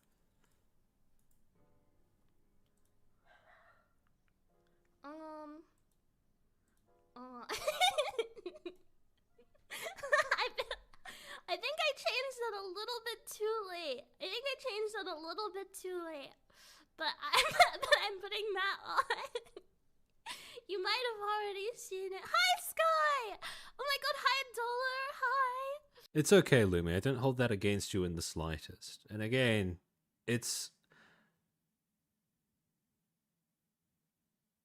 I hope you understand that when I criticize someone on the basis of professionalism, and when I'm using this as essentially a way of, well, corroborating or testing whether the claims made in the termination notice are believable, that it is not intended to be a personal slight against Honey.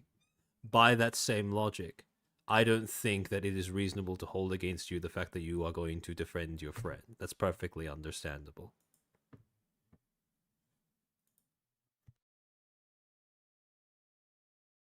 Hi. It's not weed! I swear! I promise!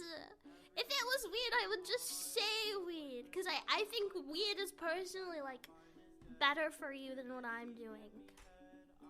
Right? See, so many old names. It makes me so happy.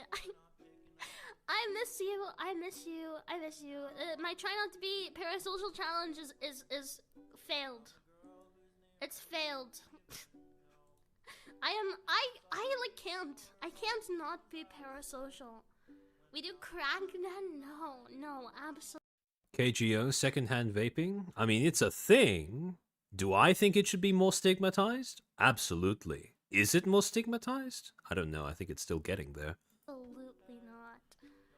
Are herbal diffusers okay? No.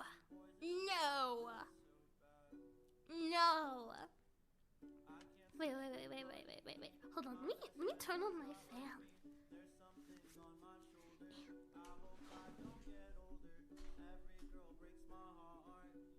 I will also say, her choice of background music isn't really helping the denial that it's weed either. Because that is...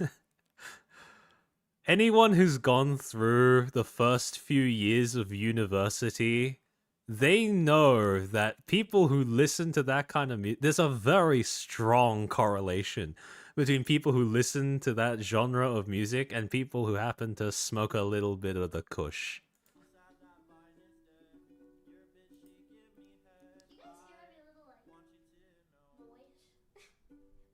I feel like you heard the lighter way more than I expected you to hear it. so weed is okay, but not herbal diffusers? Yeah. Yeah, weed is fine. Not herbal diffusers. Those are bad for you. And you can't do what I do, because that's also... The lighter was so clear. Really? Well, unluckily for me, I need to relight this. I breathe in micro bits of steel at my job 5 days a week. Do you get... Is there some sort of collateral pay that you get as part of your check? Where, you know, they account for the fact that you're going to be breathing that in and try to, like, compensate you for the possibility of some sort of health condition developing later on? Because that does not sound... That does not sound very workplace healthy and safe. Ow. I dropped it on my leg. Ow. Ow. I was going to defend myself for a second, but then I actually listened to the song and I realized you were right. It's okay, it's okay. I'm not gonna judge you, Jane. It's okay, I only, like, barely burned myself. Only, like, barely. Yeah, I'm fine. It landed, like... I have perpetual lead poisoning and need blood tests every 6 months. Oh, no. Oh, no. On, like, no. the side. You really are. Shut up. Shut up, okay? Shut up. Shut up. That was the crispiest lighter sound I've ever heard. Well, I got a new mic recently that I like. I talked about it as like F, but I like debated selling it because because something about, so I moved, I think, like right like after I graduated, as honey. Or it might have been right before. It was either right before or like right after I graduated, I moved. And so I have like an office now, like a professional office. And so one thing about my office is that it's empty. It is so utterly and completely empty. So my like old mic would just pick up like everything. It was so bad. And so someone gifted me this $500 mic. And so now that I have coworkers, I like asked like the tech side of our coworkers, and I was like, hey, would this mic be better or can I sell it? And they were like, why would you sell it? And I was like, cause it's like $500 worth of money, and you know, that could be nice. I could like pay a bill or something. And they're like, honey, no, you can't sell it. No.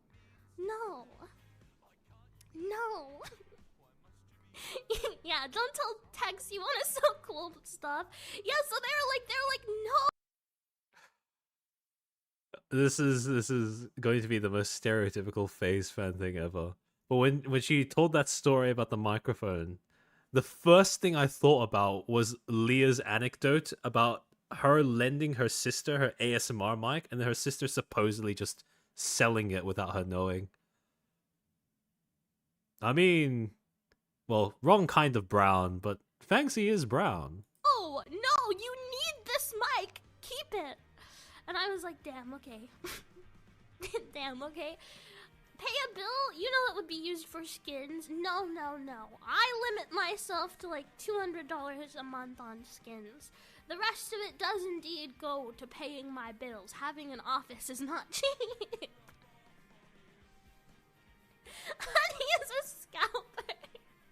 No, I'm saying like $200 a month. I feel like realistically it's probably like $100 because If that was a throne gift as well, I feel like saying that out loud is not exactly the best thing to do in front of your audience. So, what was that supposed to? I get the battle pass and I mean, some of them. Because Leah, it's because Leah is Puerto Rican. then I get like one skin. Like here, if we look into my shop right now, I could have bought this bundle, but guess what? I don't have this bundle because that's a bunch of money. You know what I do have in that instead? Truly a sea experience. I mean, as a Latino, I can confirm your family members will sell out your expensive stuff for cheap and quick money. Oh dear. I have the one diva skin, and I didn't even get the bundle, but I did get the battle pass. but I did get the battle pass. So if anything, that was probably like 40, 50, 60 bucks. Yeah. So if anything, that's probably only like 60 bucks a month instead. Yeah, Zahara, that's exactly why I don't think it's a good idea to share that anecdote. And then I'll have to pay for an assistant. Guys, I'm already poor. What? No, I'm not paying an assistant to keep my money away from me. If I wanna be poor and have nice Overwatch skins, that's my business, okay? That's my business. After getting This is truly a Caleb Hammer moment. your new job, are you more financially stable? No. And this is where we get to the second portion of it, where I can realistically go, yeah, okay, I can believe that there were conflicts happening behind the scenes at Varpro that made it impossible for a continued working relationship. The exact opposite, actually. I am way... Remember, she has not started a new stream, right? She has not... This is still the same stream where she explicitly said she is Fangsy. less financially stable since getting my job. Cause I don't know if you know this, but jobs like that, they take about 50%. That's like the industry standard. You know what I mean? That's like the industry standard. So no longer are you doing everything alone. but they take half of your money. So Someone can correct me. You know, a more dedicated fan of Varpro can correct me on this one if I'm wrong. But I don't believe that Varpro has ever attempted to advertise themselves by disclosing what their revenue splits with their talents are. I don't think I've seen. I don't recall ever seeing Varpro put out an announcement saying, "This is our revenue split with our talents." no. No. No. If anything, I am way less financially stable than I was. I think I make like 1/4 of what I made when I was doing it alone. Yeah, but you get support. And I will See, this is where we get into a finicky situation, because this stream has now gone from, you know, someone playing coy and venting about their corporate job to being corporate talent venting publicly about their corporate job. And I understand that when I say it aloud, it may not sound like a major distinction, but believe me, it is. From both a PR standpoint and very possibly from a contractual one, it is a very big distinction. Funless, thank you for the 2. Not a fan of Opera. I'll correct you. Furniture's what you're into, eh? I'll say the job that I have, you know, they're very, very nice. Good night, Mushroom. They're very, very Hope you have a nice. nice rest. They're very, very awesome. 1/4, not because they take that much, but because I just am not making them much money. You know what I mean? And now, again, your corporation can't control what you say on your PL, which basically means that if you do, on your PL, explicitly connect it with your corporate identity, people are going to join the dots, but your corporation is not going to be able to do anything about it. For that exact reason, you become a severe liability when it comes to using your PL from that point onwards. Everything and anything you say that may sound like it alludes to your corporate job, that is going to be interpreted as if you are talking about your corporate job. And if you start talking about, I'm less financially stable after joining my corporate job, then you can quite understand if a company is not going to be all right with you saying something like that, even if it isn't, in your words, their fault that you are less financially stable. Because, let's be honest, if you as a VTuber fan heard your favorite VTuber say, look, I'm less financially stable after joining my corporate job, are you going to be more or less inclined to try and support her under her corporate identity? I think 99% of people are going to say less. And that's a liability. I think suspension should have been the way to go. I've seen people do worse and not be terminated. I'm not saying that she should have been terminated over this. What I'm saying is that this gives me pause as to whether, whether people saying, oh, she had no reason to be terminated is justified. This makes me believe that there was stuff behind the scenes that may have justified, termination. Because at the end of the day, a termination is not designed to signal that the person being let go from the company is a horrible person.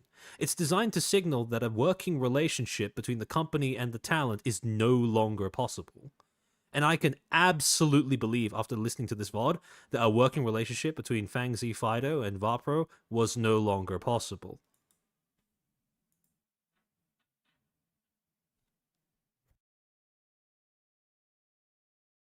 You know what I mean? YouTube and Twitch are just so very different that I feel like I'm struggling to get like a YouTube audience. So I do what I can.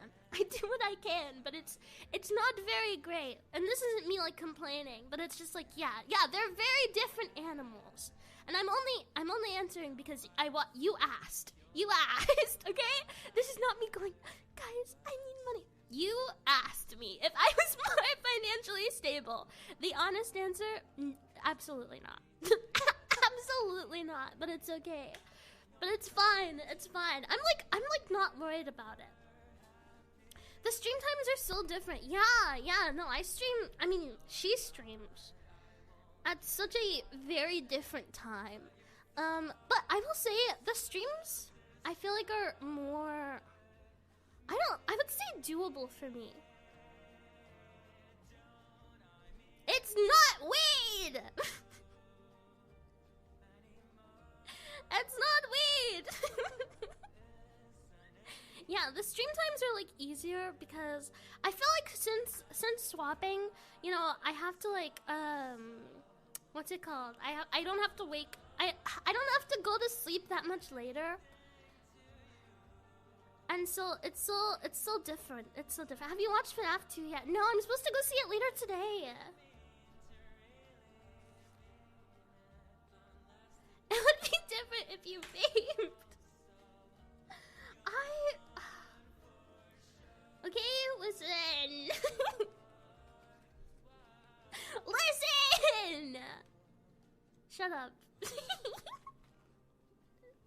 Shut up, okay? Shut up. Shut up. Vaping is bad for you too, alright? Vaping is bad for you too.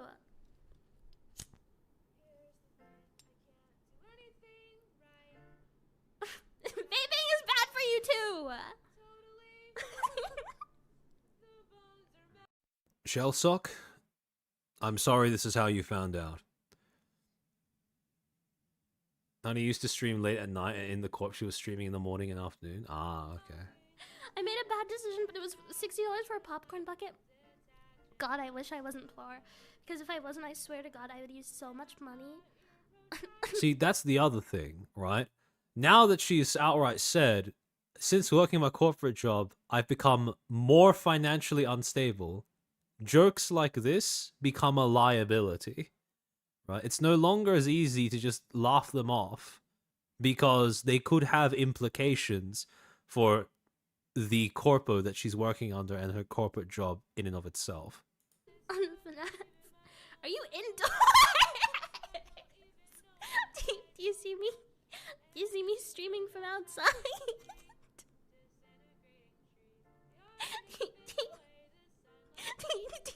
Do you hear me outside? No. No, of course I'm not outside right now.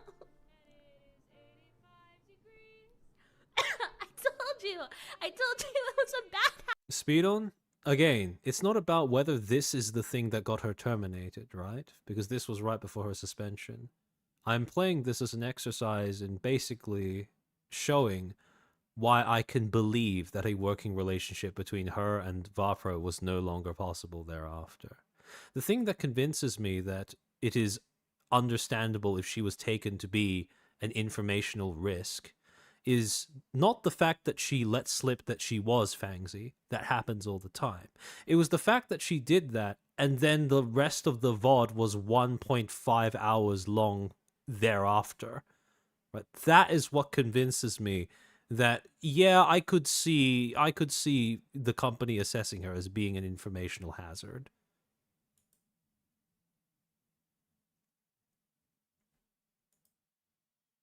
habit. You're not allowed to judge me, I warned you.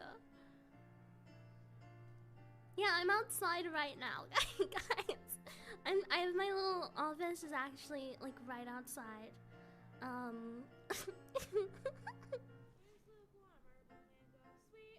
My friend bought me a ticket and spent 130 on the pub. I want that! Like, that's what I should do. That's what I wish I could do. But I spent all my money on this on this model today. It was like $19. It was like $19. It is not a femboy model. She has boobs. See, if you look real closely, there's cleavage in there. See? See? If you look really close, there's cleavage there. That is a woman. That is a woman. She's just cute. Oh shoot, Strife, can you change the category of the stream?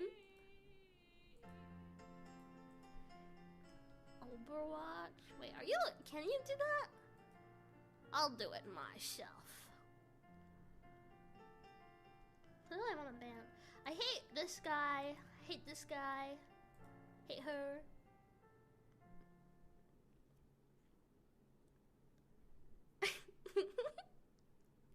Hate them. So yeah. Hate those guys. They suck. Darn it! None of my picks got banned. No! Ah. Man. Man. Man.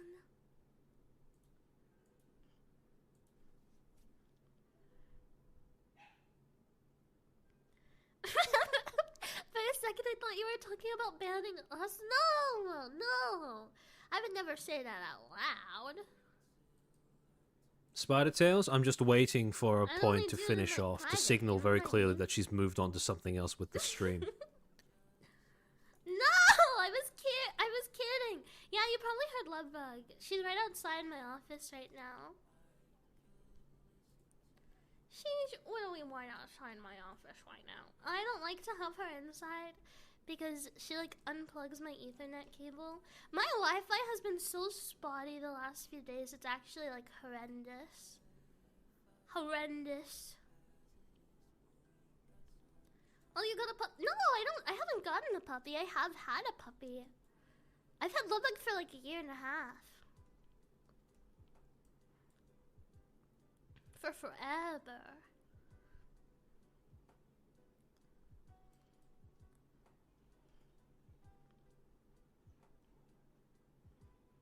I hope I don't drop this.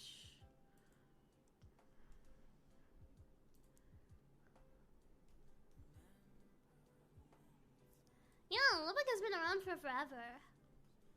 How are your cats? They're so good. Well, at least I think so. Patchy's been throwing up a lot more recently. And from here, she basically goes on to talk about her pets before starting to actually play the game. So that was the VOD in question, streamed I believe 2 days before she got handed her suspension. However, I stand by my statement from earlier that I doubt most of the people who were expressing doubt that, Vapro's, who was expressing that they don't think that Vapro's decisions were founded in anything at all.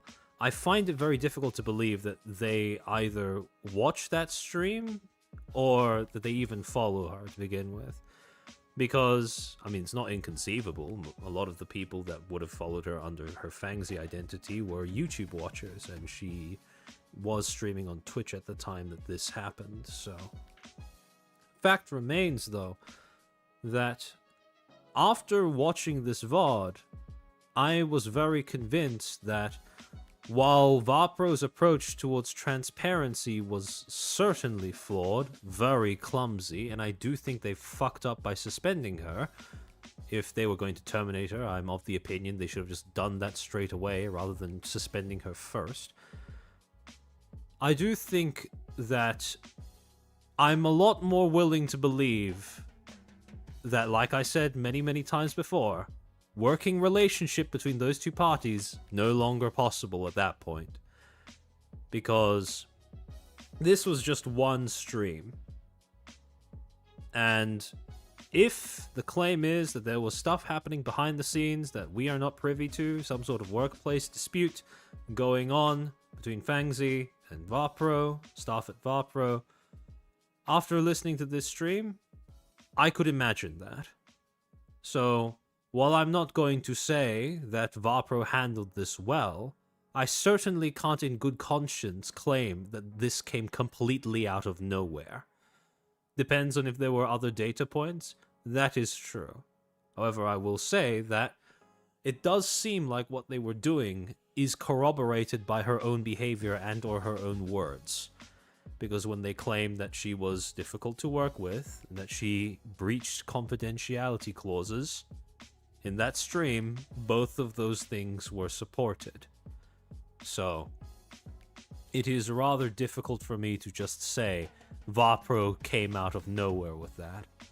First time watching, didn't expect such a nuanced take on this. Thought I was going to have to try run defense. I'll definitely have to watch more if you handle all cases like this. Thank you, I appreciate the compliment. But yeah. Again, when I say at the beginning of streams that I aim not to I try not to attack the people, I'm trying to criticize the practices. It's not for show, right? When I criticize someone's professional conduct, that's not me saying they're an awful person. That's just me saying that they don't have great professional conduct. Similarly, when I say that a corporation really fucked up the way they communicate something, that's not me saying that the corporation is evil. It's just me saying that they really fucked up. So, that was the whole Vapro termination. So, immediately in case 1, we have a very clear example of how transparency with your audience is a very inconsistent approach towards trying to generate goodwill, mitigate bad PR, or in other words, try to communicate something difficult and or contentious to them. Very often, if you make the mistake of trying to be transparent while not sufficiently taking into consideration what the public you're communicating with values instead of what you value, you are going to end up alienating them one way or another. Vapro's foremost concern was securing the integrity of their work environment. Their audience's first and foremost concern was Fangzi Fido and the fact that she was no longer streaming. So, in failing to recognize that, Vapro committed a fundamental blunder that also revealed how little transparency would have made a difference, because fundamentally what people had an issue with was not how she was suspended, was not why she was suspended. I doubt most people even care what contract she signed and what it says. What they cared about was the fact that their favorite streamer was no longer streaming, and everything else was downstream from there. However, to move on to the next case where it becomes a little, I suppose, a little less ambiguous as to what the conduct involved in resulting in a termination or a talent departure, what conduct ended up bringing about a talent departure from a company. We have the next termination that happened in December of 2025. And, well, sorry, give me a second. Flip to the wrong page. We have First Stage Productions. Now, I'm not sure if everyone who's watching the stream has heard of First Stage Productions, but for those who haven't, First Stage Productions is a self-described, quote, VTuber agency established by Reality Studios Inc., a virtual talent management company based in Tokyo, Japan. Basically, for those who watched my older streams, Reality is a subsidiary of Gree, Japanese tech company. Reality also happens to own a streaming service, one that allows people, one that is predicated on making VTubing as accessible to potential users as possible. It also happens to be a rival to Irium, and Gree happens to be well, I don't know if rival is the correct word, but certainly a Japanese counterpart to DNA, the company that owns Irium. So, when it comes to First Stage Productions, basically all you need to know is that sometimes when it comes to Japanese mobile streaming services, especially Japanese VTubing mobile streaming services, those services, the same companies that own those services, also create VTuber agencies. Now, the reason why they do that is because it's a beneficial relationship. If their apps accrue enough users and they also happen to manage a talent that ends up blowing up from exposure to those users, then they get a big PR and or revenue win in that regards. Similarly, by having a massive pool of talents that are contractually obligated to stream on your app, you guarantee that potential users are always going to have content that they can tune into on your app. Anilive and Nexus attempted to pull off this combo. They didn't pull it off very well, but that was the fundamental logic behind it. So this is a very established convention when it comes to Japanese mobile streaming service VTuber agencies, basically. And First Stage Productions is one such VTuber agency that is owned by one of the same companies that owns one of these streaming apps. Now, First Stage Productions, as you can probably tell, they started off being just a Japanese VTubing agency, but they expanded out to the EN side of the industry almost immediately after they were founded. If you go on to their YouTube channel, they describe themselves as the following. Quote, First Stage Productions is a VTuber agency established by Reality Studios Inc., a virtual talent management team established in Tokyo. We are dedicated to supporting creative talents through their journey of delivering fun and captivating content to audiences all around the world. And so, when you actually go onto the news tab, starting from July 3rd of 2023, First Stage Productions, formerly only a Japanese company, decided to expand outwards into the English-speaking market as well, because on this date they would announce that they were holding auditions for the first generation of English-speaking talent. Quote, Reality Studios Inc., head office, Minato, Tokyo, Minato Prefecture, Tokyo, President and CEO, Sunasuke Sugiyama, a wholly owned subsidiary of GREE Incorporated, hereafter referred to as Reality Studios, will hold auditions for the first generation of English-speaking talent from July 3rd at the VTuber agency it operates, First Stage, that should say production.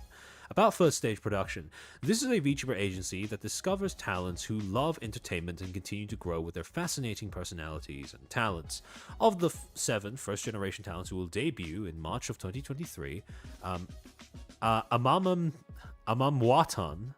Watan achieved 20,000 YouTube channel subscribers within 3 months of their debut. Additionally, auditions for the second generation of talents will be held in April 2023, and the group continues to expand rapidly with preparations underway for their debut. Specialized EN dissolved. Oh yeah, that's true as well. I forgot to mention. Audition summary. The main audition will recruit 5 talents who want to act as male characters for English-speaking countries. In addition, some of the character concept art will be released in advance. Successful talents will be supported in all aspects of their activities, including character design necessary for their activities, providing live 2D models, and lending some of the equipment necessary for streaming activities.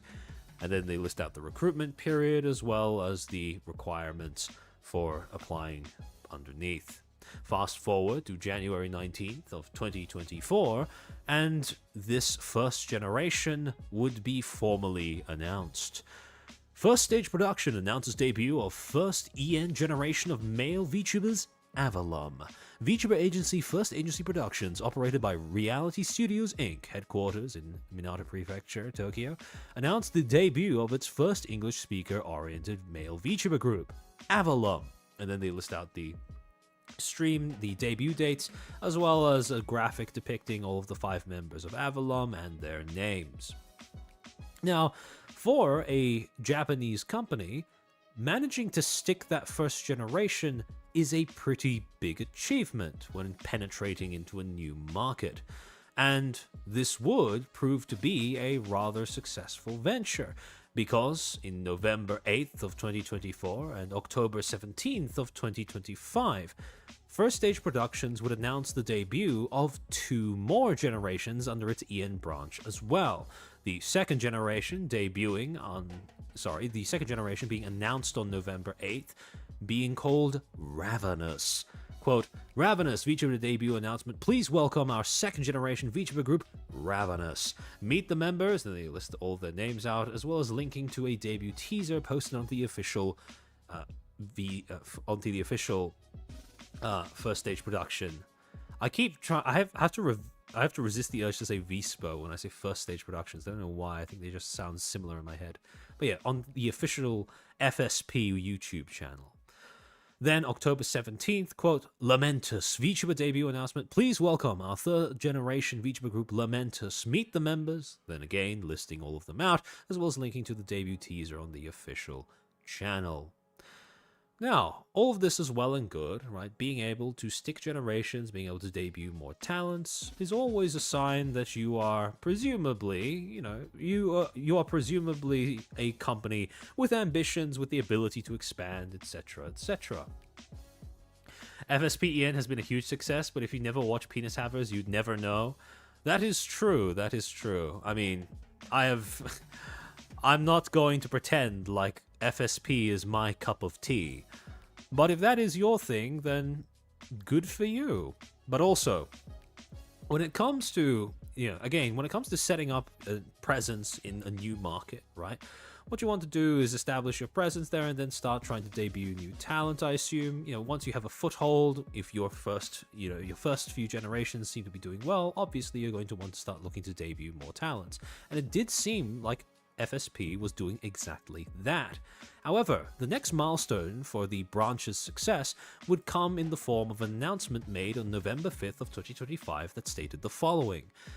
Quote, First Stage Productions EN is thrilled to announce our first online 3D live concert, Skyward Fates. 15 talents, that's their entire roster by the way, will take the virtual stage, reaching for the skies as they deliver captivating performances, filled with passion, harmony, and dreams that bridge different worlds. Lamentis will be in live 2D as opposed to 3D. There's a little asterisk at the bottom. Then underneath that, they list out the official date and time of the concert, and beneath that, they include a few points of clarification. Viewers can enjoy the opening of the live concert for free on the FSP-EN YouTube channel. Please be aware that this event will be streamed online only and will not occur in any physical venue. To purchase and watch the live concert, you will need a ZAN account, as the event will be held on ZAN. That was the platform they were using for the concert.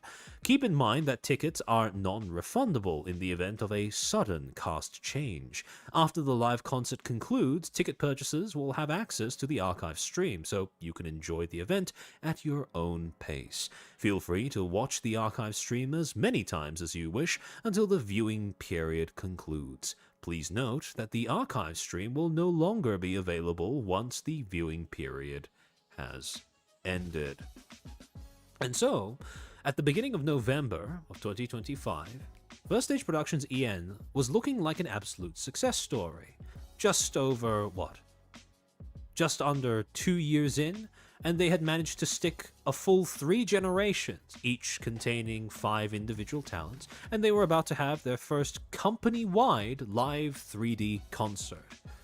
For most companies trying to enter into a new market, that progression of events is something that they would kill for, and yet First Stage Productions seem to be pulling it off just fine. However, we would have some sign that things were not quite going to plan, starting from November 20th, just over 2 weeks later, when First Stage Productions would put out an official announcement stating the following, quote, We regret to inform you that we have made the difficult decision to cancel the 3D debut of our talent, Nyx Voltaire, which was previously scheduled to take place on November 21st PST. Thank you for your understanding and for your continuous support of First Stage Production EN. For those who didn't see from the earlier graphics, Nyx Voltaire was a member of the First Stage Production EN's second generation, Ravenous. The official statement in text form reads as follows. Thank you for your continuous support of our talents. We regret to inform you that we have made the difficult decision to cancel the 3D debut of our talent Nyx Voltaire, which was previously scheduled to take place on November 21st PST. Despite repeated attempts to contact him over the past several days, Nyx had not responded or communicated with FSP staff until today, when he informed us that he did not board his flight to Japan and wishes to cancel his 3D debut. Unfortunately, we are unable to proceed with our preparations without him and have no choice but to cancel the production entirely. We understand that this unfortunate development will disappoint everyone who was looking forward to this event, and we assure you that this was not a decision made lightly. There is currently no plan to reschedule Nyx's 3D debut for a later date. However, we will inform you if any developments occur. Please do not approach our talents about this matter or ask them questions regarding it on stream. If you have any questions or inquiries, please contact us directly. Thank you for your understanding and for supporting First Stage Production EN and our talents in all their endeavors. So, apparently, according to this notice, you had just had a talent ghost their management on a day when they were supposed to fly over to Japan so that they could record a 3D live debut. Now, I don't think I need to say this, but in most jobs, if you did that, you would probably be let go. That's not exactly something that most companies will tolerate from someone that they hire. And so, this is, this is not looking great in terms of the working relationship between Nyx and First Stage Productions EN. However, in addition to this, Nyx Voltaire himself would tweet out from his own Twitter account a quote tweet of the First Stage Productions notice stating, quote, "First things first, I'm okay. Once I'm in a better headspace, I would like to address everything properly and give you all an explanation to the events that led up to this happening a second time. For now, though, I think it's important that I at least let you know that I'm fine and everything is going to be all right. Secondly, please don't spread any misinformation, make assumptions, or point any fingers about anything regarding this announcement. It was worded poorly, I very much agree, but I know FSP have never and will never say anything like this with any ill intent. No one is to blame for this but myself. I'm putting this extremely lightly, and the situation is a lot more complicated, but when I am ready, I would like to share my story with you all, and I hope you'll stick around to listen. I've always been very open with you guys, and I always do my best to keep you in the loop. This situation is no different, no matter how painful it might be for me. I requested that the 3D be put on indefinite hiatus until I can tackle this issue. I need to stop pretending I'm okay when I'm not and letting people down in the process. It's going to be a long journey, but I hope that one day you'll see me up on that stage and I can make you all proud. Anyways, that's all I have to say for now. I'm really sorry for disappointing you. This tweet might seem a bit rash, but I just needed to say something. I don't know when I'll be back, but just know I love you, and please be kind to one another. Just as kind as you have been to me. I'll see you soon." Yeah.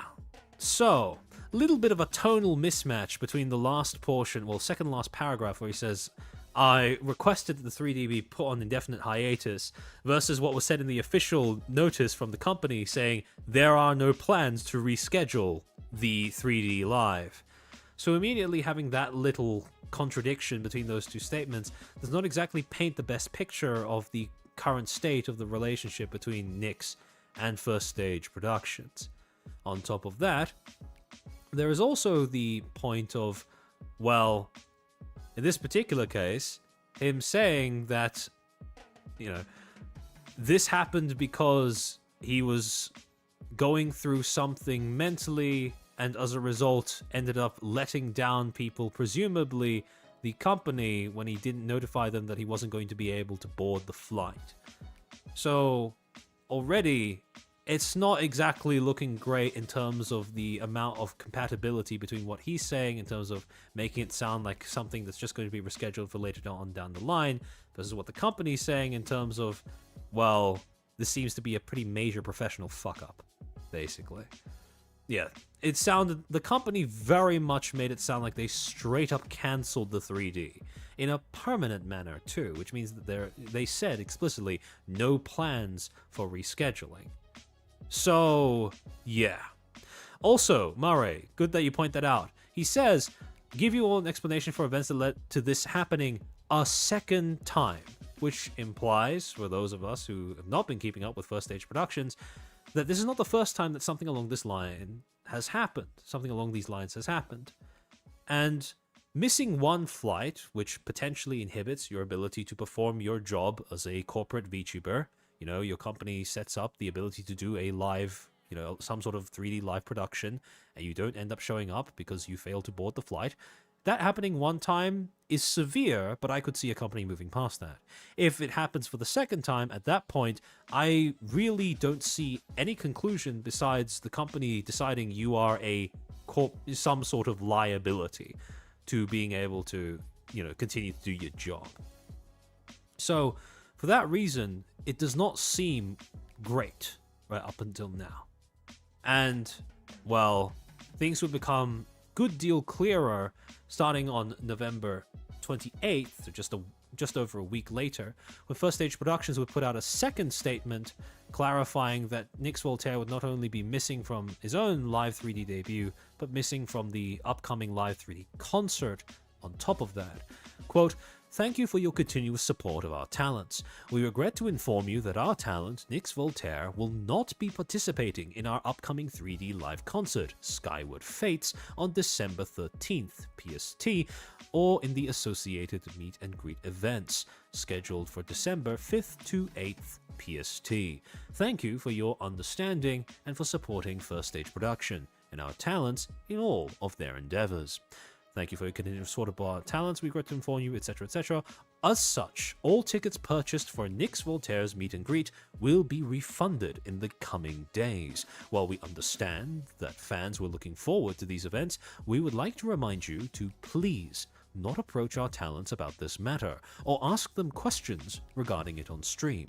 If you have any questions or inquiries, please contact us directly. Thank you for your understanding and for supporting First Stage Production EN and our talents in all their endeavors." Now at this stage, the writing was pretty much on the wall. He'd missed, supposedly, 2 instances of work. He'd basically missed a major work commitment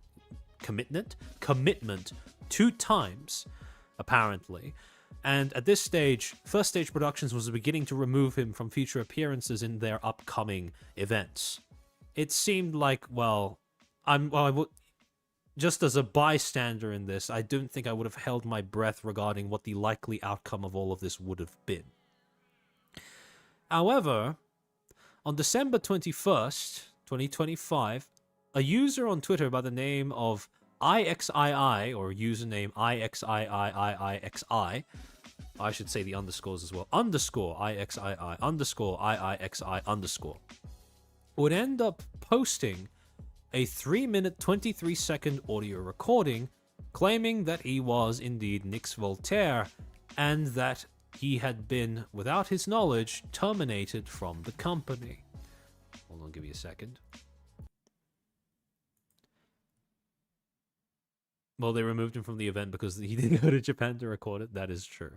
But that points to the fact that even after, he wouldn't be able to make the deadline for his own 3D live debut, but he also wouldn't be able to make the deadline for the concert as well, apparently. Hold on. I don't know why I can't quite move this. Sorry, give me a second.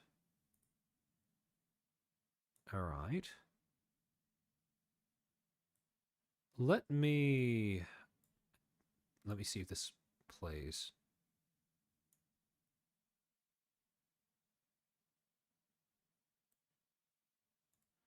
Alright. Instead of trying to use the VLC video source, I'm going to use the desktop audio source. So hopefully this should work.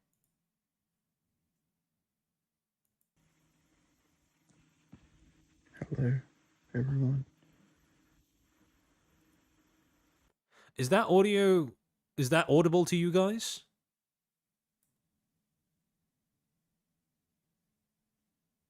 Is that supposed to be Roman numerals?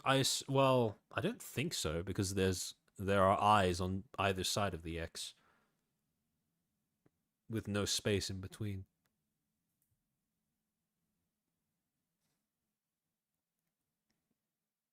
Yes? Okay. Yeah, those are not legit Roman numerals. Alright. I thought as much. Low, but yes. My Okay, name let me is turn it up Nix slightly. Voltaire. Oh, whoops. I accidentally turned it down instead of up. Today, I found out that FSP want me to leave.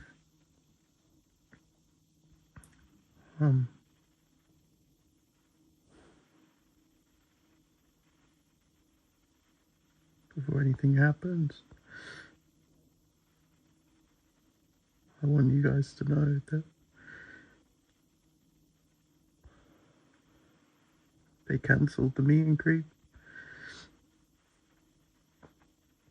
They removed everything. they took my songs away that I recorded for the concert. And I begged them to let me do the meet and greet.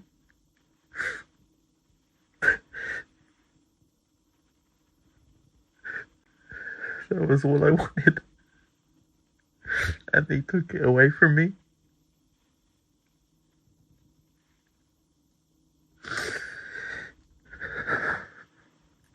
You guys were the only thing keeping me going. Now, I do find it quite... It is unfortunate, it is rather cold to point this out. However, to say that they took the meet and greet away from him, I mean, the implication that it was something that they owed him in the first place is rather... That's not exactly how most corporate jobs work, right? If you work as an entertainer, you're doing a meet and greet. It's not usually something that the company owes to you. It is an obligation that you, I assume, usually have to sign up to when you take part in an event. Now, if the company judges that you are not able to fulfill your role in other parts of the event, I don't see any reason to expect that they will, at this stage, I think it's fair to use the term permit you to continue going with that part of the event. And they couldn't even let me have that. And the thing about taking out his songs from the concert, I would assume that was, well, I mean, I would assume the rationale behind that was obvious if he wasn't able to record the actual performance for them. I assume it probably would have been a little awkward to watch if it was just the audio and, well, not much besides. So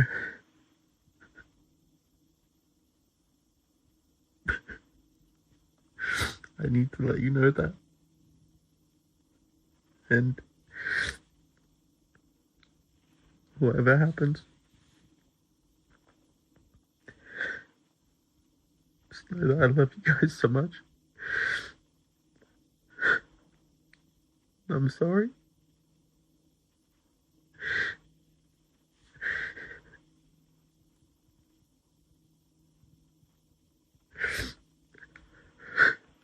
They told everyone they were planning to graduate me. And everyone just removed me from everything.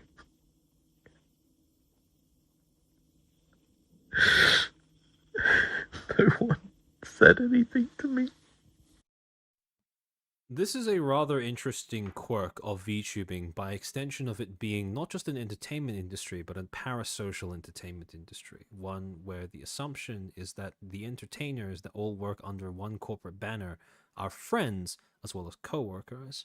In no other job would it be surprising to the audience that someone who is being terminated has all of their stuff removed from the internal environment of whatever work, whatever work apps or platforms they end up using, whatever shared spaces they had with their coworkers.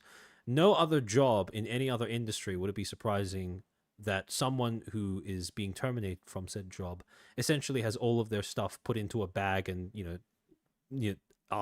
put into a bag before they walk into the office, right? Only in VTubing is that regarded as some sort of revelation. Partially because of the, I assume because of the parasocial aspect of it. No one said bye. They deleted all their DMs, everything.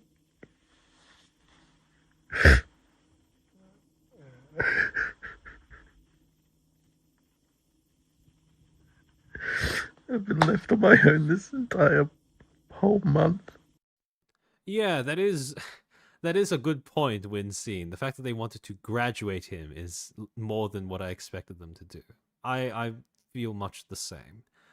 Because at this stage, well, I mean, obviously after he posted this audio, the graduation was off the table.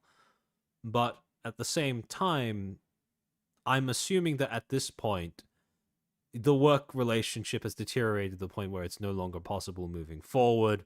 So graduation would probably been the much more graceful way of basically saying, you haven't fulfilled your responsibilities in our professional relationship. We can't continue working with you going forward. I can't do this anymore.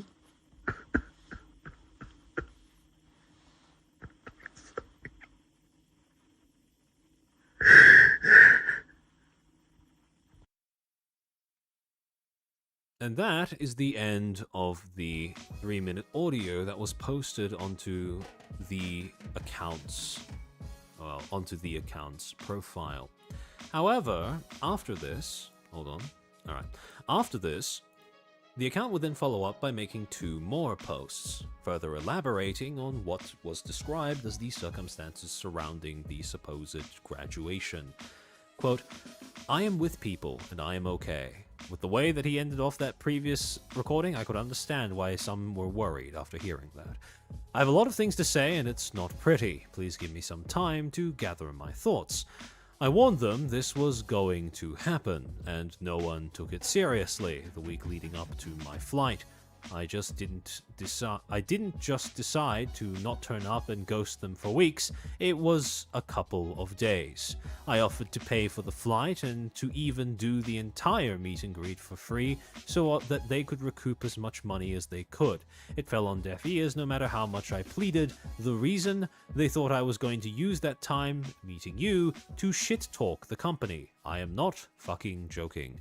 I offered to record everything in 2D prior to the concert. This was 1 month before, so that they could use me in the songs I had recorded. There were several. They did it for Anime Impulse, but they didn't have me contracted to be there this time, so they decided to cut me entirely, with everyone voting and agreeing on this decision.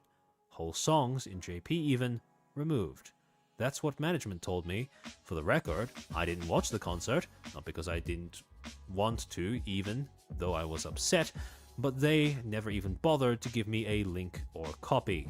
Again, if you're being fired, it doesn't exactly surprise me that the company does not choose to give you a link or copy of the product that you were supposed to be making. They have left me in the dark for weeks at a time, ignoring my pleas for an update on what's happening to me. And no, I didn't get deleted from the Corpo DMs. This was a PL nuking. I can only assume management has been feeding them lies, and they are scared I'm going to leak something. What are you scared of? They thought I was going to do that during the meet and greet after all, so who knows what actually has been said behind closed doors. My DMs are always open, boys. You could have just spoken to me even once, but I will wait for their side of the story before I pass judgment. I cannot say I don't feel fucking betrayed. Removed every channel from our PL group Discord and kicked entirely from their Gen 1. No word, no message, every DM deleted because they got told they were planning to graduate me before I even knew. Thanks, guys. This entire month, any of you could have asked me what's going on.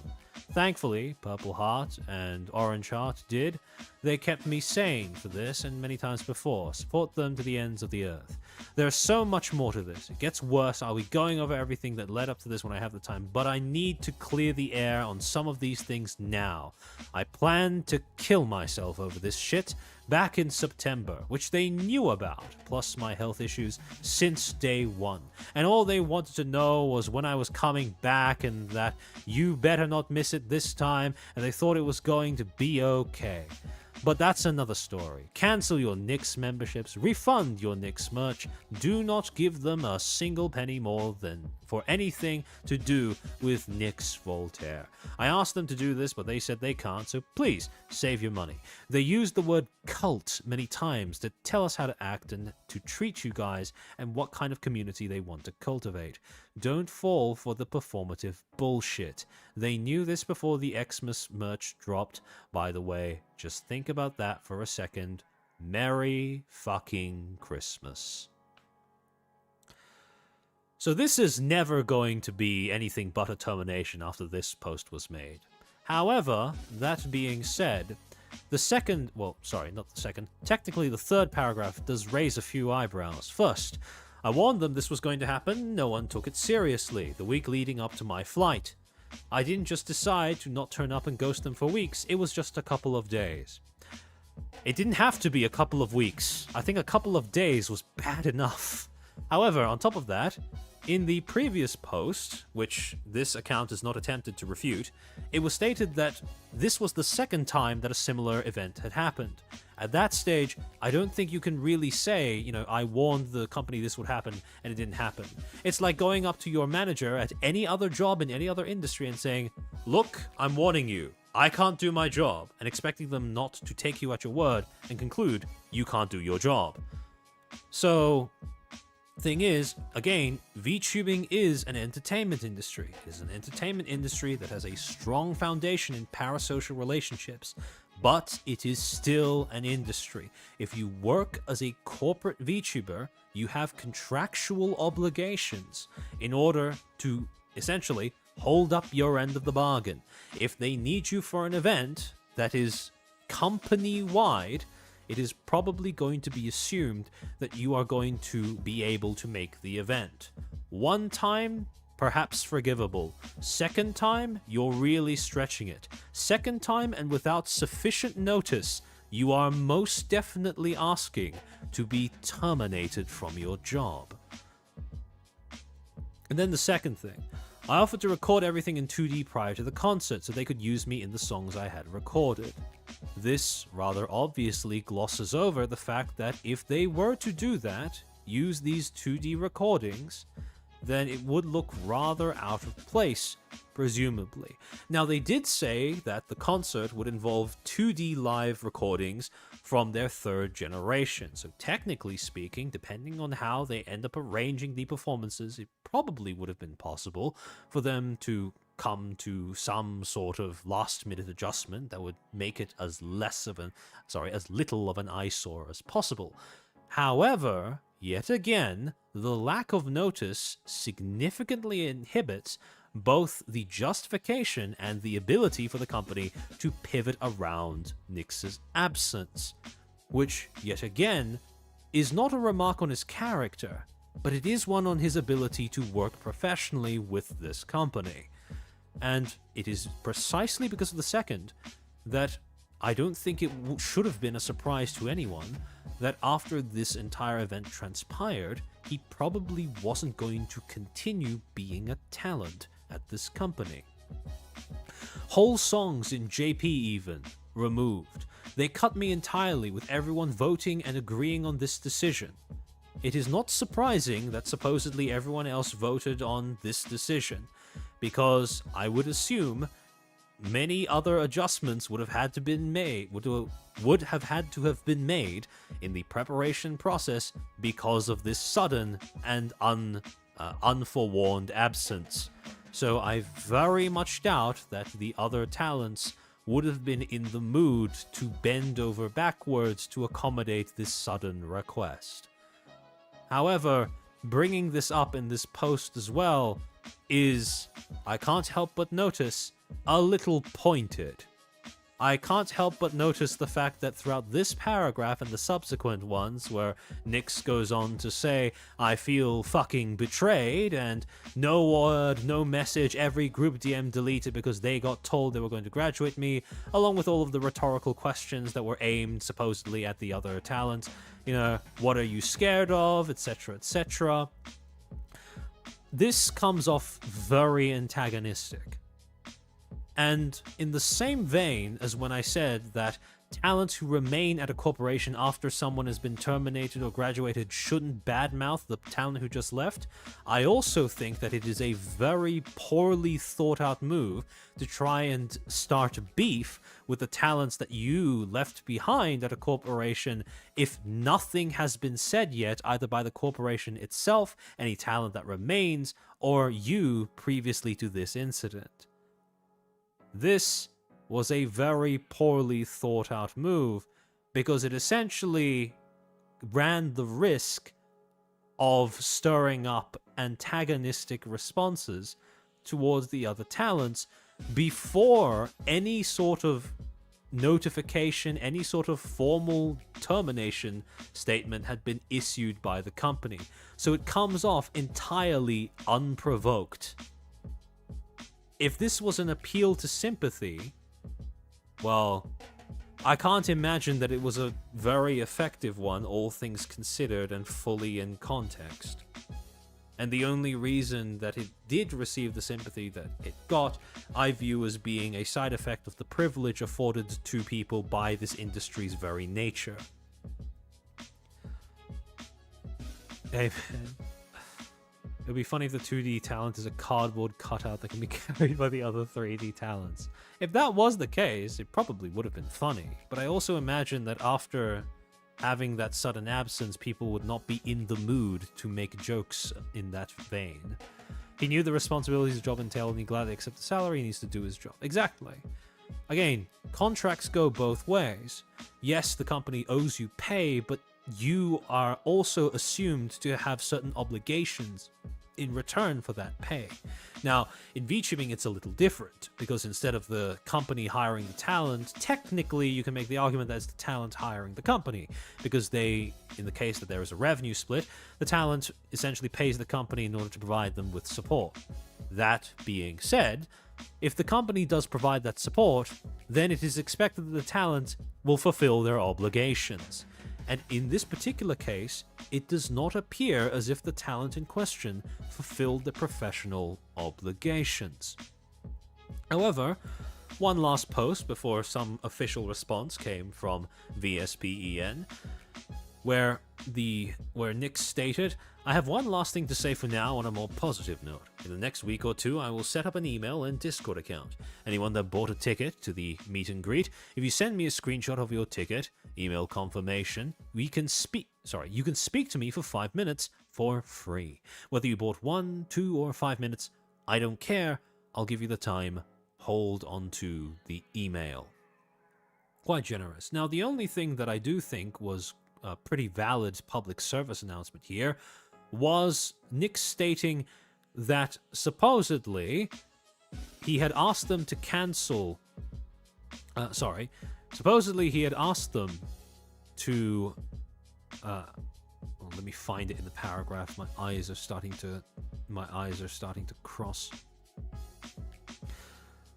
Thought I was willing to be okay. Refund your Nick's merch and not give them a single penny more. I asked them to do this before, but they said they can't, so please save your money. Basically him saying, can you please discontinue my merch? And then previously, supposedly, the company answering to the negative. Him trying to save his fans money by saying that he's going to graduate. If he was under the impression that the company was not going to disclose that, I can see that as being something that is understandable, even respectable. However, 2 days later, First Stage Productions would formally end up posting a response to this in the form of an official termination notice. Quote, "Notification of Nix Voltaire's contract termination. Thank you for your continued support of First Stage Production EN. We regret to announce that as of December 23rd, 2025, JST, we have terminated Nix Voltaire's contract with First Stage Production EN. This decision was made after an extended period of internal review and repeated attempts to address ongoing operational and contractual issues. Despite multiple attempts to resolve these matters through communication and support, we have determined that it is no longer feasible to continue our contract due to violation of contracted terms and confidentiality agreements. Notification of Nix Voltaire's contract termination. Thank you for your continued support," basically reiterating everything that the caption just said. And after listing out that he had violated contractual terms and confidentiality requirements, they then go on to list in the actual notification what those violations were. For clarity, the factors that led to this decision include, but are not limited to, the following: repeated violations of copyright-related policies, placing risk on the company's relationship with rights holders, including artists and game developers. I assume that this is them saying that he used copyright music on stream when he shouldn't have. Ongoing failure to attend scheduled meetings, respond to calls or messages, or maintain consistent communication with management and fellow talents. Failure to meet several project deadlines, including group projects involving management and fellow talents despite multiple reminders. This is almost certainly referring to the 3D concert. Cancelling appointments with external parties without any prior notice. Confronting the company and his fellow talents with threats of immediate graduation, in order to bypass his contract and be allowed to act unrestricted, cancelling scheduled trips to Japan for his 3D debut in both August and November 2025 without any prior notice. So we have official confirmation that this was indeed the second time that something like that had happened, with the first incident happening at some point in August of 2025. Now, the bit about confronting staff and fellow talents with threats of immediate graduation in order to act unrestricted, well, I suppose after reading through the previous statement that was put out by Nix on that other account, I no longer find that to be very difficult to believe, and I can absolutely understand why that would be a point against keeping him on payroll. However, in addition to that, ordinarily, I would very much be of the opinion that the less specific you are with termination notice, the better. Because at the end of the day, you want to salvage some sort of face with both the talent and the company itself. That being said, in this particular case, I make an exception, because of the fact that Nix was the one who fired first, and the manner in which he chose to go about publicizing this made it very much important that the company did try to respond with some context of its own. And in that regard, I don't think I can say that it is unreasonable to expect that First Stage Productions would include this sort of bullet point list of the various things that he failed to fulfill as an employee, or I should say a talent, of the company. So, if you are going to end up throwing snowballs at, another party, expect that they are going to throw snowballs back, so to speak. Well, it's not great, I understand why this is necessary. Exactly. The ideal outcome is that although a professional relationship is no longer possible, at least one based off of mutually saved face is. However, because of the manner in which Nix went about disclosing this information to the public with his earlier post, that outcome was taken off of the table 2 days ago. So I view this notice as simply responding according to the new reality of the situation. But to continue, along with these above, despite repeated encouragement and suggested measures from management and fellow talents regarding his health, no improvements were reflected in his situation. Now, some people may argue that this is unreasonable. How can your health be improved simply because your company told you to do so? However, I will also say that if you sign on with a company, you have certain obligations, and you say that you're not able to fulfill them because of your health, and you signed onto those obligations while being fully aware that you had that condition, there's only so long that a company can try to be considerate before the need to make money takes over. Remember, you're not dealing with a person, you're dealing with a corporate entity. And corporate entities need to make money in order to survive. That is their single, sole, first, foremost purpose. And if you get in the way of that, do not expect them to keep you around out of charity or kindness. Nix Voltaire's YouTube channel, membership, and social media will be closed by the end of December 23rd, 2025, JST. Ongoing Christmas merch for Nix Voltaire's items will be cancelled and refunded. Please wait for further information that will be posted soon. We would like to express our sincere gratitude for the fan support of Nix Voltaire. Ravenous will continue their activities with Nayuta Umbridge, Altus Zandoji, Rizar Blazonfang, and Malim Sendari. We hope for your continued support of Ravenous and all of our talents at First Stage Productions EN. Please do not approach our talents about this matter or ask them questions regarding it on stream. If you have any questions or inquiries, please contact us directly. And, however, as with many of the other cases that we have evaluated over the last, 1 year and a bit that I've been streaming, when a company announces that a talent has been terminated, irrespective of the circumstances, there are always going to be people who show up in the replies and the quote tweets basically condemning the company for letting go of a talent. This is understandable. After all, the audience's reaction to this is based off of their connection to the talent rather than any pragmatic consideration of corporate interests. That is only human, and that is even healthy. However, in this particular case, the reactions, or at least some of the reactions condemning First Stage Productions, do seem to be quite funny in retrospect, considering what has just transpired, sorry. Milem's Carmen with this image of a cat staring at the camera while in the background FSP explodes. Ali Luxu. I'm beginning to realize very quickly that the Japanese methodology of handling Western talents is not, or at least no longer, seemingly compatible with a Western audience. Do I understand this legally? Yes. Do I think this is scummy and underhanded? Also yes. Now, I don't think this user is wrong. I do think that there are quite a number of incompatibilities between Japanese management styles and Western audiences and even Western talents, but I don't think that this in particular is a great example of that. Valid point, poor choice of example. Sid, my question is, if you're going to cancel and refund his Christmas merch, why the hell even have him included in the first place? Now that, in and of itself, is a pretty valid question. Like, I'm sorry it's so messed up to have him even included in the merch when you guys plan to terminate him regardless. It's unfair to fans. Now, depending on when this merch was manufactured, though, if it was prior to when Nyx ended up missing his flight, it could be pretty understandable as to why they didn't actually have the inclusion of him in the merch release at all. However, that is largely, that is not information that has been publicized at this point in time when it comes to what FSP has officially stated on their corporate account.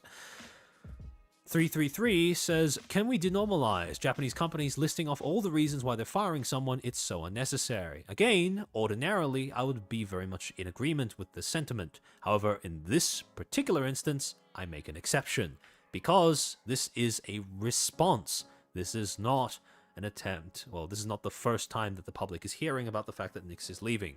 This is simply the company's attempt to respond to Nyx's explanation as to why. FSP merch is pre-ordered to make?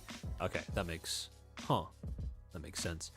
Merch takes time usually. Chances are it was manufactured a few months before. Yeah, I could see that.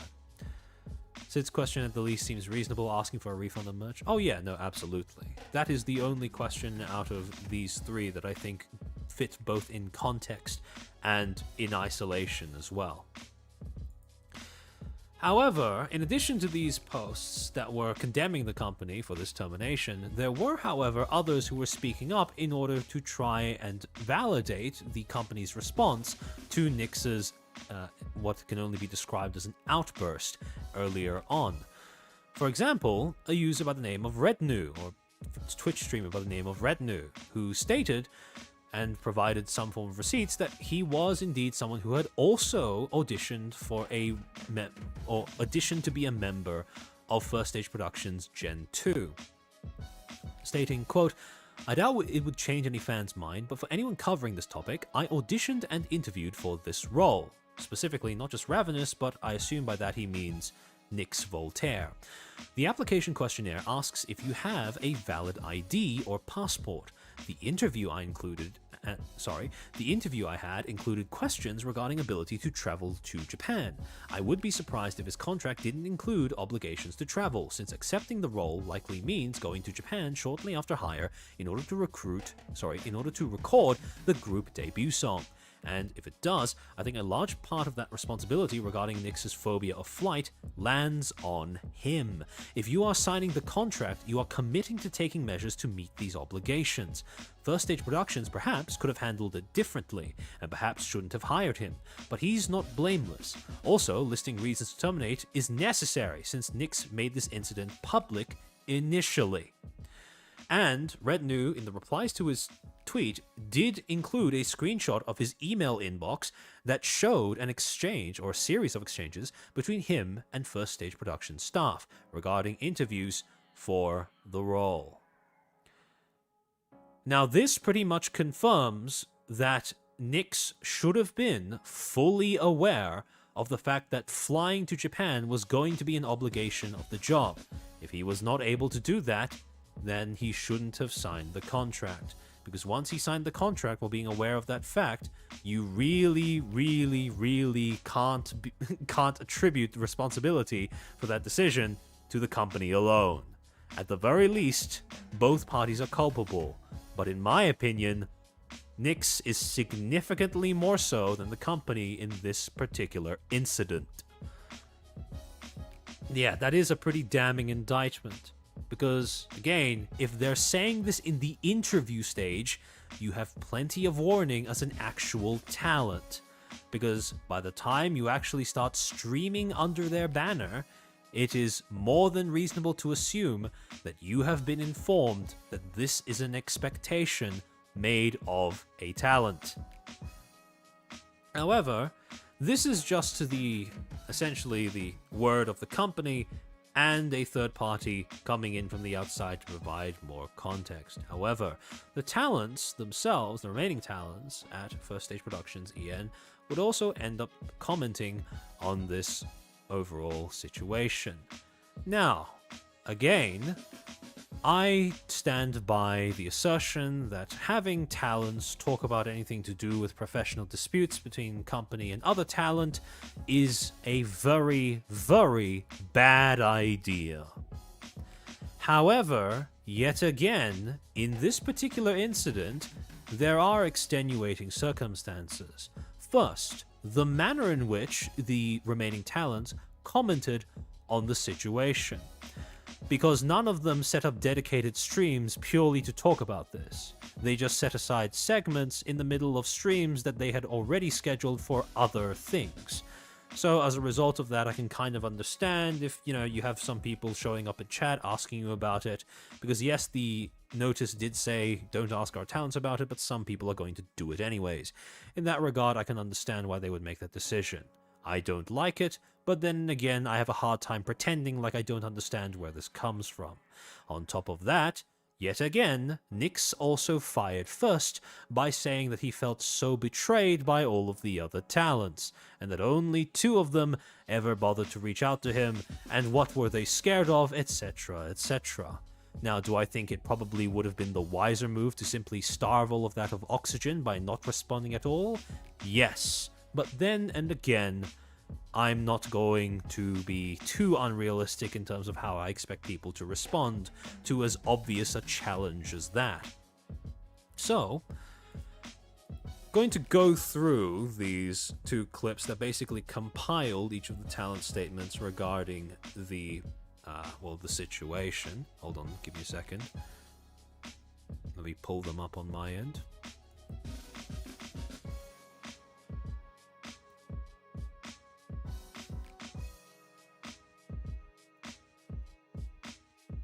Apologies. The links on the Canvas slides do not appear to be working, so I'm going to have to do this manually again.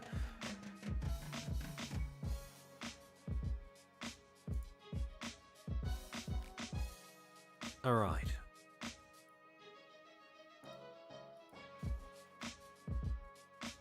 Do what you think is right. Okay, this should work.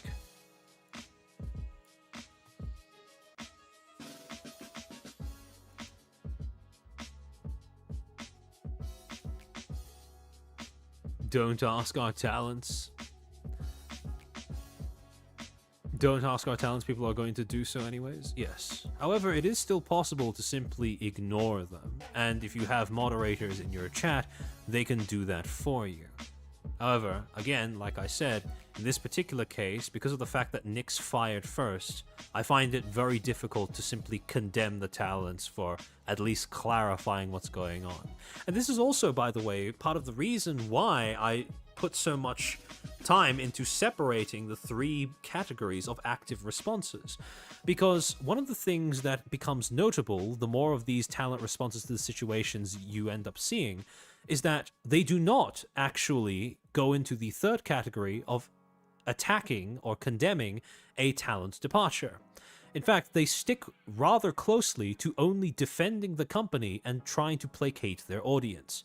Yet again, the reason why that distinction is important to make is because if you were to simply lump all of those 3 categories together and conflate all of them, then they would be denied the ability to even do something as simple as trying to say, no, actually, our company is not exploitative, and, well, please feel free to continue supporting us.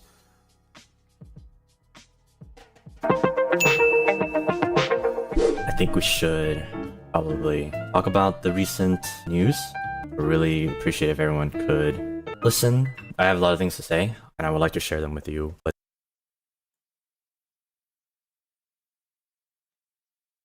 they're a little bit of they're not organized, and I haven't really prepared them in a way. So I hope you can forgive me for that. But yeah, I did think about some stuff. I just want to preface like. Apologies if the video is a little choppy. I think this is, yet again, when I have OBS and YouTube opened at the same time, it doesn't seem to do very well. I'm going to reduce the picture quality in the hopes that that makes it run smoother. Like, I'm going to try to be as professional as I can. I might take a long time to think about what to say, like, right now, because I haven't prepared anything. I just have my thoughts and want to try my best to be level-headed and not be emotional, you know. Again, usually what I would recommend is that if a talent is going to say something about this as management, if you were to preempt this, either tell your talents, do not say anything about this, do not talk about this at all on stream, or if they are going to, ideally, get something written up beforehand so both of you know what is going to happen next. Because talking off of the cuff is taking on a risk, and it is a risk that is very, very likely to backfire if the situation is volatile enough. You know, I apologize if I say something that's very, I guess the best way to put it is like appropriate for this situation. The first things I want to say is I want to bring up my personal experiences. These are what I've been personally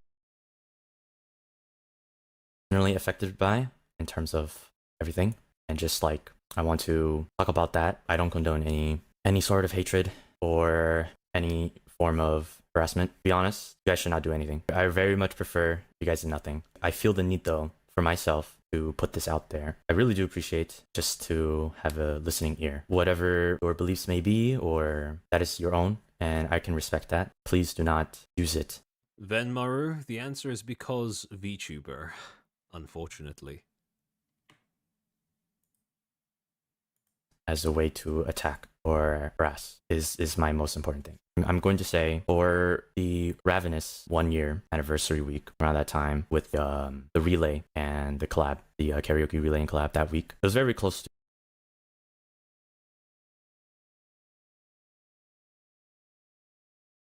being canceled or changed last minute. The 4 members of Ravenous, the 4 of us were told about 1 week prior to the 1-year anniversary, around that time.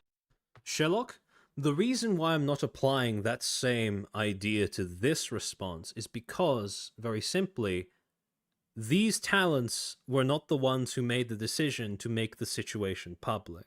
I do believe that if the other party makes it public first, then you do have a license to respond in some way. Now, again, ideally, they wouldn't, but I'm not going to pretend like I don't understand why they did. Time frame that if the contract wasn't changed, and this is referring to on the official notice about the being unrestricted, that part, graduation would have happened. Yeah, the 4 of us were told this around a week or so prior to that, and it wasn't such a abrupt decision. At least to us, it seemed that way, but apparently were from early this year, though we were not told until a week prior to the 1-year anniversary of Ravenous. Another thing that I wanted to as well is things concerning like VPs, for example. I just wanted to mention, voice packs take us time to do, and it takes preparation, right? It takes time to prepare it, to record it, to even takes time to finalize and upload and set up the whole page and everything. And this process is also extended when it becomes group. They definitely take more time and months ahead. FSP's hand was forced by the rogue talent. I will also say that it's the same thing with just as how I believe that it is a very poor decision for a remaining talent to try and condemn or in some ways antagonize a departed talent, so too is it a very bad idea for a departed talent to proactively attempt to antagonize and or in some ways challenge the remaining talents.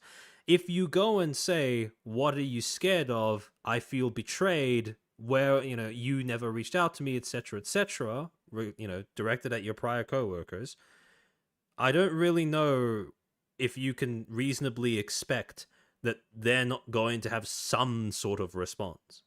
That being said, this response has not been a condemnation of Nyx's character, but rather it has been phrased, I would assume deliberately, as simply an attempt to provide more context and or defend the company while placating his audience. Prepare. Deadlines are, important to The maintain. point is, if you shoot first, expect that other people are going to have some sort of firing back. A schedule, especially for certain holidays or dates that we want to push it for. That's all I wanted to say about what was written. That's what I was personally thinking of and has been affected by. Moving on, I want to talk a little bit more about just personal feelings and thoughts. I really love everyone. I think you guys know. I say it many times. I love the boys. In any situation, I found myself, and I asked the boys, maybe it doesn't even have to be everyone. Even Ravenous. I know they would respond to me. Cynically speaking, I do understand why there is an incentive to do this as well, because, like I said, safer PR play not to acknowledge it, but I could absolutely envision that some of the members of his audience take this as a sign of vulnerability, and as a result, this is authenticity, vulnerability, and as a result, this ends up solidifying basically solidifying the brand image of the company, etc., after there's been a threat that posed to it. Me as soon as possible, as they can. I don't need to know this. It already has happened many, many times. I really cherish everyone. And this also includes... I will put this on ×2 speed. Hold on a second. Milestones as well. And I'm sure if you have been around for a while, you would know how much they have helped me pre-debut when I was terribly sick, and they brought me to the doctor and stayed with me till I got my medication. I even mentioned briefly about Skyward Fate's concert. Actually, originally would not have made it to the concert. I would not have been. Again, clear delineation. This anecdote is not designed to be a condemnation of Nyx, but rather a defense of management by countering the accusation that management was insensitive towards Nyx's condition by trying to provide some form of anecdotal evidence that they were very considerate towards him. And that's because of, I'm sure you guys know, my genie duties. The timing was not really good, but I told them that my schedule is conflicting with what was originally there, and I would not have been able to make it at all. But because of that, they moved the entire dates for me, shifted the dates of the concert so that I could join. These are all things I've spoken about before. I just wanted to mention it again, especially during this time. These are the things that they are willing to do. I communicated with them, and that's why I personally am very fond of everyone here. I hope you can understand that. I'm just saying my personal experiences and thoughts, and if you're going around publicly and have my Oshi mark or some sort of depiction of me in either your profile picture or banner, just a reminder to think before you post something. Think about what you're saying. That is an indirect way of representing who I am, and I will never ever condone any sort of conversation or talks that go I do not see the 4x option. I didn't even know they had that. on common decency. If you are one to do this, I do not support you, and I don't want you in my community. I really cherish everything that has my life. I really love being here, and I love being with you, and I want to protect the place that we've created together. My priority will always be Mr. Buns. I only want to mention this once. I probably should have said this in the beginning. Apologies. In the future, continuing on, I do not want to talk about it unless something really needs to be said, but ideally, I want this to be the first and last time I ever talk about this. I would really appreciate if you do not use my words to attack others. The four of us in Ravenous will work really hard, make sure that the Ravenites can be proud of us, our future endeavors as the four of us. I think that's all I want to say. Before we start with the game, regarding the latest announcements, and don't get me wrong, I want to say something, but at the same time, I also don't want to say too much. A lot of people have already said what they wanted to say. A lot of people are hurt, so I really don't feel the need to dogpile more on what has been said or on what will be said in the future. I really think I'm one of the people who has been hurt the least by this. I was not hurt as much as other people, so I'm not going to speak up on this matter. And I would appreciate it. We keep it that way in chat as well. I just wanted to say that before we started anything. And also, I want to say one thing that does concern me a little bit, which is a little bit more on the side of the main matter. I find it a little bit unfair, some people saying a lot of hurtful things about our management, because in the end, decisions like that do not come from our talent managers. I just want to say that. This is not their fault. And I can speak for everybody if I say that we are very happy with who supports us in this company. That I can say for everybody. And for myself, I can say I have had my differences with our management. I never ever had anything that I couldn't have resolved with a civilized conversation and discussion. I had some issues. Don't get me wrong, really. Nobody's perfect. I had some issues, really bugged me, really annoyed me. But I never had anything that was not able to be resolved, like adults. And I really appreciate that, because I do know that our management currently bends a lot to us already. I'm an idiot. I fuck up sometimes. I miss my shit sometimes. I do apologize, and they bend to me a lot, and I do appreciate that. I did just find it a little unfair if people attack management, even though they are doing so much for us already. That's all I wanted to say, really. I am not going to talk about much. So, again, that response was well within the bounds of just defending the company, but it didn't stray into condemning the departed. The reason why I make that distinction is because conflating the two, I do view as a long-term detriment to the ability of corporations, talents, etc. to communicate with their audiences in as open and genuine a manner as possible. Today, I did want to touch upon it because, it's kind of like the elephant in the room, So again, I don't think I'm going to talk about everything today. I wanted to say that if you guys can all read the official statement thoroughly, everything written there is true. Everything written on the statement is true. I guess I've talked about... Jen Wiggles, that is a very funny thought now that you've phrased it that way. It is funny to think that when you purchase YouTube Premium, you're basically paying them more money in order to watch less YouTube.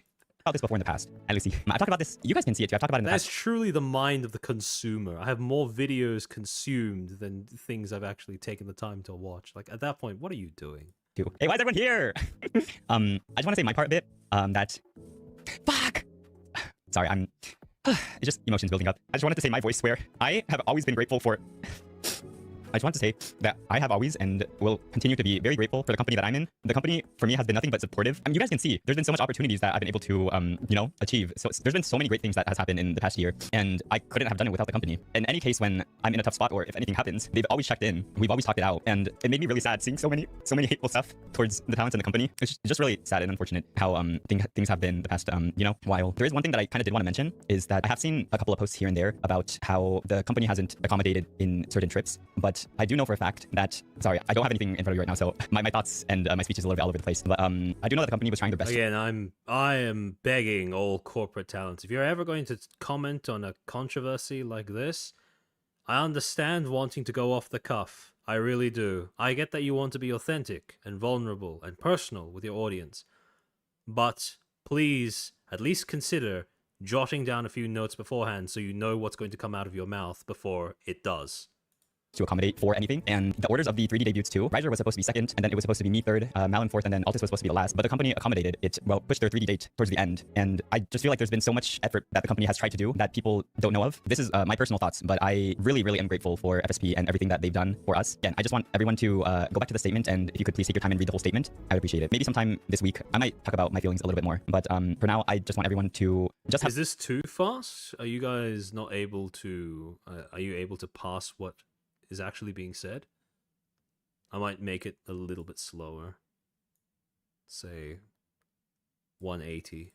An open mind to not blindly trust any information without anything to back it. I also wanted to say that as yes, Shellsock, exactly. Discretion is the better part of valor.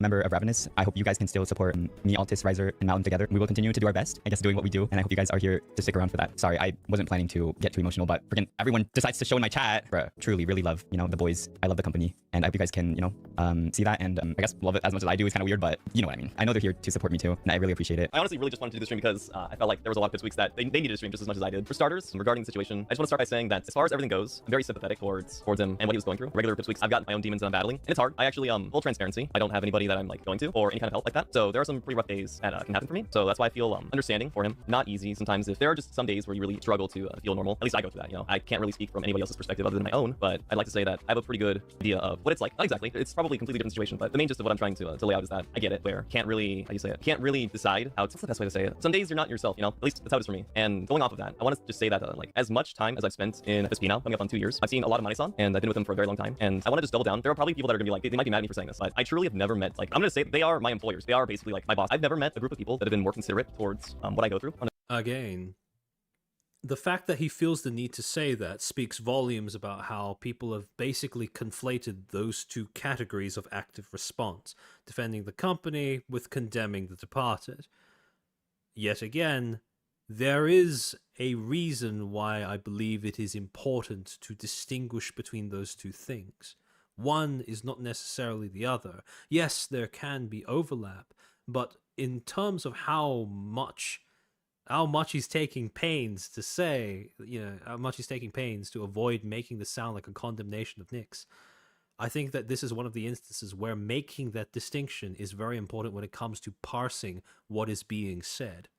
On a day-to-day basis. It's completely unreal the amount of support that we get, the amount of understanding and the selflessness that they show for us. When I was in Japan this last trip, towards the end of it, I was having a dinner. This was with Diamane. Diamane could tell that I was really out of it at the moment. We were talking about very heavy stuff. I was with Avalon, but we were talking about some very heavy stuff, and she was constantly glancing at me because she could tell there was something up with me. She was like, "Gil, are you okay?" "I'm good." There was a lot that we were going through, and afterwards, she took the time after the dinner, after I made it back to my room, Diamane called me randomly on Discord, and in that privacy, really just wanted to double check and let me talk about what I was going through. Because obviously I didn't want to talk about everything in front of all of Avalon while we're at the dinner. So, and not to mention, all the other Mane-san are constantly double checking on us. Ruby Mane is very prone to bringing me headache medicine if I ever have a headache. sympathetic. She's always got something in her purse. She's always asking, "Are you guys okay? Do you need medicine? Do you need me to go run and grab you something?" The reason I've been so antsy past couple of days is just because I really, really, really hated seeing that there are people out there blaming FSPEN for mistreatment. And I don't know the entire situation, obviously. I can only speak from my own experiences. But what I can tell you is I've never felt mistreated. I've only been shown such wonderful, wonderful help from everybody in FSPEN. That goes for my gen mates. That goes for my co-high as well. Everyone's always lended a helping hand when they could. So seeing so many people just say like, FSP is fucked up. It's just not the case. I'm sorry, I have to say it like this. It's just not the case. Nayu's actually been so good to talk to about this kind of stuff. Nayu's very strong-willed and strong just in general. You're really nice to talk to, Nayu. Thank you. Even if I joke about it, I'm like, I hate you, Nayu. Obviously we're joking. He left call earlier. Me and Nayu were in call. I was like, I hate you. He's like, and then he left. I was like, oh shit, no, please come back. No, please come back. I love Nayu so much. He's been wonderful. I could tell you guys a million stories of what Mane-san can do for me. If I'm having a really rough night, can't make it to a meeting, I can DM them. I can say like, hey, I'm just really having an off night. I don't think I can make it to the meeting tonight. Can we reschedule? We're like, yeah, absolutely. Can we do it tomorrow? We're like, yeah, probably good. I'll say like, hey, I don't know if I can make this deadline. I haven't really, just full transparency. I struggle with depression, and some days it's just very hard to be myself, to do what I need to do for lack of motivation. If I need like a day or 2, 3 days more for a deadline, they have always accommodated me. They've never yelled at me for it. They said we completely understand. The reason I'm saying this is because I want everybody to know how much love there really is. I know we can all say, it's a corpo, but there are people behind the scenes working with us every single day, making sure that we're all in the right headspace. We're all getting the support we need. We'll always stand by them because I know how good they are. I will not be leaving FSP for a very, very, very, very, very, very, very, very long time. If at all, I'll fucking die in here. Unless something changes where I don't feel comfortable anymore, I have absolutely no reason to leave. I've never felt more comfortable at work. I've had a lot of jobs. I'm gonna be so straight up. A lot of them are shit. Sometimes you'll get like 1 or 2 managers that are like chill, but the rest of it's just like crushing and you feel helpless. You're in positions where you don't feel like your voice matters. But that's not the case here. If I have issues with something with management, they will listen. Again, this last trip, there was something that I disagreed with DMI on. I said, hey, I really didn't like this, and I don't think we should do this again. And DMI, they asked for more feedback. They wanted to know like what was wrong about it. Sorry, I'm like super. I think I'm angry. I'm angry and sad at the same time right now. Sorry, I'm trying to be very composed right now. That's all I think I really have to say. I'm not gonna try to convince anybody. Go where your heart belongs. I'm not here to convince anyone. I'm not telling you to stay if you don't feel comfortable anymore. I'm not telling you to choose anything or anyone. Do what you think is right and go where you're happiest. But what I do need you to understand is that I have a great team supporting me. Literally the wind beneath my wings. Sorry, that's fucking corny. I don't want to. It sounds disingenuous. I don't want to make it fucking poetic. I can only wish the best for Ravenous. Those boys are great. I've had a lot of time to get to know them. Even though it's been a year, I still feel like I'm learning about them more and more every day. And they're very sweet people in Ravenous. So please give them a lot of support. I think they really need it going forward. But again, just more than anything, do what is best for you. At the end of the day, it's a VTuber fandom. I really wanted to say something. Oh man, you guys don't know how frustrated I was. You guys have no idea how.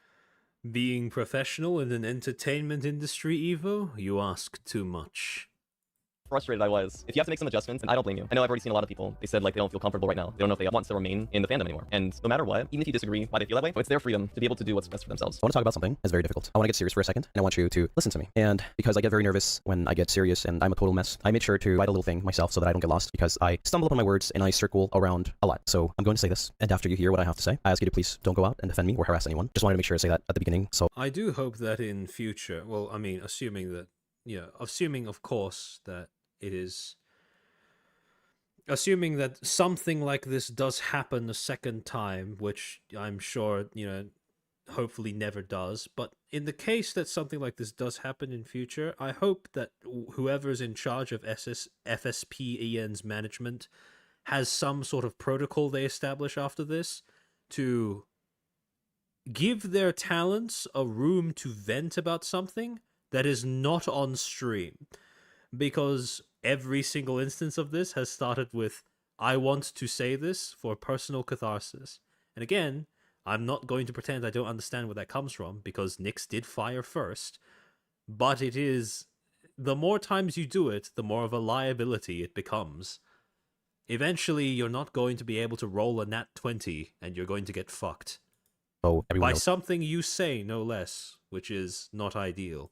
My purpose here is to not spread. And I'm going to be very honest, and I'm going to be very blunt. As you know me, I'm going to be direct with my feelings. I am not the type of person to bottle up my feelings. I used to do that a lot years ago. I just rather say how I feel rather than just keep it to myself. So I'm going to be very honest. Starting with, I'm really disappointed by some of the things that I've seen recently. Hate towards me, my friends, or management. And I want to clarify here that I don't care about anything that anyone says about me, but I do care when people go for my friends or for the people that I love. I stand for respect and love. And if you're spreading harassment in anyone's name, wearing their Oshi marks, you are not my fan, nor a fan of any FSP talent. This community should be a place that lifts people up, not tear them down. I know many are coming from a place of strong emotions. Akira, kind of, ideally, but it's okay. I'm not going to assume that is feasible just yet. To the recent situation, as you might know, but it is not an excuse to act recklessly. If you feel uncomfortable and you want to unfollow me, unsubscribe, go ahead. If you are spreading hateful comments, I don't want you here ever. This is my safe space and my Lunarist safe space. For those who don't know what I'm referring to, there is an official statement out on Twitter. If you want to know what happened, go read it. Make sure to read it carefully. Everything that is pointed in it is true. Whether you choose to believe it or not is your decision, and I'm not here to try to convince you. Sal, we are operating off of a very skewed sample size because we're drawing from VTubing as an industry. So I wouldn't go so far as to say it's like a whole, it's something that permeates the entirety of society. But in VTubing, it's very much going to be a trend. It's you. At the end of the day, you are your own person with your own opinion. I also want to be clear about something else. Yesterday, I made a post, my Lunarists, and it was not aimed at anyone outside of the community, well, outside of my community. It was for you, for being patient, for staying calm, especially during this, and we talked about this a month ago. I asked you to please stay calm and be patient and not act recklessly. I stand for love, respect, and accountability. My Lunarists means everything to me. I'll protect you with everything I have, and nobody will ever hurt you. So you don't have to be scared. I also want to mention a little bit of what I said yesterday during the stream. Management has been nothing but supportive, not just to me, but to all of the boys. They constantly... To be fair, even though the word safe space is something that it is something that certainly provokes quite the reaction. Him saying that about his stream is a whole lot better than people trying to say that about their Twitter profiles. So it is, at least on stream, if you're working under a corpo, you have mods that can actually enforce that being a safe space for you, so to speak. Now, do I recommend streamers treat their stream as a safe space? Not really. Not if you really want to be vulnerable. Because at any point, something you say can simply be clipped or, taken out of context by somebody else who just happens to be wandering by your stream.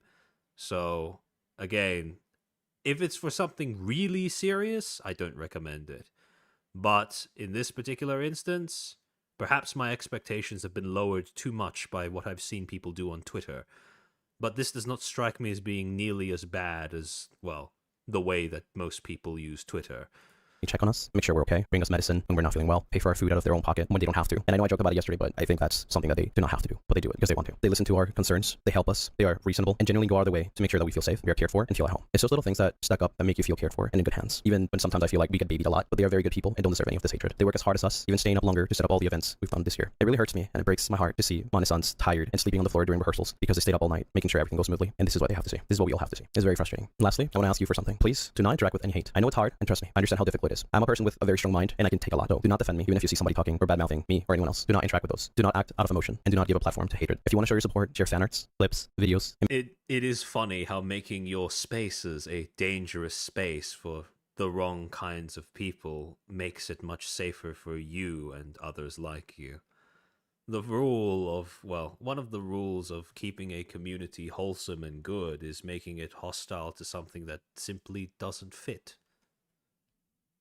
And make a post about how much you love your Oshis. We love seeing that, and it makes us genuinely happy. Support who you want to support unconditionally and without hurting others. This comes from my own feelings, and nobody has ever told me how to act towards my community. I am the way I am, and I'm not planning on changing. If anything, I am very close to myself, and I've been opening up through these past 2 years to my Lunarists. It is very hard for me, so to come here to speak about my feelings is very difficult, but I'm trying my best. It really hurts me that I've been working hard to bring so many people together, connecting communities and making the impossible possible, and this is how it turns out. I'm sorry that it wasn't enough. That's all I wanted to say. Spread love, positivity, and take care of yourselves. And I will not say anything about this anymore. Sorry guys, I keep thinking about it. Let's address the elephant in the room, just so we can talk about it. I don't feel like my opinion matters in the long term. Yes, it's the big thing. At the end of the day, I don't harbor any ill will, and I truly wish him the best. I truly wish him well and whatever he does. That's really all I could say. You know what I mean? And honestly, to me, I was thinking about it as like, was there more I could do? Maybe there was. Would have my actions changed anything? I don't know. I really don't know. So all I can really do is just wish him well. And if it's any relief for you guys, specifically the raw schools, I have had only positive things to say about my management. I've never had, any significant problems. I mean, obviously there's gonna be disagreements, right? That's just with everybody, but we talk it out, we communicate, and we move forward. Maybe a project isn't pushed yet, or maybe something's lacking, right? We talk about it, we manage it, we fix it, right? And it's not a big deal to me. I don't dwell on it. It's just how people work. But overall, it's been a very positive experience for me, and I'm very grateful to be in the situation that I am. This is not to invalidate anybody else's experience. This is my truth. That's pretty much it. I don't think I'm much. I mean, what needs to be said has been said already by many others. Strategic person? Yes, exactly. You don't see cane toads in the Arctic. That's because the environment is a very particular kind of way. But what's done is done. I would like to ask you guys, I have not seen many raw schools do it, is to just support who you're going to support. And there can be all the fighting in the world, right? But at the end of the day, you have to choose, or you can choose who you're going to support. Half this sounds like making a big side, right? But when I joined, my main goal here was to make something out of myself, right? To follow a dream, to return what has been given to me. I would like to make you smile, at least once, and keep you smiling. I want my space to be somewhere where you can just relax and forget about everything. Because of what happened, you cannot smile anymore. I won't force you to be somewhere you don't want to be. If you feel unsure, if you need a break, you can take that break. You don't even need my permission, right? If I can't make you smile, but someone else can, then by all means, who am I to take away the happiness, right? You can be frustrated, you can be mad, you can be sad. Those are perfectly fine feelings. It is your right as a living person to feel. What I don't want you guys to do, or really anybody to do, is just continue to vent these frustrations in an unhealthy way. That's everything. I don't really care who you support, but I just want you guys to be happy. Again, it's not about picking sides. It's about you guys feeling comfortable and safe. I'm really bad at this, man. I can't think of words. I just wish everybody well. That's all I can say. I wish everybody well. If you need a break watching streams for a little bit, if you feel uncomfortable and you need to leave, go for it. If you want to stay, keep supporting me or any of the other boys, go for it. The choice is yours. Who are we to stop you, right? Mental health is very important, chat. That's pretty much it. I've grown a thick skin, so I'm not gonna cry. I'm still very sad though. On top of that, all comments I've seen after the fact, it did hurt. I'm not gonna lie. But I think Fuck. I think what hurt the most were comments. One of the things that I have to come back to, if you in your public statement say that you feel betrayed by the remaining talents, and again, bear in mind this is you initially proactively making the decision to publicize the event, right? Outside of a professional capacity, you are making it a personal dispute, not allowing it to remain a professional one. And if you do that, I fail to see what other outcome can be predicted than people are going to take it into their heads. They're going to get into their heads that they have the right to white knight you in that manner. Because, like I said before, if consumers or customers, according to punitive consumer, behavior, right? If your customers, consumers, viewers, fans, whatever, if they view a company as being fundamentally harmful or whatever, they are going to take it into their heads that they have free license to do whatever as well. And I just don't see why. I don't see how someone would come to the opposite conclusion, or any other conclusion. I've seen directed towards people who didn't deserve it, don't deserve to be spoken to that way. That's what hurt me the most. And I felt really bad because I told myself, you need to take a break, you need to go offline. And I could. Is it just me, or do I take the faintest hint of self-servingness? Oh, I understand why you would. Like I said, I would have advised against saying anything, right? But I'm not going to pretend like it's, I'm not going to pretend like it's coming out of nowhere. Couldn't help but check, and I saw everything, and I was looking through the timeline. I really felt like I left everybody else alone, and so I feel bad. Again, I'm just one person, right? What am I gonna do? But I feel bad. I feel really bad. I didn't plan for this to happen, right? I was excited. I was taking a break a long time ago. Everyone else kind of were on the front lines while I was frolicking in the fields, and that makes me feel, I'm sure the other boys don't feel that way, but it's just the inner voice is telling me that the best I can do now is to walk us forward, have some fun, I guess. Last statement, just take care of yourselves, guys. Again, what's done is done. Nothing we can do about it. For who you're gonna support, and I wish them the very best. That's pretty much it. We've done this for a couple of minutes. I think I want to pull the band-aid off and kind of make my little statement in regards to everything that's happened over the last few days. I think I want to say my piece and kind of just go from there, then get into the coffee date and treat this like usual. All right, so before we begin, I want to clarify certain aspects and address things to some of you who may have concerns, and I'm very thankful that my netherlings have been so patient in regards to kind of like waiting for things and waiting for me to say stuff. I've always been very no bullshit with the VTuber stuff. You guys. Necro, welcome to the stream. Yeah, I have been streaming for like 5 hours, 6 hours, something like that.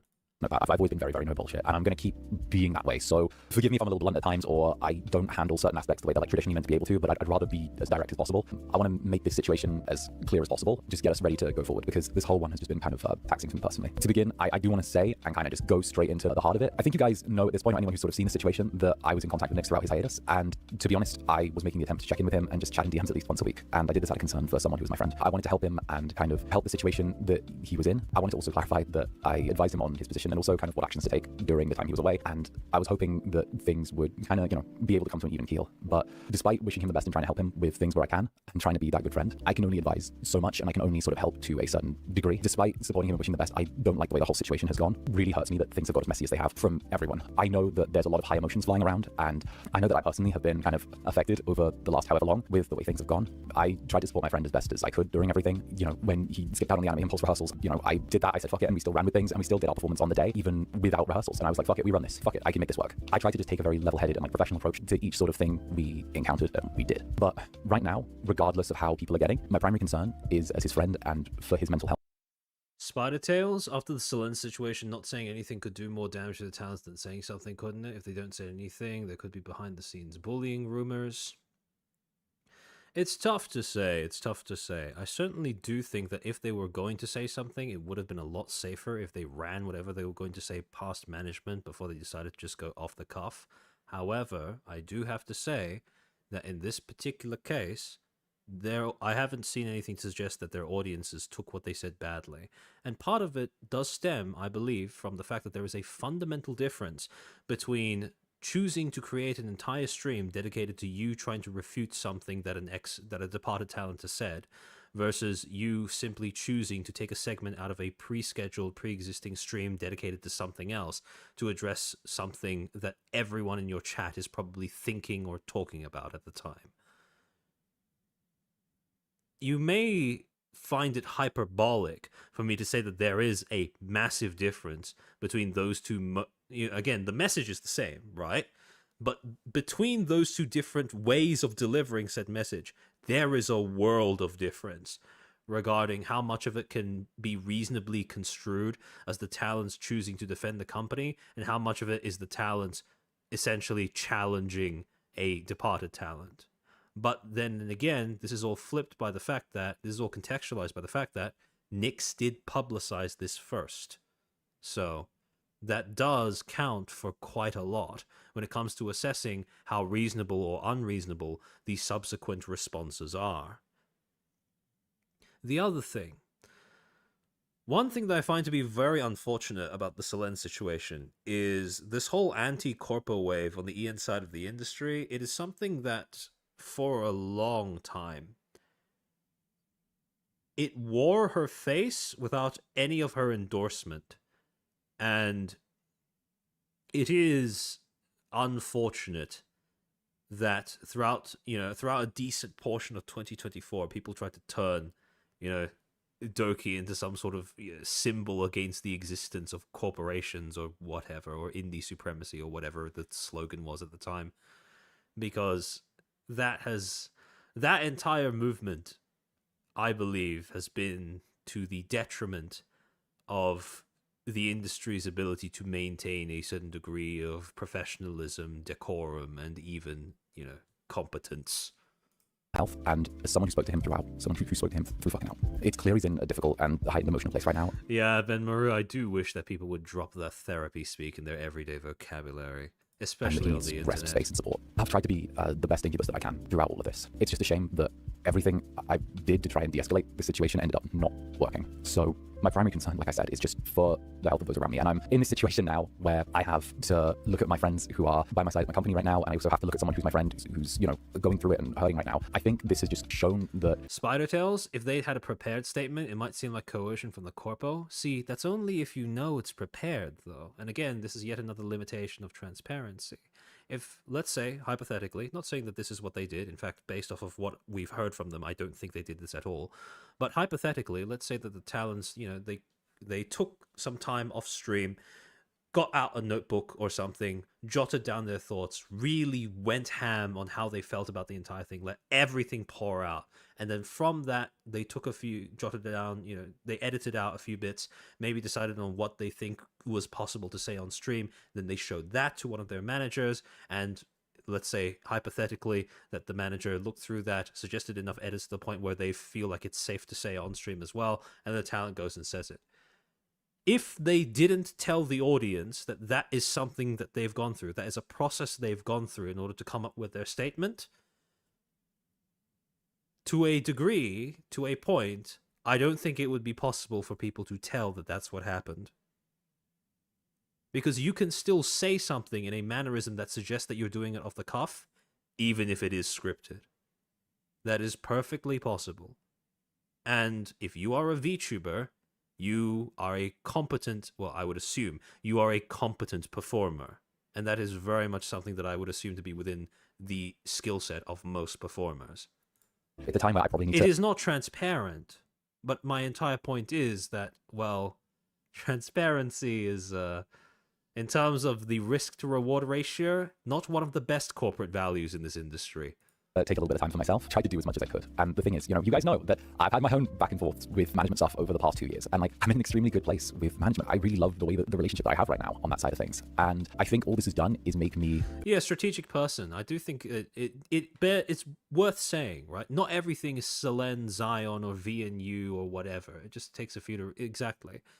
One thing that I do wish people would move on from in this space is being able to criticize each individual corporation according to its own faults, rather than having to use Niji Sanji as some sort of perverse benchmark for how bad something is, or some sort of yardstick to measure just how the audience should feel about something, right? I wish that people would simply be able to criticize something on its own without having to tie it back to some, you know, industry meme that symbolizes what bad corporate practice is. because I feel like that just dumbs everything down to the point where nothing really has meaning anymore. Nothing is, it's this. Instead of talking about why something is bad, people start talking about why it is or isn't like whatever other corporate controversy it's being compared to. Reflect on what we need to do for us, the Netherlings, those who we open the doors of the club to, because at the end of the day, the club is always going to be our home, my place for you, our place together, right? Because at the end of the day, Club Netherbrand is mine, it's my home, it's my place, and how does this affect the club? It fucking doesn't. This is our place of comfy, cozy chaos. Nothing is going to fucking change here. We keep our doors open, we keep our hearts open, we keep doing what we do, all right? People who need help and support, people who need somewhere to lean on, somewhere comfy, somewhere away from the fucking desert fucking insanity that is the fucking world is still here. The club doesn't change. Despite anything that happens outside these doors, I'm not changing. I'm still going to be the same incubus. I'm always going to be here to support you, and even if the situation really fucking hurts and the actions the people are taking really fucking hurt, my Netherlings are going to be my togetherlings. And I'm just saying, now that the doors of the club remain open, we keep doing our thing, we stick together. Zanny and the Netherlings. That line, I'm not gonna lie, that line is a little corny, but it's cute. It's cute. I can appreciate how you came up with that one off the cuff. Together strong regardless of what's happening. All I know is I'm hurting a little bit with all this, and I adore you guys. I just want to keep entertaining you. I want to keep making projects for you. I want to keep being an incubus that's worthy of you guys. This is the only statement that I'm going to make on this. I'm just really deeply saddened by the events that have transpired and the choices that some friends have made in regards to other friends and stuff like that. And it's a difficult situation where I only try to support others. But I do want you guys to know that the other boys at First Stage Productions, the other boys at FSP, they have my full support. My friends, my Jen, everyone has my full support. I am here for them, and I adore them. That's my 2 fucking cents. That's my 2 fucking cents. All right. That's the statement. All right, everyone who was just here for the statement can fuck off now. Okay, you're clear. You've got your fucking clip for the compilation. All right, we're here for the statement. You've got your time now. You've done your thing. All right, now you can go back. All right, now you can retreat. Okay, it's good. You've got your moment. You've done it. All right, you've got your thing. Let's be real. I'm side-eyeing. We know. I know that you know that I know that you know. Okay, it's all good. But maybe stick around. You might actually like it here. You never know. He knows. But then One in any thing case, is, all right. So I believe these are the final two. Yeah, the final 2 responses to the situation from the remaining talents at FSP EN. I want to put in a disclaimer. All right, let me up the speed on this.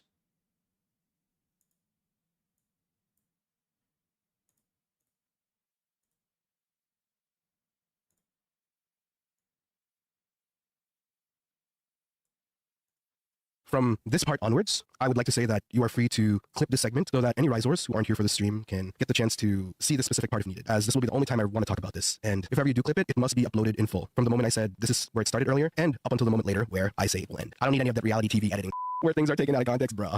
If you're going to be drawing words from what I say, make sure to make the full transcript available, which is probably not going to happen in some cases. But what I want to do today with you guys, I don't want to call it a statement. I want to have a conversation with you guys. As y'all know, I'm getting emotional already.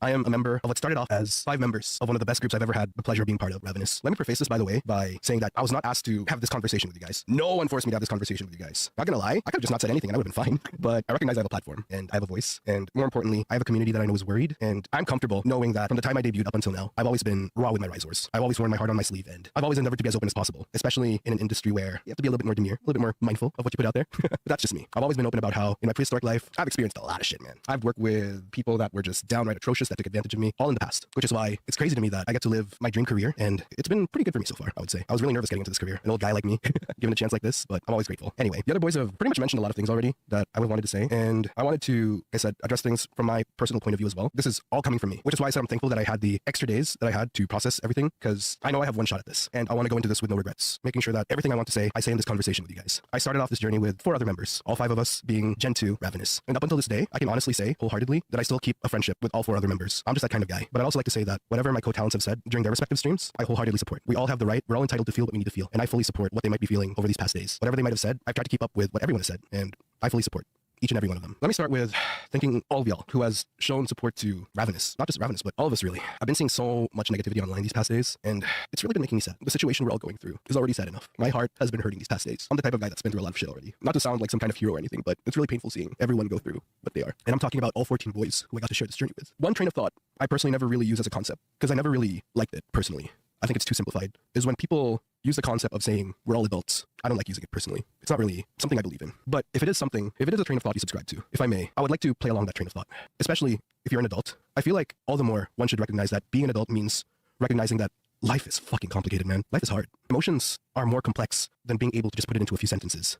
No, I understand that the way that he opened with that was something that put off quite a few people. But the end message of understanding, things are complicated. There's nuance to things. I think that that's a message that most people can get behind. I first hit legal age, I couldn't call myself an adult. I did not have my shit together. And I'm proud of the guy I am now. I went through a lot personally. Whatever it is you stand for, however you feel about the situation, I'm not even going to make a call for kindness. I feel like it's kind of shameful to say, but we live in a world where I feel like kindness has been put in the back burner. We are all entitled to our emotions. We're all entitled to putting ourselves out first, but sometimes I feel like it's just kind of lost. And I can understand. This world is shit, dude. The world we live in, such a shame, man. So if not kindness, I hope you at least consider one other thing. Because I know kindness can be hard sometimes. I'd like to consider myself a kind guy, but boy, do I have my moments where I really want to be a bitch. If you can't do kindness, I at least urge everyone to at least approach things with a certain level of understanding, to pause and assess the situation. I know it's hard sometimes. Sometimes our emotions get ahead of us. And I think there's been a lot of that over these past days, which I can understand. I'm a pretty emotional guy myself. Usually I keep those emotions to myself because I always worry about saying something that I might regret later on. And that's just all part of being human. I hope you guys can agree with that. It doesn't really do anyone any good. Also, one thing I will say is I personally don't appreciate anyone getting harassed when it comes to protecting their peace. I know that we're all entitled to our opinions. I know that we're all human, but I hope we all remember that everyone is human, including people that you might not necessarily agree with. Let people protect their peace however they feel like they need to. And I mean this for everyone. Addressing the statement that was put out recently, all the boys have pretty much said it, so I will not further elaborate. It is out there. Take your time to read it. I understand discussion, but there's a difference, I feel, between discussion which is constructive. Saljun, absolutely. Criticism, which is And constructive. a lot of them are online content creators. Versus words that are just simply said out of emotion with negative intent. And I hope we can be more mindful about that. I've mentioned before how personally, I really do care for all my gen mates. I'm the type of guy that if there's someone I work with, I mean, we're all working together, right? Might as well try to get along and be there for each other. And I'm really happy that all 5 of us were on the same page. I mentioned before how during both instances where one of my gen mates was supposed to do their 3D, which I feel is such a privilege and I feel like a dream for any of us to do, I made the decision to extend my trip so I can be there with him. And whether I felt my other gen mates would have needed that same support, I would have given them that same support. That's just kind of guy I am. All of those came out of my own pocket. Y'all know I've always been open about how my financial situation ain't the best, but it ain't the worst these days because of the opportunity I've been presented. The intent was always to be supportive of my gen mates and to be there in whatever capacity I can, without, of course, ever sacrificing myself, rest assured. And I would do it again for any of my other gen mates that might need that emotional support of a friend. And same goes for him. I know that he knows that I've always supported him and have always been there for him. I hope you all know that. Not just me. I don't really want to speak for everyone else, but, well, I guess I'll at least speak for myself. I really do care for him. I care for a lot of the boys, which I never thought was going to be a thing. One thing is, and you can look back on all my VODs, I rarely use the word friend because I've seen people use the word friend so loosely. For me, to call someone a friend is not something I do often, and I never thought that I'd be calling people that I've had the chance to work with friends. And slowly, at different paces, I've found friends here, and I hope that they feel the same. God, fuck you guys if you don't. But yeah, speaking about my one former gen mate particularly, God, we literally had one of those ships together, and I was happy to have that ship, as you guys would call it, with a friend. I would never do any of this type of stuff that I've mentioned if I didn't care for someone, so I hope y'all know that. That being said, it really hurts, when people call for not supporting us anymore. I totally get it. Emotions run high. I get needing a break or taking time to go offline for a little while if you need to. But for someone to say, I'm not even going to speak for the other boys, but for someone to say to fully stop supporting my livelihood, I've always been transparent about how me being for one heck of a dino boy has helped me support my family. I really hope it's just a heat of the moment thing, but I hope that regardless of where you stand in this world, where you're from, whatever you're... Here I can really feel secondhand, frustration at how hamstrung you can be if you have to constantly operate off of the framework that everyone's opinions, thoughts, and feelings are equally valid at all times. In this kind of situation, I feel like it's more than reasonable to go, you or me, buddy, and I'm choosing me. You can have your own thoughts and feelings, but you come after my livelihood or you inspire others to do the same, fuck you, It's... I find this to be quite the proverbial pretzel to watch. Situation. Words can hurt deeper than one think might would. I remember this quote where they say the pen is mightier than the sword. Throughout these years, I guess, not quite the pen, but I guess the keyboard or your whatever you call buttons on phone, keyboard too, I guess. I've really been going through it, man. As much as possible, I don't want to show it. That's honestly been weighing heavily on me. Oh, jeez, that just made me realize in a few decades from now, kids might be saying, what would the new age version of pen is mightier than the sword even be? I shudder to think if it's just a comparison between two different social medias. Ugh. Modern tech was a mistake, especially for kids. There's people out there who are just okay with me not having a livelihood anymore when, to be completely honest, I wouldn't say I did my best. I still think to this day about things I wish I could have done, but I can say I did everything within my capacity. Something I offered to all 14 boys, as they say, I guess. And I've told my resources before a number of times. It takes two to tango. One can only give so much. Not that I ever expect anything in return, but I don't want my journey to end yet. I don't want to stop being your dino boy just yet. I want to continue supporting my parents. I really want to still be here, man. I'm going to be so real right now. So many things I wish I could say, which risers know this. God, I have a bad memory. One of the reasons I feel comfortable even having this conversation right now is I know no matter what, no matter how you feel about how I'm going about this right now, I can honestly, once I hit the end stream button, God, I'm looking at it on my screen, it's actually in broadcast. God, I'm so stupid. Oh, why am I like this, man? I have no regrets. As someone that was supposed to be a communications major in university, I truly do firmly believe that communication is key. There's so many issues in the world, so many problems. being a graduated communications major and then becoming a successful VTuber in a corpo, that's not the worst place you can end up if that is the degree that you graduated with. In the world. I know it's not as simple as it sounds, but I've seen a lot of problems that could have been resolved just by proper communication. Emphasis on proper communication. To be honest, I forgot a lot of other things I wanted to say. I will say this. From the beginning, I said, I can confidently say, I consider all 4 other members of who I started this journey with to be my friends. And that is true to that very day. Up to this day, I'm still in communication with each and every one of them. All 4 of them, I've managed to talk to within the past 48 hours. And I will say that. Yeah, Venmaru, I can understand that feeling, yeah. When people defend those who see... It's the same thing, right? If someone tried to harm you, it is quite frustrating to watch the people who are on the receiving end basically go out of their way to try and be considerate to the person who would have possibly nuked their career.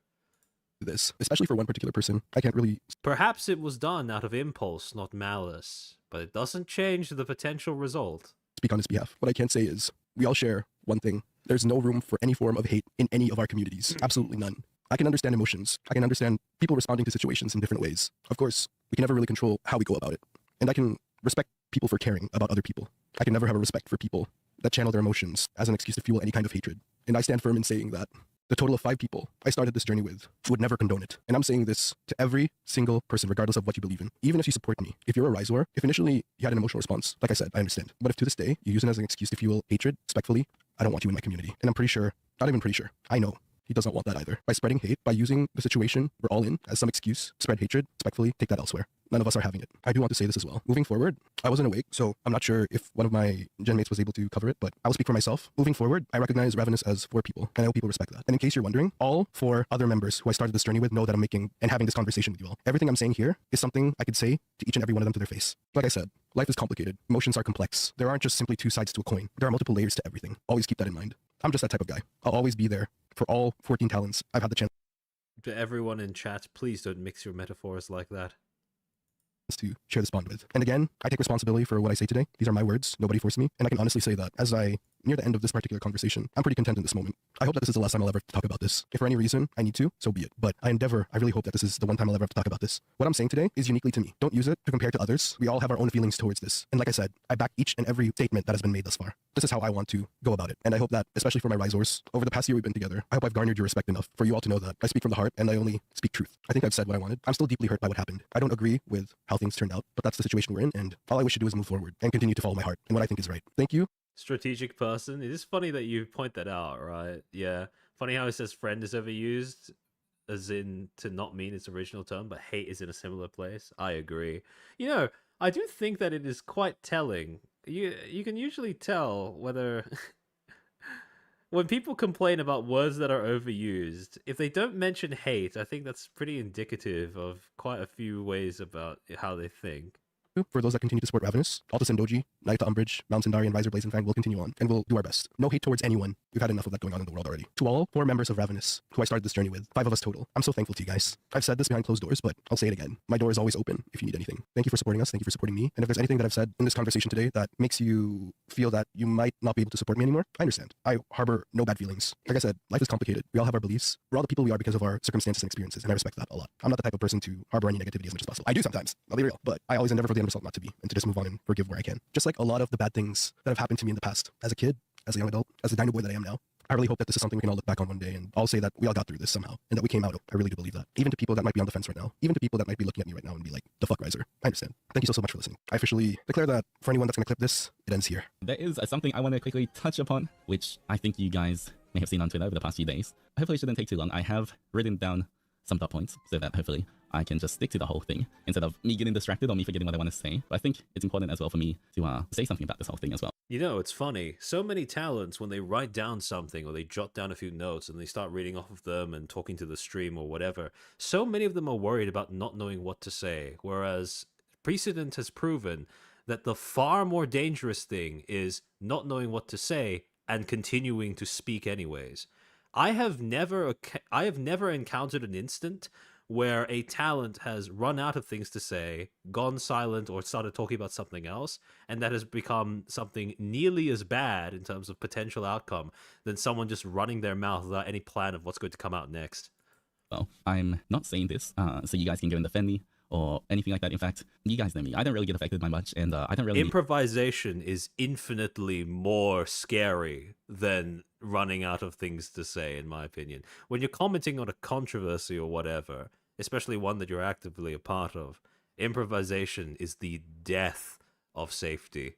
Need to be defended for the most part. I'm only saying this because for me, I have a responsibility to the adventurers, and this is for you to know how I feel, so that hopefully your hearts can rest easy, but not for you to really do anything else about this information. I don't want you guys to blindly follow me. I want to make sure that every single day I earn your trust with my words, my actions, and everything else I do. Even though I do appreciate when you guys support me, I want to make sure that I'm living up to that as well. I want to start by saying that I personally know for a fact that time and time again, all of the boys have always been so openly there for one another. They're always willing to listen or lend a hand. In many cases, I've personally witnessed people helping each other, me helping others, them helping me, and it's always been something I've been really proud of. The boys always say, and tell me at least, that if you need anything, you know, I'm always there. Someone's always hanging out, and I know that like I can always reach out to the boys. But even if you let someone know that you're there for them, it's ultimately up to the other person to reach out in times of need. We can't make or force someone to come talk to or confide in us, and it's up to them to decide who they choose to confide in, because obviously you just feel more comfortable talking to certain people than others. But for many of us, just knowing that there was some people there for him already, that was enough for us. Never in a million years would I have thought that doing so would somehow, at least by some people on the internet, that would lead us to getting painted as villains for whatever reason. I can say I never deleted any DMs, and I can see them right now. And honestly, looking back over past conversations, I'm proud of all the positivity and the way I was able to help out on multiple occasions. Ooh. Yikes. When he requested it. I understand times can be tough, which is why I remind you guys every single... I do think that saying that is, I mean, I'm assuming that no one who's watching this is going to be, you know, is going to do so with the intention of going, okay, if you have them, you know, there's proof right there. You could completely invalidate the guy's complaints in one move if you wanted to. But, man.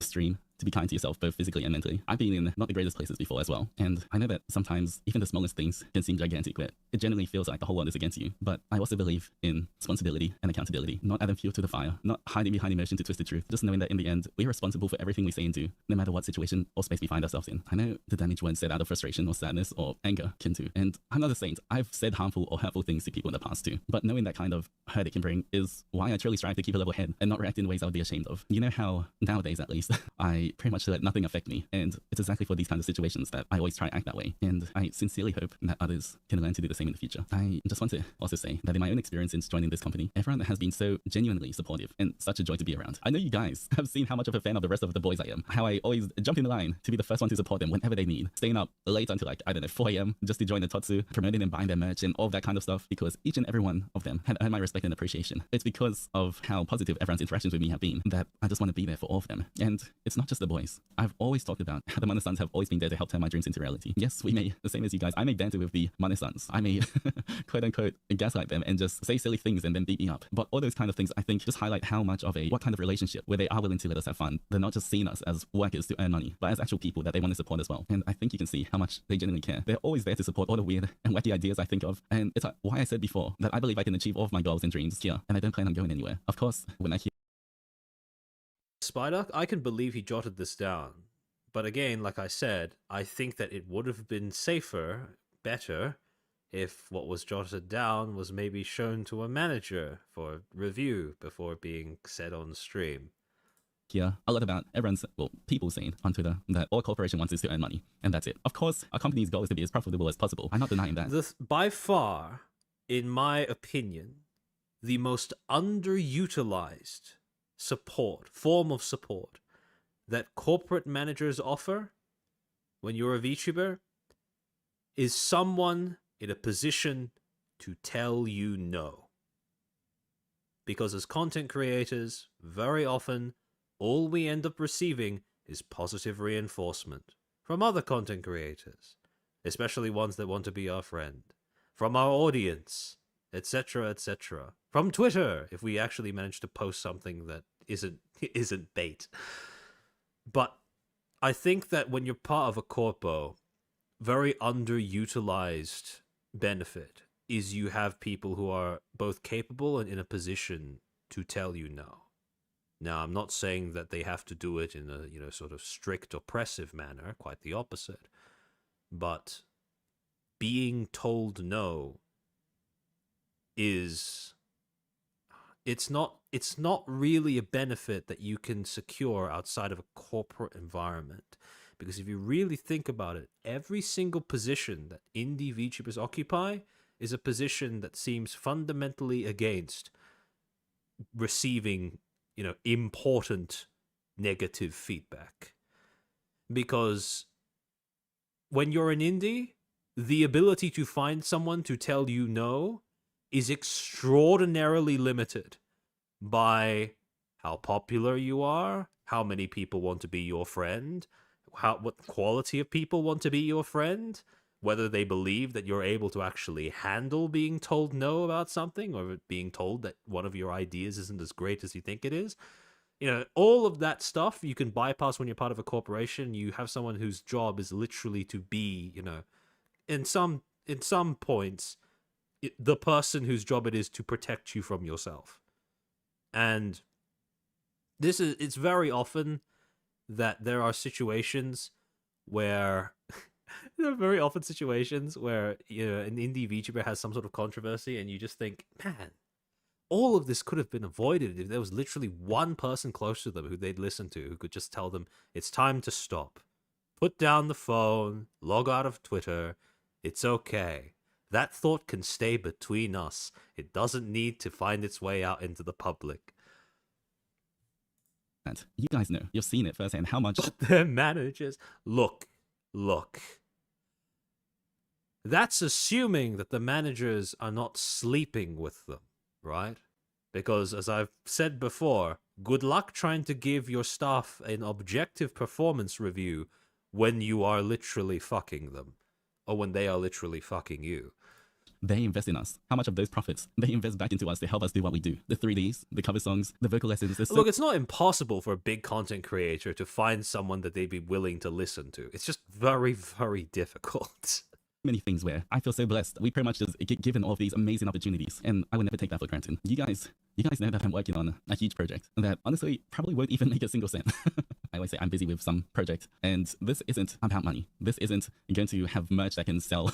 This isn't going to be something where we can really monetize it. But the fact that the Manasans still let me do it because we know that it's going to put a smile on the Zenny's faces is just honestly kind of mind-blowing to me, that they're willing to support my project and the things I want to do. And I'm honestly so grateful for what they do for us. And so it really does hurt me to see when people are saying bad things about them too. You guys have witnessed how hard they work to make sure the meet and greets were as smooth as possible, working it on a godly amount of hours before and after all of us were on, not just Ravenous, but all 3 gens, spending all of the days. And I genuinely believe that they always try their hardest to look out for us. Even if I do have a genuine argument with Manasans, because, I want a certain thing. I want the project to be like this, so I want this kind of outfit, or I want something, whatever it is. I know that at the end of the day, they're always willing to listen to me. And as long as I communicate my thoughts and tell them genuinely what I kind of want, we can always reach some kind of agreement. And so, honestly, I feel like we're so spoiled here. I feel like I can be proud to say that I really, really do see and appreciate the opportunity that's been given to me. I just want to say as well that, thankfully, I'm relieved that for the most part, I've seen that the Zennies were not the ones causing any trouble or spreading any negativity these past few days. And I'm truly so proud of you guys for behaving and doing the right thing and not just reacting. And I truly mean to protect all the Zennies within these walls. If you're here to be hateful and cause unnecessary drama, then this is not the place for you. And I don't want you to be here. But as long as you're here to enjoy yourself, be civil, and have a good time, then literally everyone's welcome in. I just want to end by saying, all of the boys here at FSP and Manasans have my full respect and support. And this is generally my own feelings. And so more than me getting attacked, it really does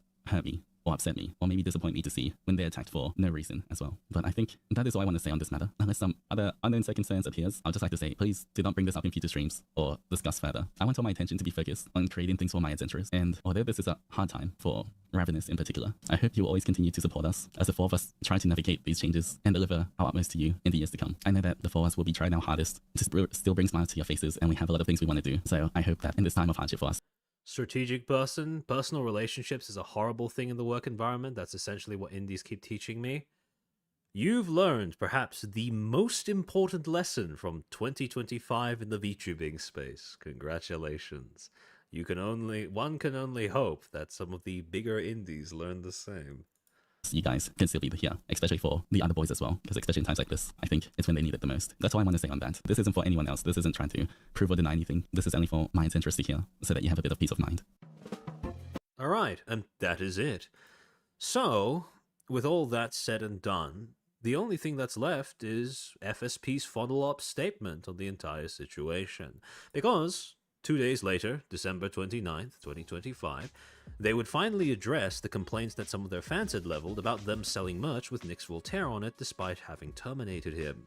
Quote, Notice regarding merchandise following the termination of Nix Voltaire. We sincerely appreciate your continued support for the official shop of First Stage Production. With the termination of Nix Voltaire from Ravenous, we'll be ending and discontinuing all merchandise related to this talent. For more details, please refer to the attached image. We sincerely appreciate your continued support. Notice regarding merchandise, etc., etc. Then they list out all the different types of merchandise: voice packs, acrylic stands, puppet stands, etc., etc. Sorry, I misread that. Not voice packs. Puppets, acrylic stands, puppet poncho, and badge. Customers who have already bought these items will receive a separate notification soon with details on how to process their refunds. We appreciate your patience as we work on providing further information. Products that will continue to be sold, no refunds. Then they clarify what products those are, and then they clarify a bunch of merchandise regarding merchandise following the termination of Nix Voltaire. Products scheduled to be shipped accordingly after manufacturing is completed. They list out a bunch of stuff there. And, well, they basically finish off by saying, for inquiries regarding this matter, please contact the following: First Stage Production, official shop, and then they link to the portal below.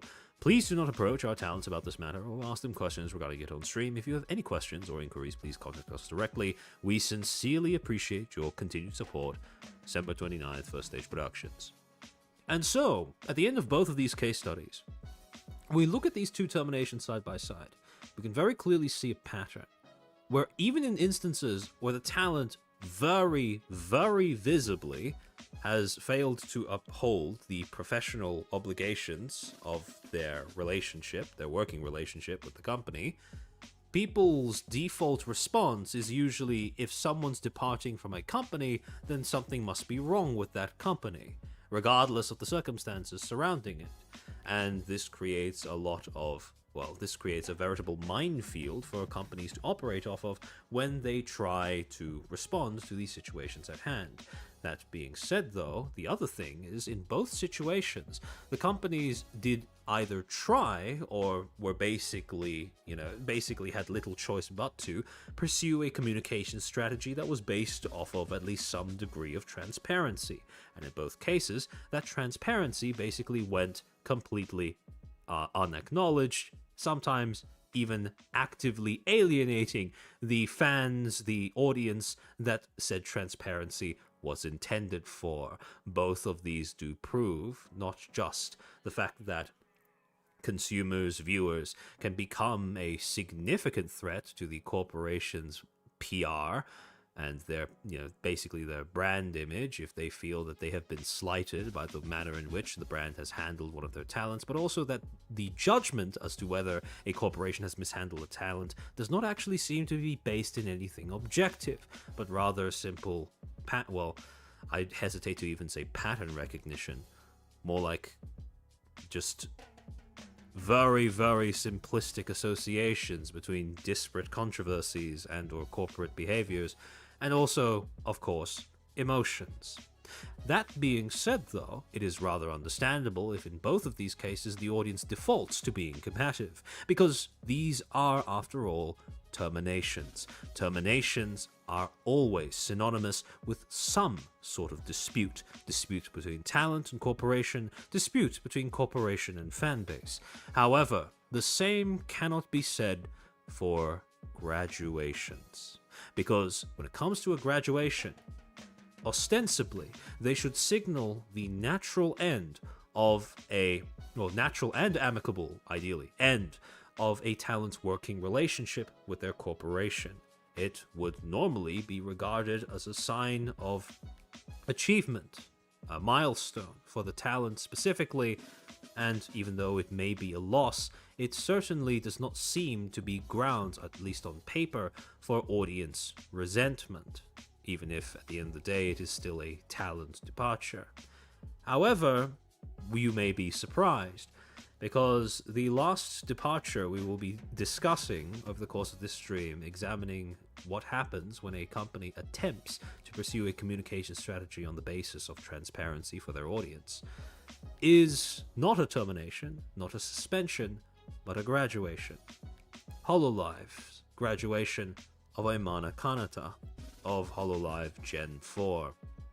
On December 2nd, 2025, Kanata would end up going live on her channel with a stream announcing that she was about to graduate. Now, while this in and of itself is not something that we haven't seen before, what was different about this stream compared to multiple or several others that had preceded it was the fact that this was a stream where, even though Kanata was, as you would probably assume, speaking in Japanese throughout the entire thing, the stream had a play-by-play, minute-by-minute English translation of what she was saying that she was manually putting on the screen so that English speakers could keep up with what she was going to say.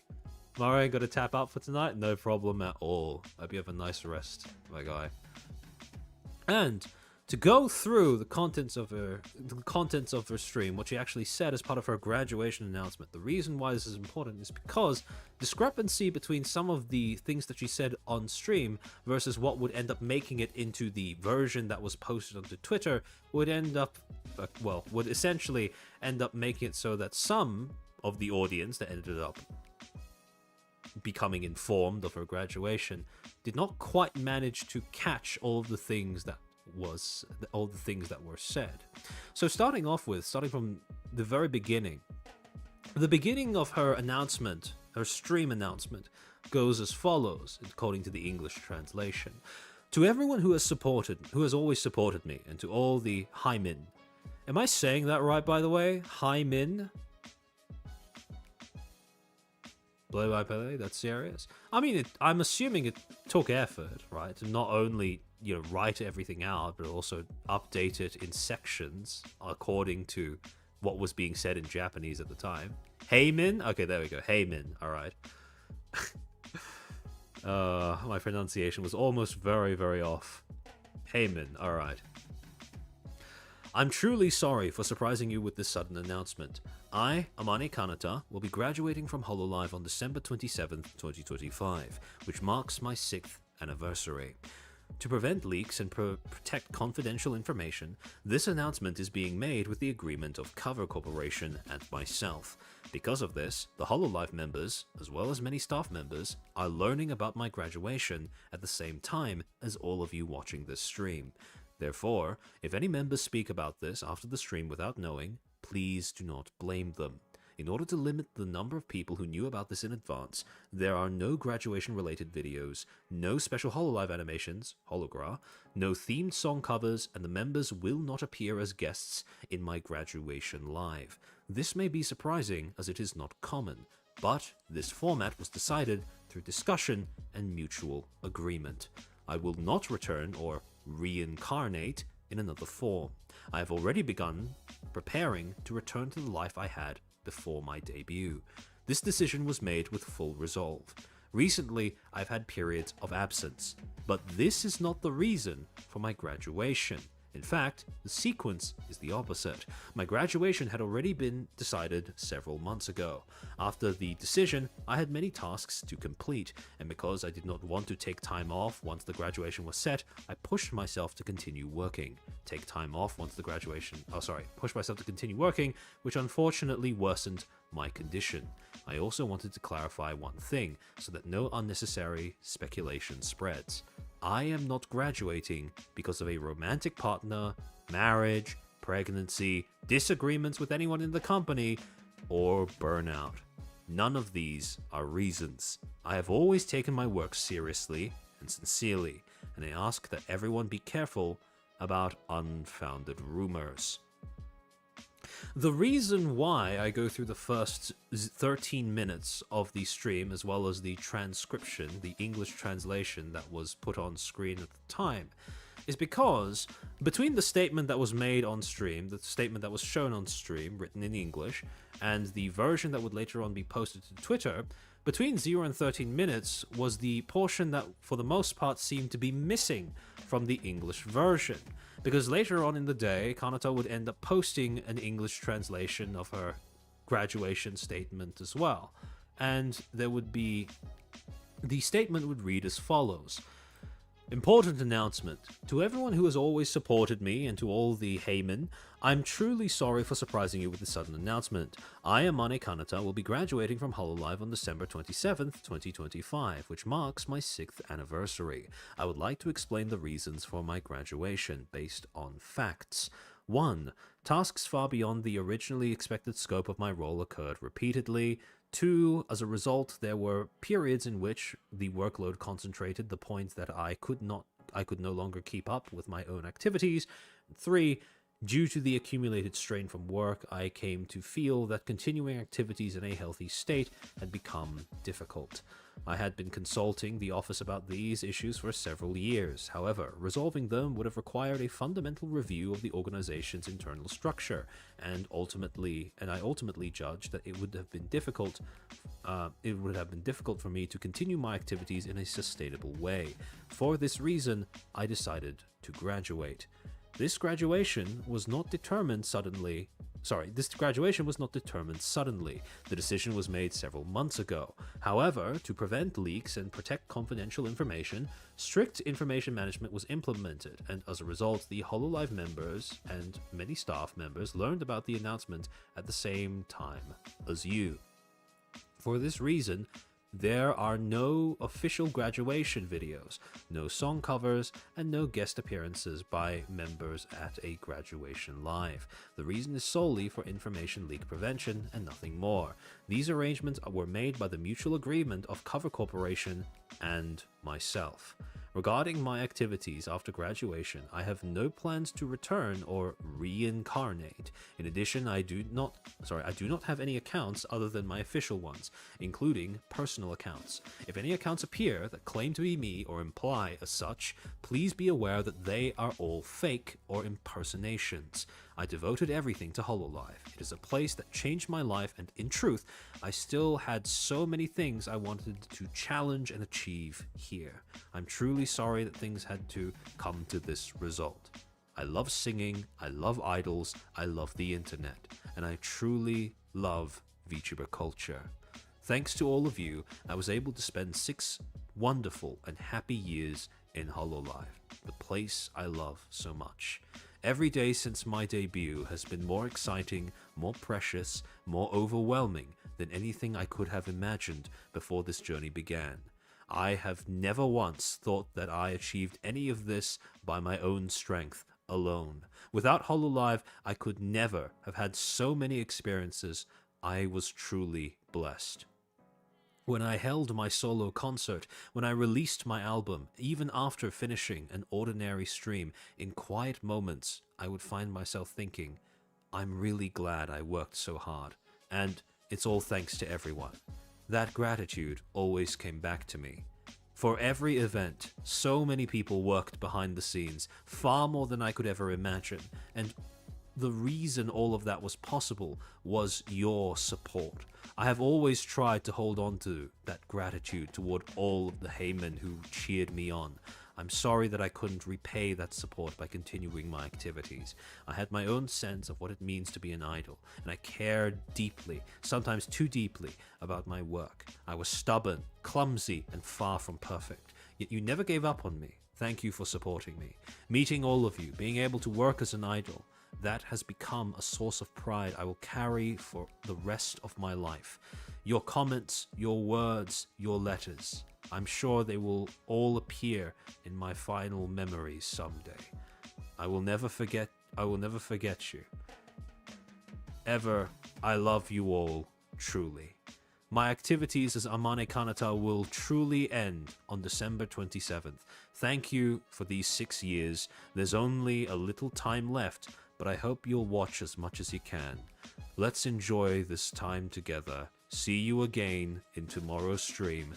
Amane Kanata. So, few things. First, in the stream itself, while the reasons for graduations were the same, one of the marked differences between what was shown on stream and what ended up being translated into the written, posted version of the statement was the fact that she had had a recent string of absences, but also that recent string of absences was not chalked up to HoloLive's workflow, but rather her own choice to take on additional projects in light of her graduation being formally locked in. The other difference, rather marked one, is the order in which the information regarding who requested that there be, that things be kept confidential about her graduation that was present in the original stream versus the way that it is worded here. In the posted version of the notice, what is said is the graduation was not determined suddenly. The decision was made several months ago. However, to prevent leaks and protect confidential information, strict information management was implemented, and as a result, the HoloLive members and many of the staff members learned about this announcement at the same time as all of you. Now, a lot of people may have read that, taken note of the fact that it was written in passive voice, and come to the conclusion that this must have been a company decision, or something that, some sort of oversight made by Holo, in order for it to result in the fact that the other members were not informed ahead of the public. However, the stream itself, the original stream, makes it quite clear that this was mutually decided upon and requested by Kanata herself.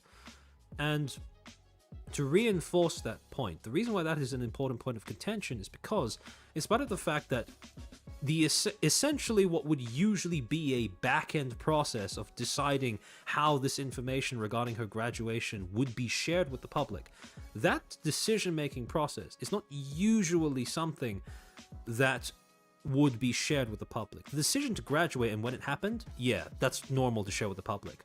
But in terms of the rationale behind it and the decision behind choosing to withhold that information from the other talents, that is usually not something that you would see a company sharing this openly.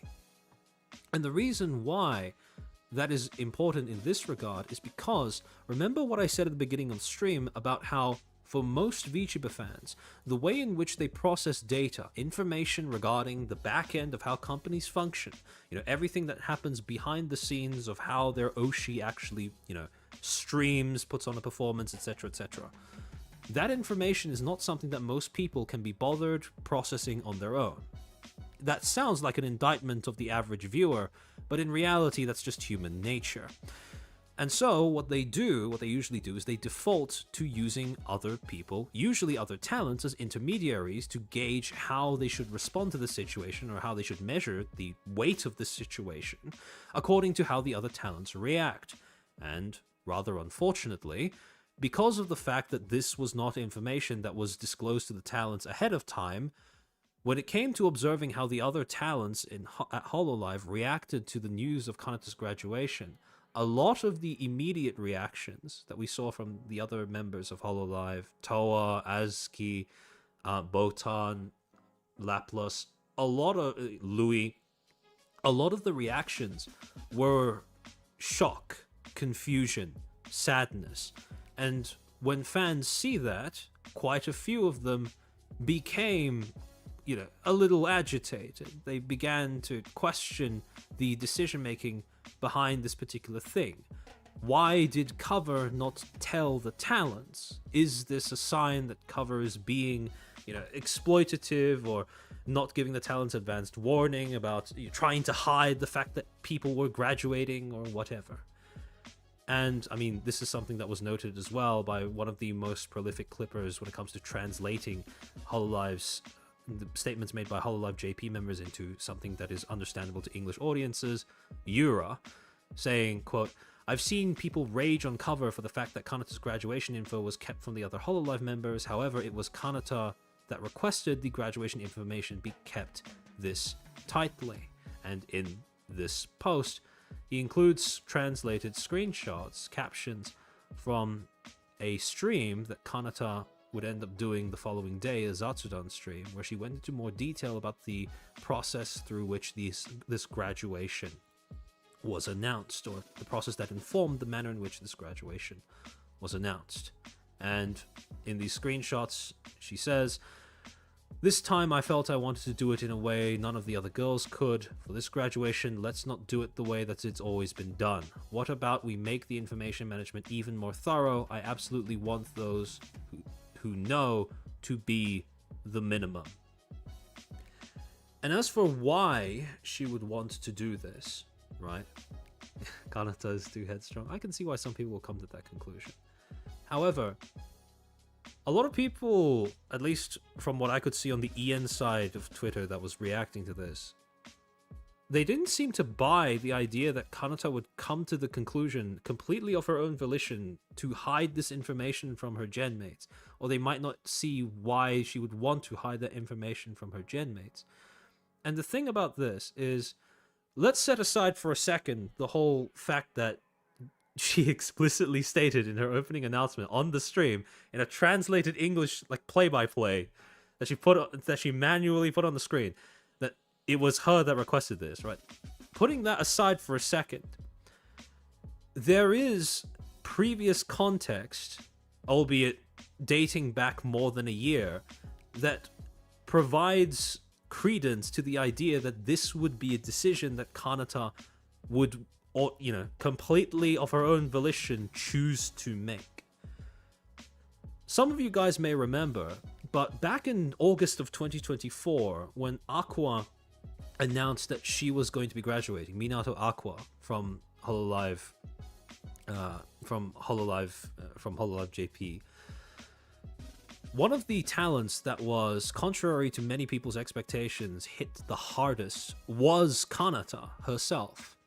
And at some point, after the announcement went live, Kanata would end up hosting a Twitter space dated on August the 8th, where she would essentially just go through, just talk with the Heymans about, their feelings about Aqua's graduation and about the graduation notice, etc., etc.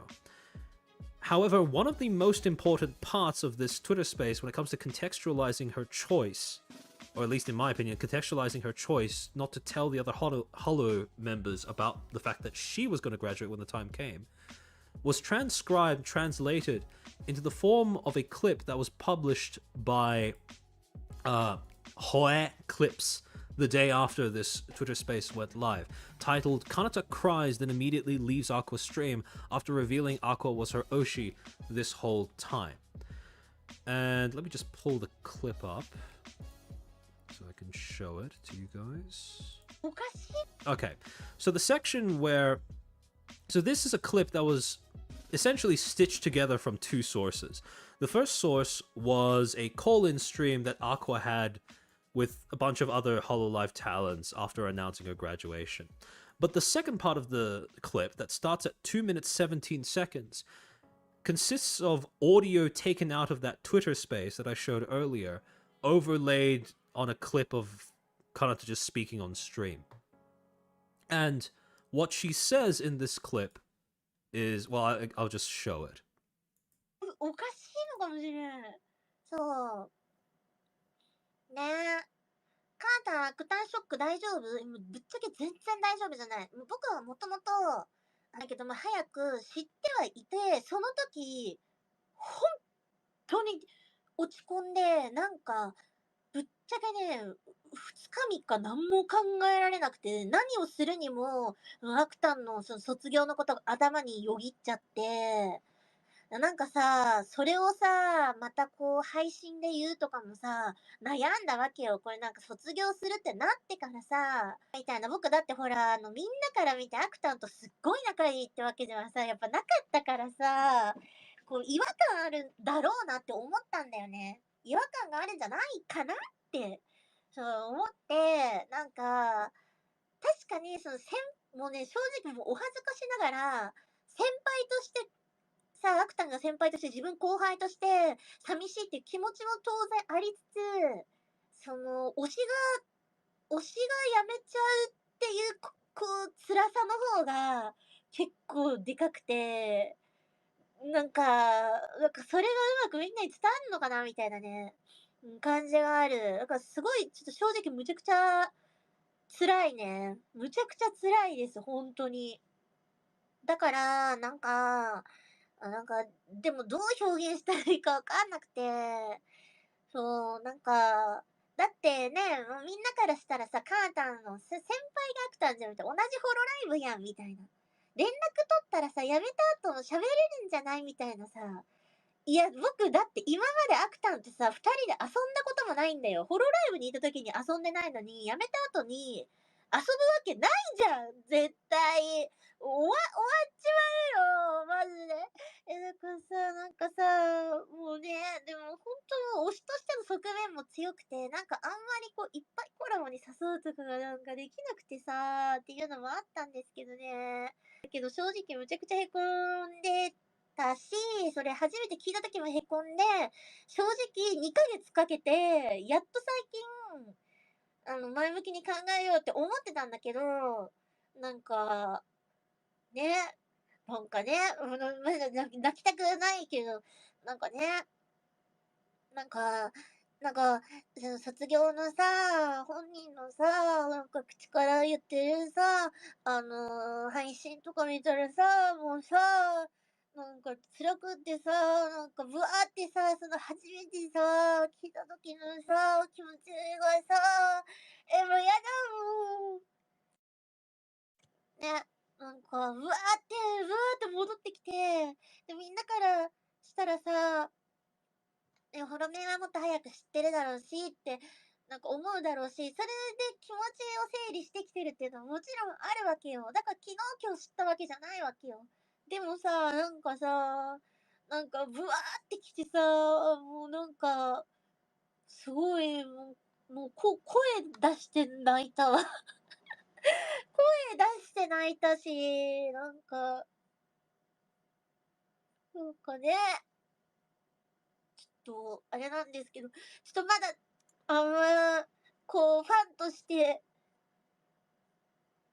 ね、なんかなんかまだファンとしてはあんまり乗り越えられてないんですけど、やっぱホロライブの仲間としてはね、なんかもうやだな、もう、やだな、もう。ね、ファンとしてはまだあんま乗り越えられてないんだけど、でもなんか、思い出は作りたいなと思うんですけどね。なんか辛いよね。うん。やっぱ辛いわ。でも、かなたとさ、やっぱみんなから見て、そのアクタンとね、めちゃくちゃ仲良しだったっていうと、そのアクタン、そうなんかめちゃめちゃ仲良かったメンバーっていうのにも、かなたそうは上がるわけではないと思うし、もちろんね、いっぱい喋ったりとか、してもらったりもしてたけど、そのフォロメンとしていっぱい、めちゃくちゃ絡んできたってわけではもちろんなかったんで、なんか、自分がビービー泣いて泣くの違うかなみたいな、なんかみんなからして違和感になっちゃうかなみたいな、あって、さあ、なんかアクタンの卒業の、さあ、なんかノイズみたいになりたくないなと思ってたんですけど、だから、なんかちょっと複雑なんだけど、なんか、フォロメンとしては、なんかいっぱいこう、なんかコラボとかできるかな、なんか一回誘いたいなとか思うんですけど、でも、なんかファンとしては全然乗り切れてなくて、乗り越えきれてなくて、乗り越えきれてないっすね。めちゃめちゃショック。めっちゃ辛いって思った。なんでって思って。本当に。あでも、とにかくね、こっそり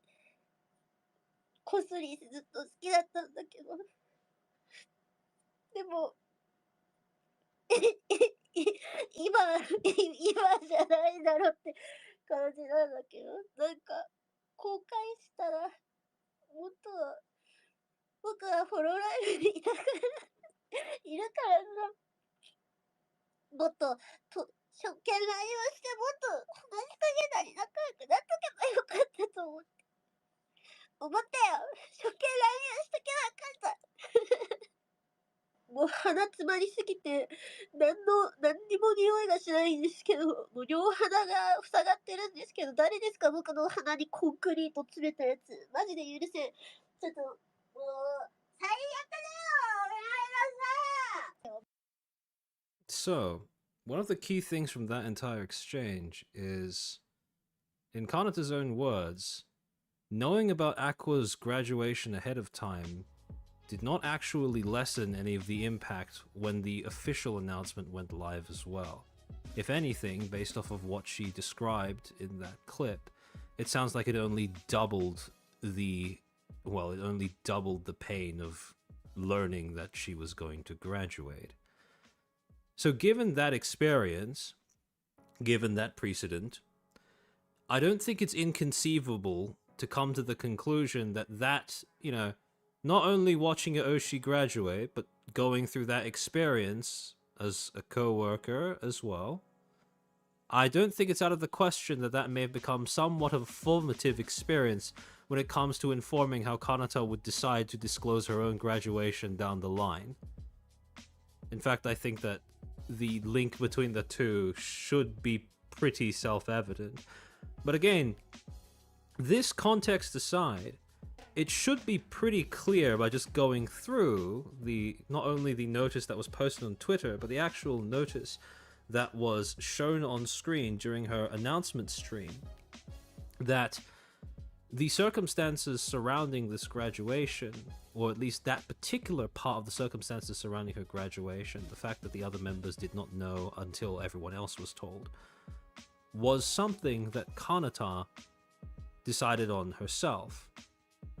And yet, in spite of that fact, even though, those were the initial bits of information that were presented to the public, and there had been a very visible attempt at trying to make those bits of information visible, there were still accusations, there was still, I would assume, quite a varying source of different people claiming that this was a sign of Hololive being exploitative.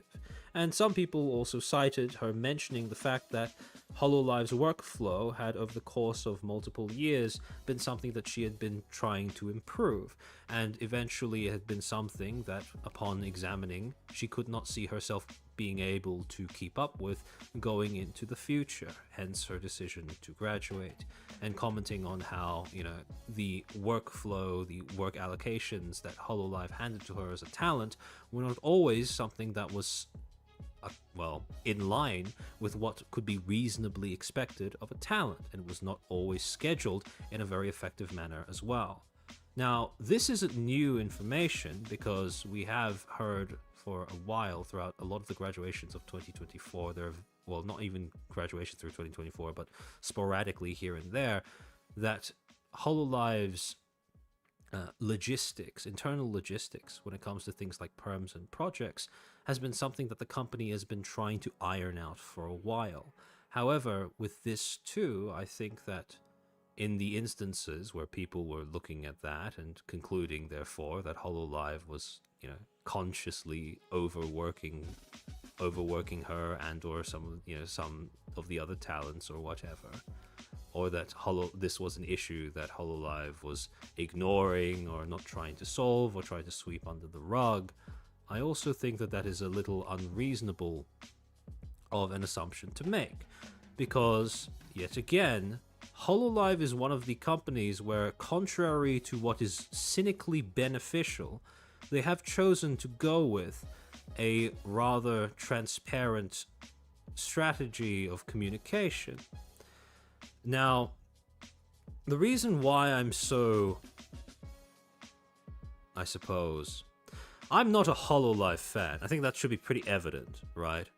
You guys know where my bias lies.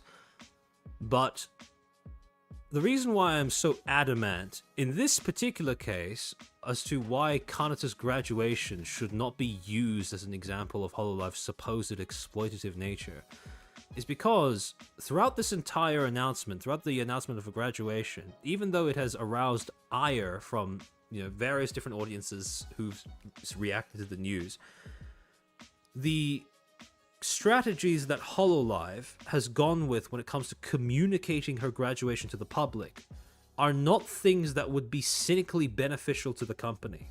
The strongest example of that being the fact that the other talents were kept in the dark about her graduation. Now, for the exact reason that I said at the beginning of stream, when your audience tries to pass information about an event, a significant event, right? Let's say a graduation, pretty major one, they don't usually pass it for themselves. They pass it through the talents that they respect, they look up to, they value the opinions of. And if you are a corporation who is aware of that fact, as I would argue HoloLive probably is, being as large as they are and having operated in this space for as long as they have, it would be in your best interests, pragmatically and cynically speaking, to forewarn your talents about the fact that one of their own is going to graduate, because if you cross your fingers, the hope that they get the denial stage of grief out of the way before the announcement goes public. Now, that's not going to work 100% of the time, but cynically speaking, if you wanted to save face as a company, that is objectively the better of the two approaches to take, compared to springing it on your talents at the same time as you spring it on the audience or the general public. Because what then happens is that some of the talents, as you could actually see if you watch the streams by, for example, Laplace or Toa, you can see that one of the initial reactions is disbelief, very often disbelief, sadness, and denial, right? You know, why are you leaving? Why didn't you tell me? Etc., etc., etc. And generally speaking, as a corporation, you do not want your audience to be in denial of a decision that you've made, because that puts you in a very dangerous spot most of the time. However, in this particular case, there was no winning play, right? It was more of a matter of picking the poison.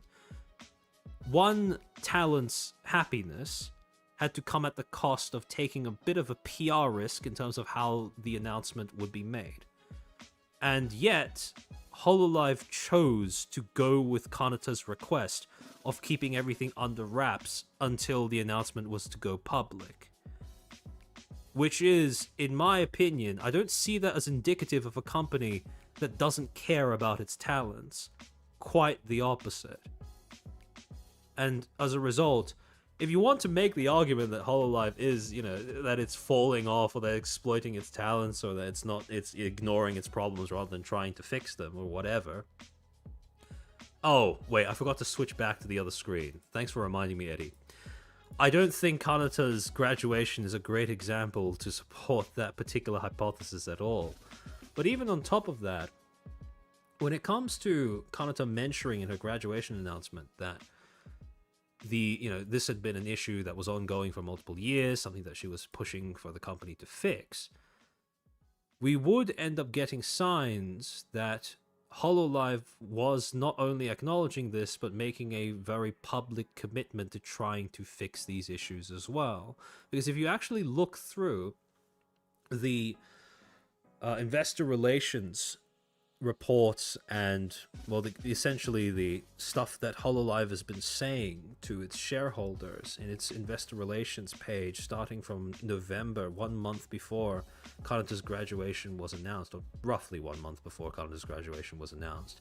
Specifically, if you look at the presentation materials that were published on the 11th, as well as the transcript of financial results briefing that was directed at shareholders that was dated at the 21st of November, you can see that the issues that Kanata identifies in her graduation notice, the stuff about having a gridlock or a system where projects were not pushed along at a sufficient pace to prevent talents from having to take on additional responsibilities, you can actually see that they do acknowledge that these are problems they're trying to fix going into 2026. For example, if you look at slide 4 of the financial results for the slides for the financial results for first year, quarter 2 of 2026, right? At the bottom, when they're talking about investment progress, etc., right, management evaluation and summary, they state, quote, "Additionally, in management structural reforms, a monitoring system of projects targeting the next fiscal year and beyond has been introduced and operationalized." In other words, what that means is, in the interests of trying to improve the monitoring systems of projects, I assume oversight with regards to what projects are delegated to whom and how those get completed. They've set up a new system for that going into 2026. Then on slide 17, they elaborate on that a little bit further. At the bottom, when they're talking about growth drivers, the very last one being advanced utilization of human capital. Basically, how do you delegate responsibilities to your workers? In which they state two particular points that they're paying attention to in terms of progress in, quarter 2 of 2026. Improved personnel fluidity through strengthening of internal HRBP functions and development of internal transfer rules. Basically making it a bit smoother for projects and responsibilities to pass in between different groups of staff, I would assume. Strengthening of management accounting systems and project monitoring systems aimed at enhancing internal collaboration is progressing. Now, very notably, something that wasn't included in the transcript that was posted onto Twitter, but was included in the translated English version of the statement that was shown on screen at the time that Kanata announced her graduation, was that she had experienced difficulties in the past in terms of scheduling collaborations with what I assumed to be other holomems based off of the way that it was phrased. That sometimes they would come to a little bit of a conflict, or that it would be frustrating, or there would be difficulties arising when it comes to trying to organize internal collaboration. And again, that does seem to be an issue that Hololive is not only acknowledging, but in doing so in an investor report actually committed to fixing. Then in terms of medium-term outlook, when they outline just how they expect these goals to go and progress over the next year, I would assume, they write maximize performance through optimal allocation and development of human resources, strengthening management foundations for sustainable growth. Basically just saying, yeah, we're going to try and use our staff more efficiently in terms of streamlining the processes, etc., etc. Then on slide 20, they have an entire slide dedicated to their attempted reforms in terms of their management structure, review of personnel and organizational systems, development of operation and management accounting systems under the new organizational structure, implemented in April onwards, is gradually progressing. The institutional reorganization of the appointment and transfer flow led to numerous instances of company-wide reorganization and personnel reallocation. One of the things that Kanata said that had stopped Cover from being able to fix these problems on the spot was the fact that, in her words, these were reforms that probably would have been fundamental to the structure, the makeup of Hololive's staff. And so this does seem to be Hololive committing to actually making that fundamental change. Strengthening of performer support, individual group interviews and town hall meetings aimed at sharing management status and exchanging opinions continuing to be conducted.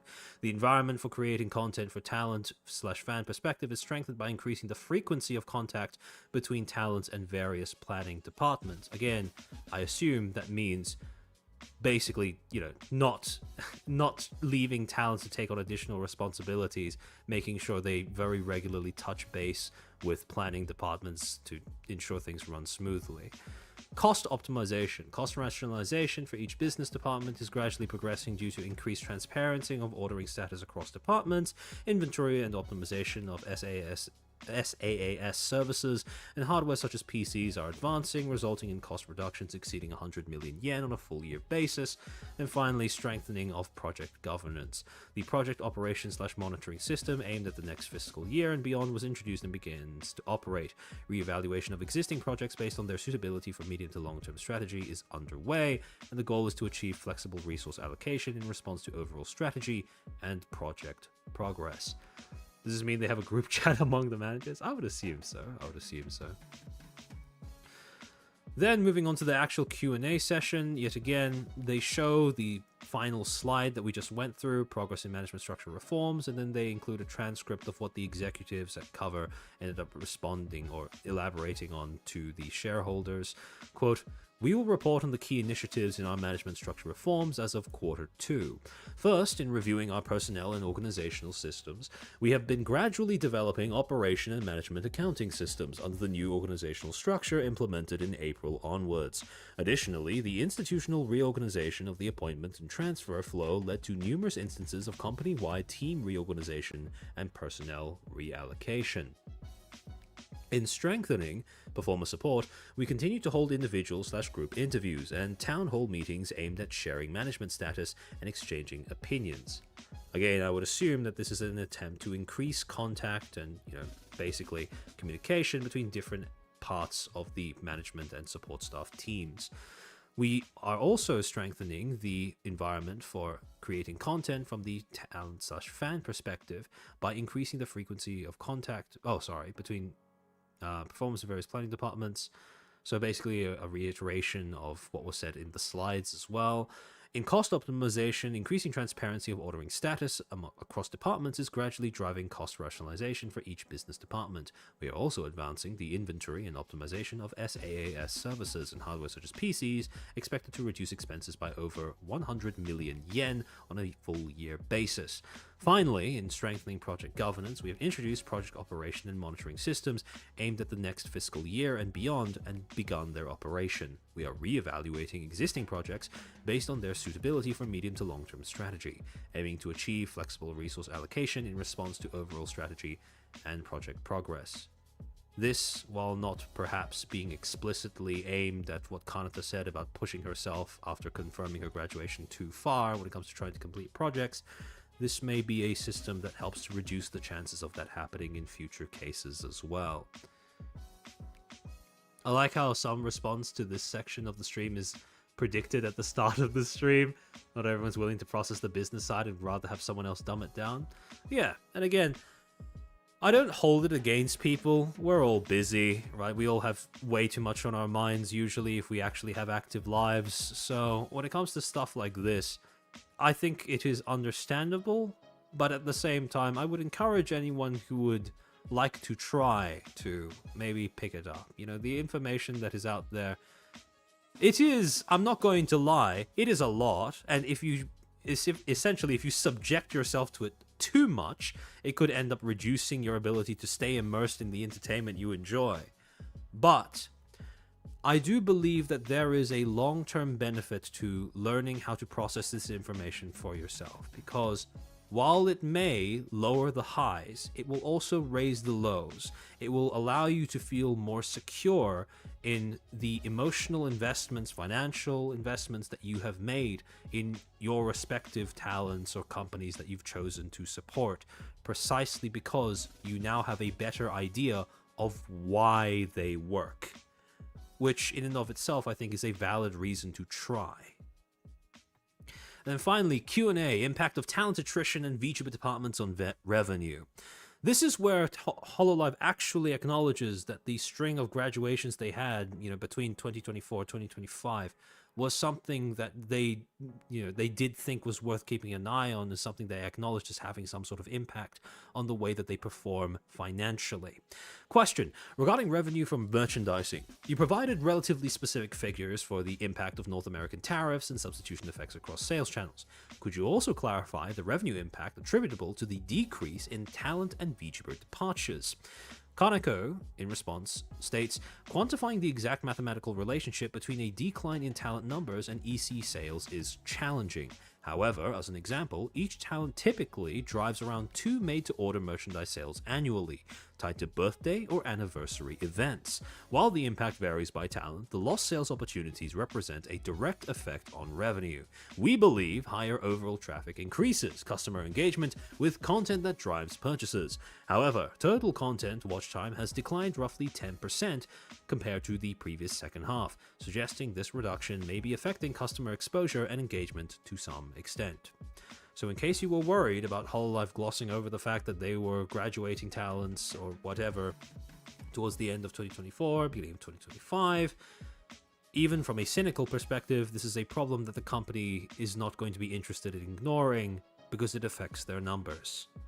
Taking all of the humanity out of the equation, from a pragmatic, cynical perspective, the company is going to be heavily motivated in order to stop more talents from leaving in the exact same manner.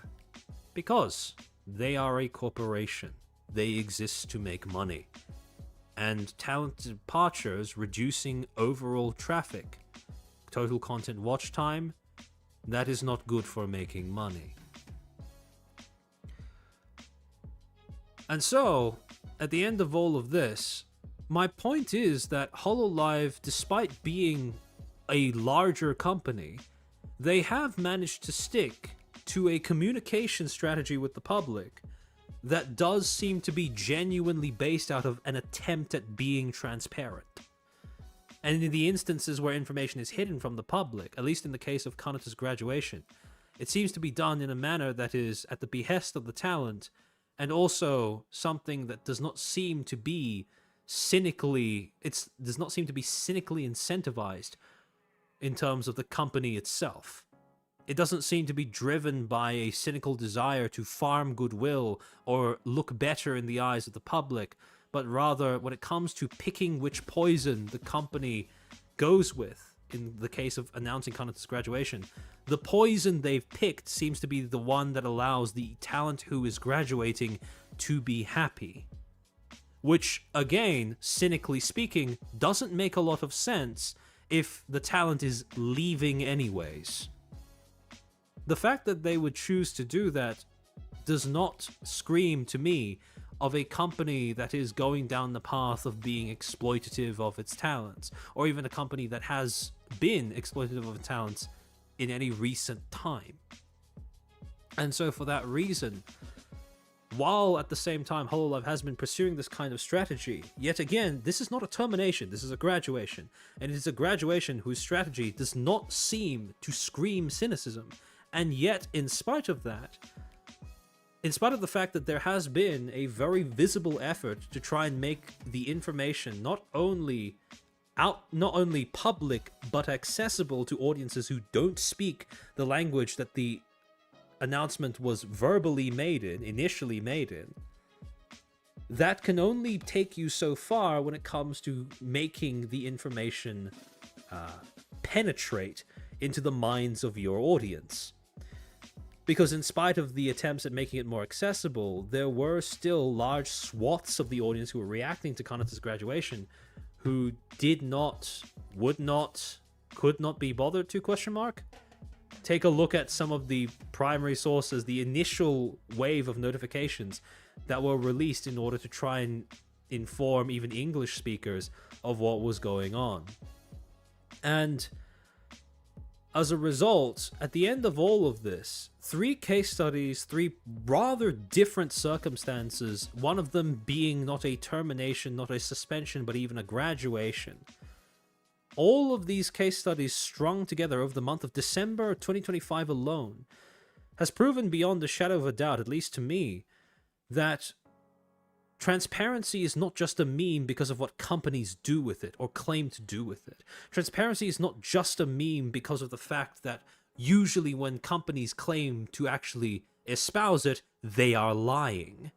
Transparency is just as much a meme in this space because of how audiences tend to react to it, how they seem to reflexively ask for it, but when given it, more times than not, depending on what the information is, they might not even process it. They might not even attempt to access it. And as a result, they will outsource the work to talents who are still remaining at the company, whose emotional reactions to things may end up again causing distress that turns them against the company, even if that is not the intended effect, or simply other people like myself, who, to be completely honest, are not the most reliable sources of information because of the fact that we are not primary sources. Yes, I have a personal commitment to trying to stay as close to primary sources as possible, but that doesn't mean that I am a substitute for the primary source itself. So, at the end of the day, the strongest conclusion I can come to regarding the role, the place of transparency in this industry, or lack thereof, is simply the understanding that transparency is a corporate value in EN VTubing that is as often requested as it is rejected. And so any company choosing to pursue transparency as a communication strategy, as a principle, they should either be able to tank the cost of doing so, like HoloLive, or they just, to be honest, I don't see why they would bother with it at all. And that may not be a very uplifting final note to this. How long are we on? Like 7 hours stream? 7 hour and a bit stream. But I think that it is rather important to acknowledge. Transparency is for the most part a trap that is set for companies that are too reliant on Twitter to inform their PR strategy. But again, I realized that in the previous streams where I was talking about transparency, I was really, really focused on how to get you guys to hopefully be able to spot when someone is lying to you about giving you transparency. But I'm hopeful that in this stream, what I've demonstrated is that sometimes the companies that don't claim to give you transparency, or from whom you wouldn't expect to receive transparency in their communication strategy, do end up giving it as well.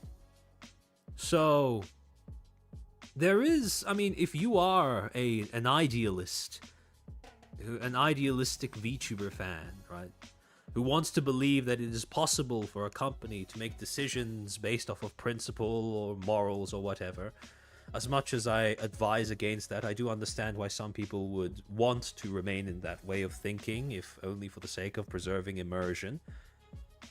If that is indeed the way that you think, or the way that you try to engage with this medium, this industry, there is hope. There may be hope.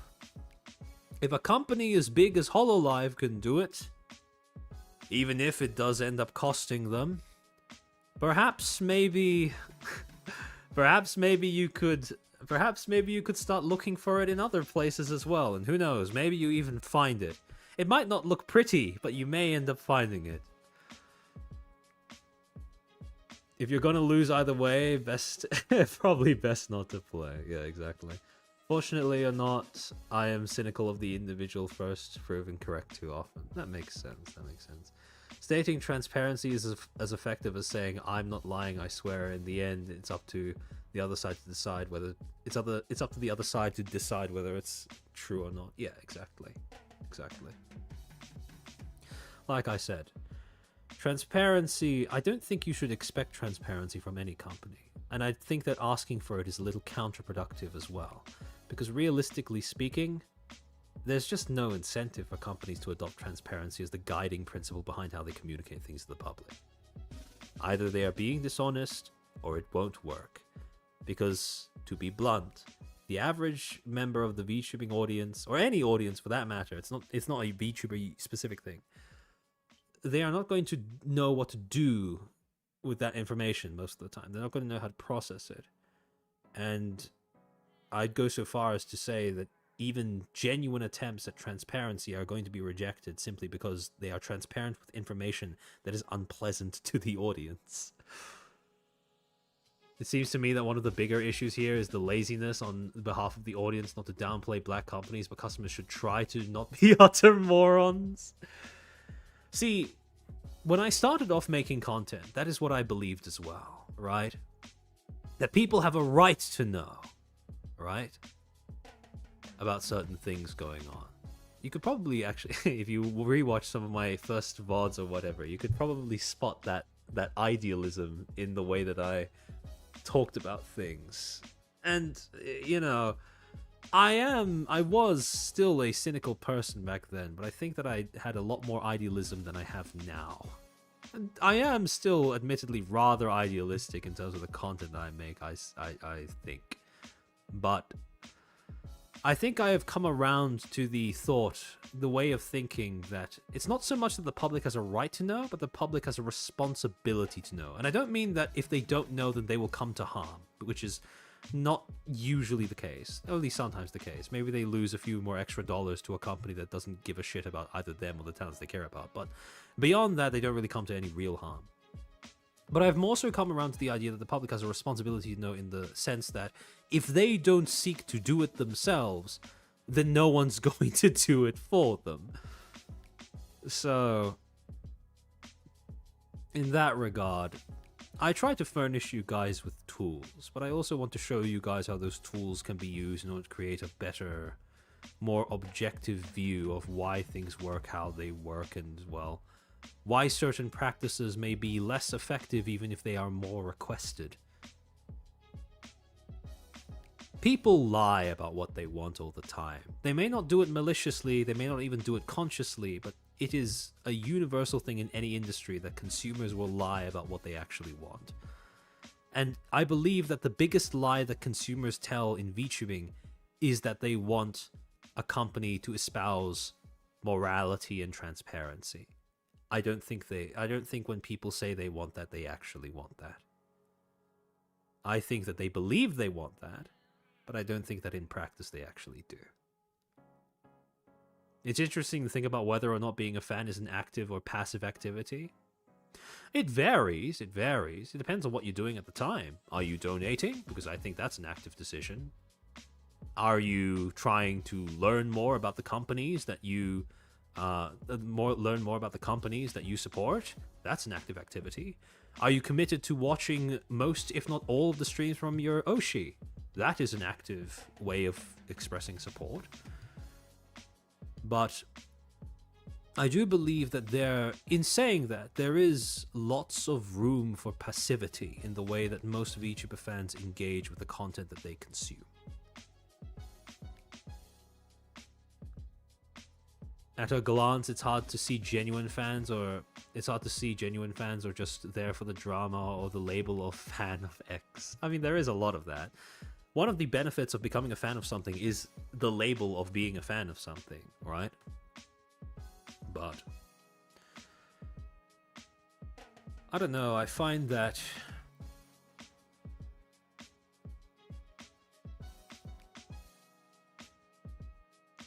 how do I say this?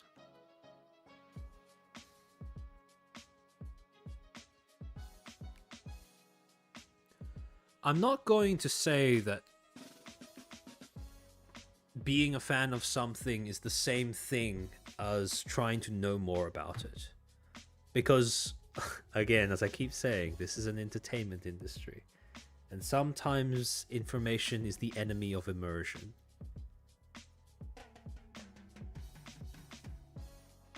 But I do think that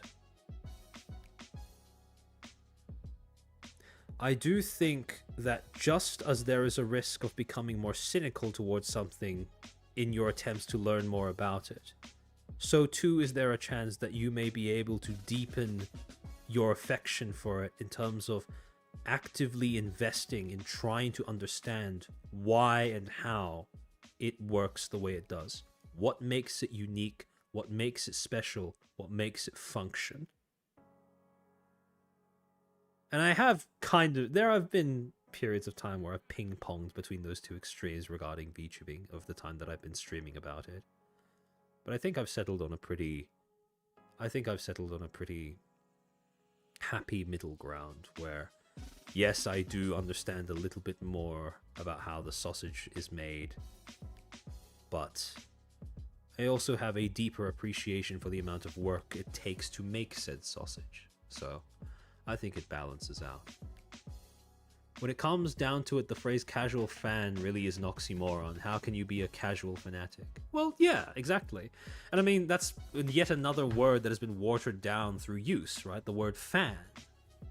Casual fanatic makes no sense. In the same way, actually, this is something I'll be elaborating on in next week's stream. In the same way that I think, it's funny.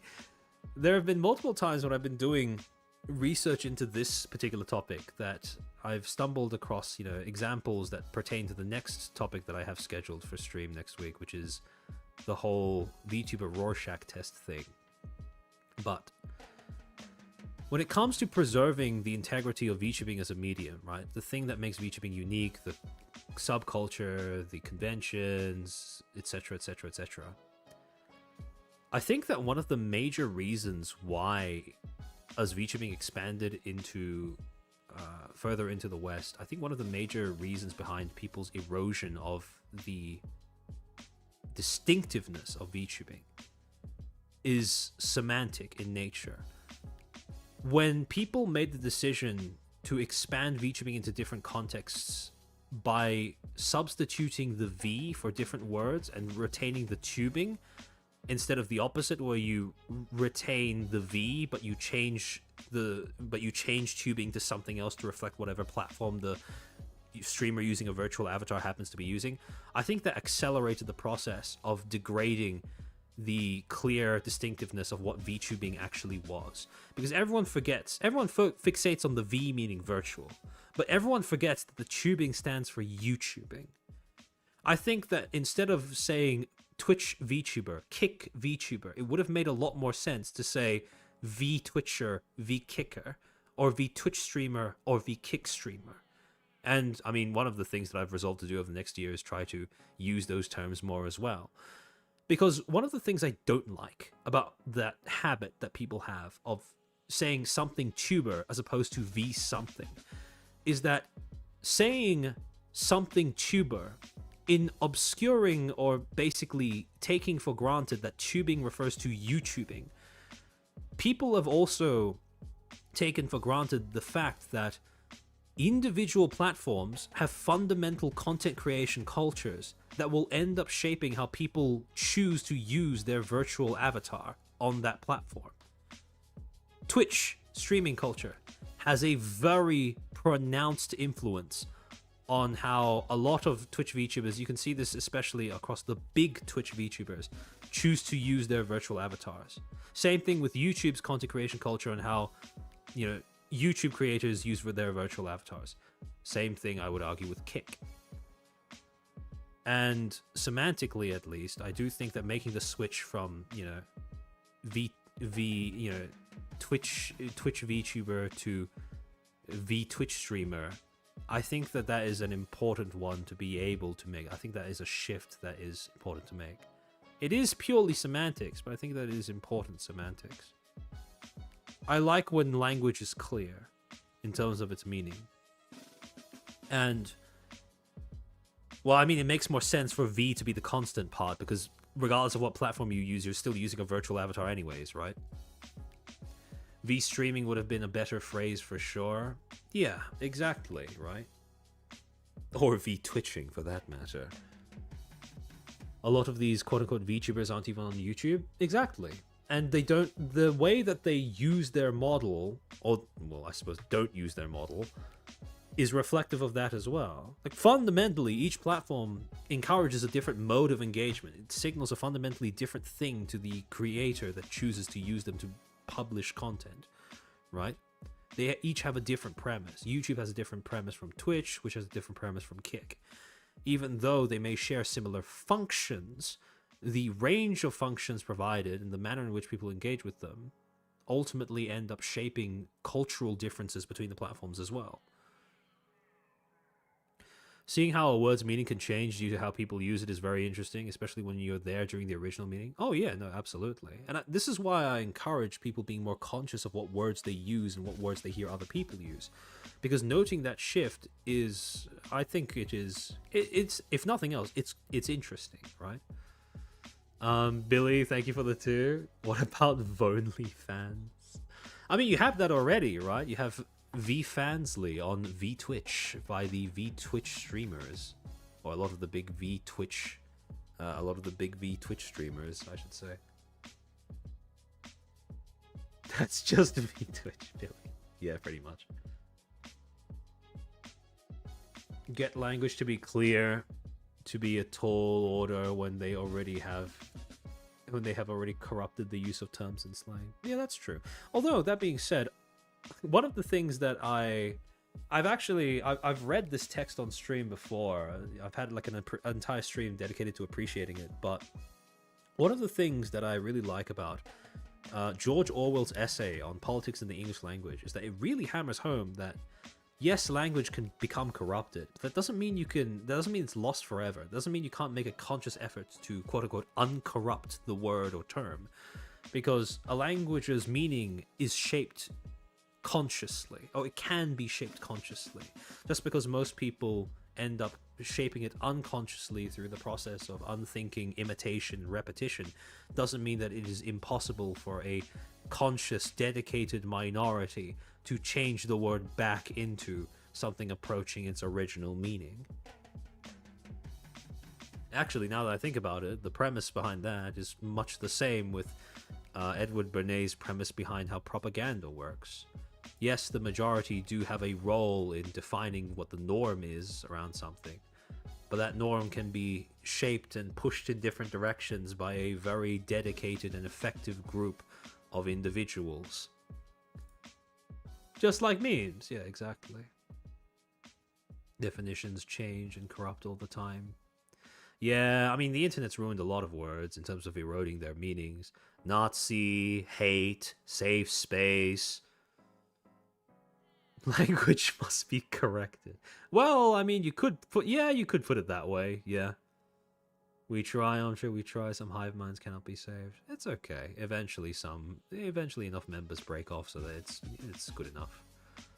Amja introducing George Orwell thinking to me has been a wild rabbit hole. I'm glad to hear that. George Orwell was not always the most, I suppose, well-guided person in his life, but he has left some real bangers in terms of the literature that he's left behind.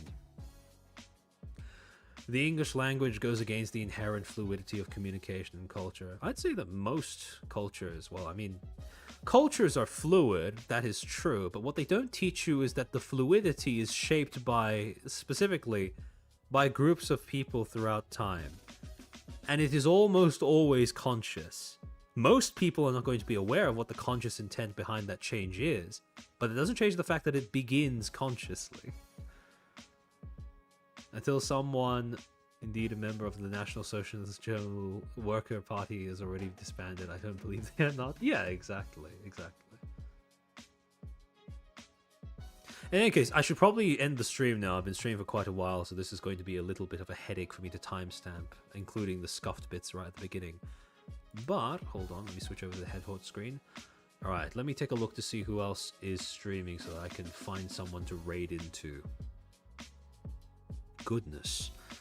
Alright, so... Fuck, I keep forgetting where the stupid redirect screen is. Why did they have to fucking change that?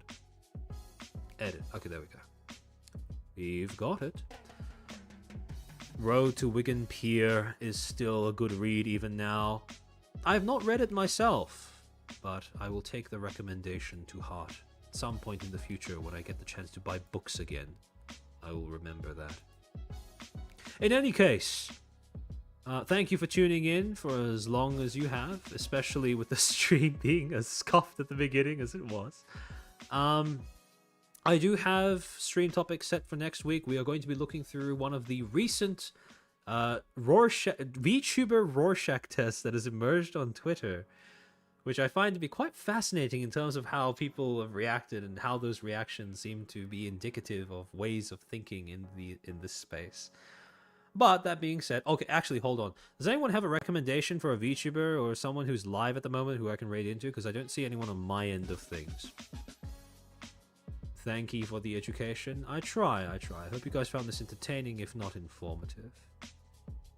And if you like the video, like, subscribe, leave a comment if you're watching the VOD.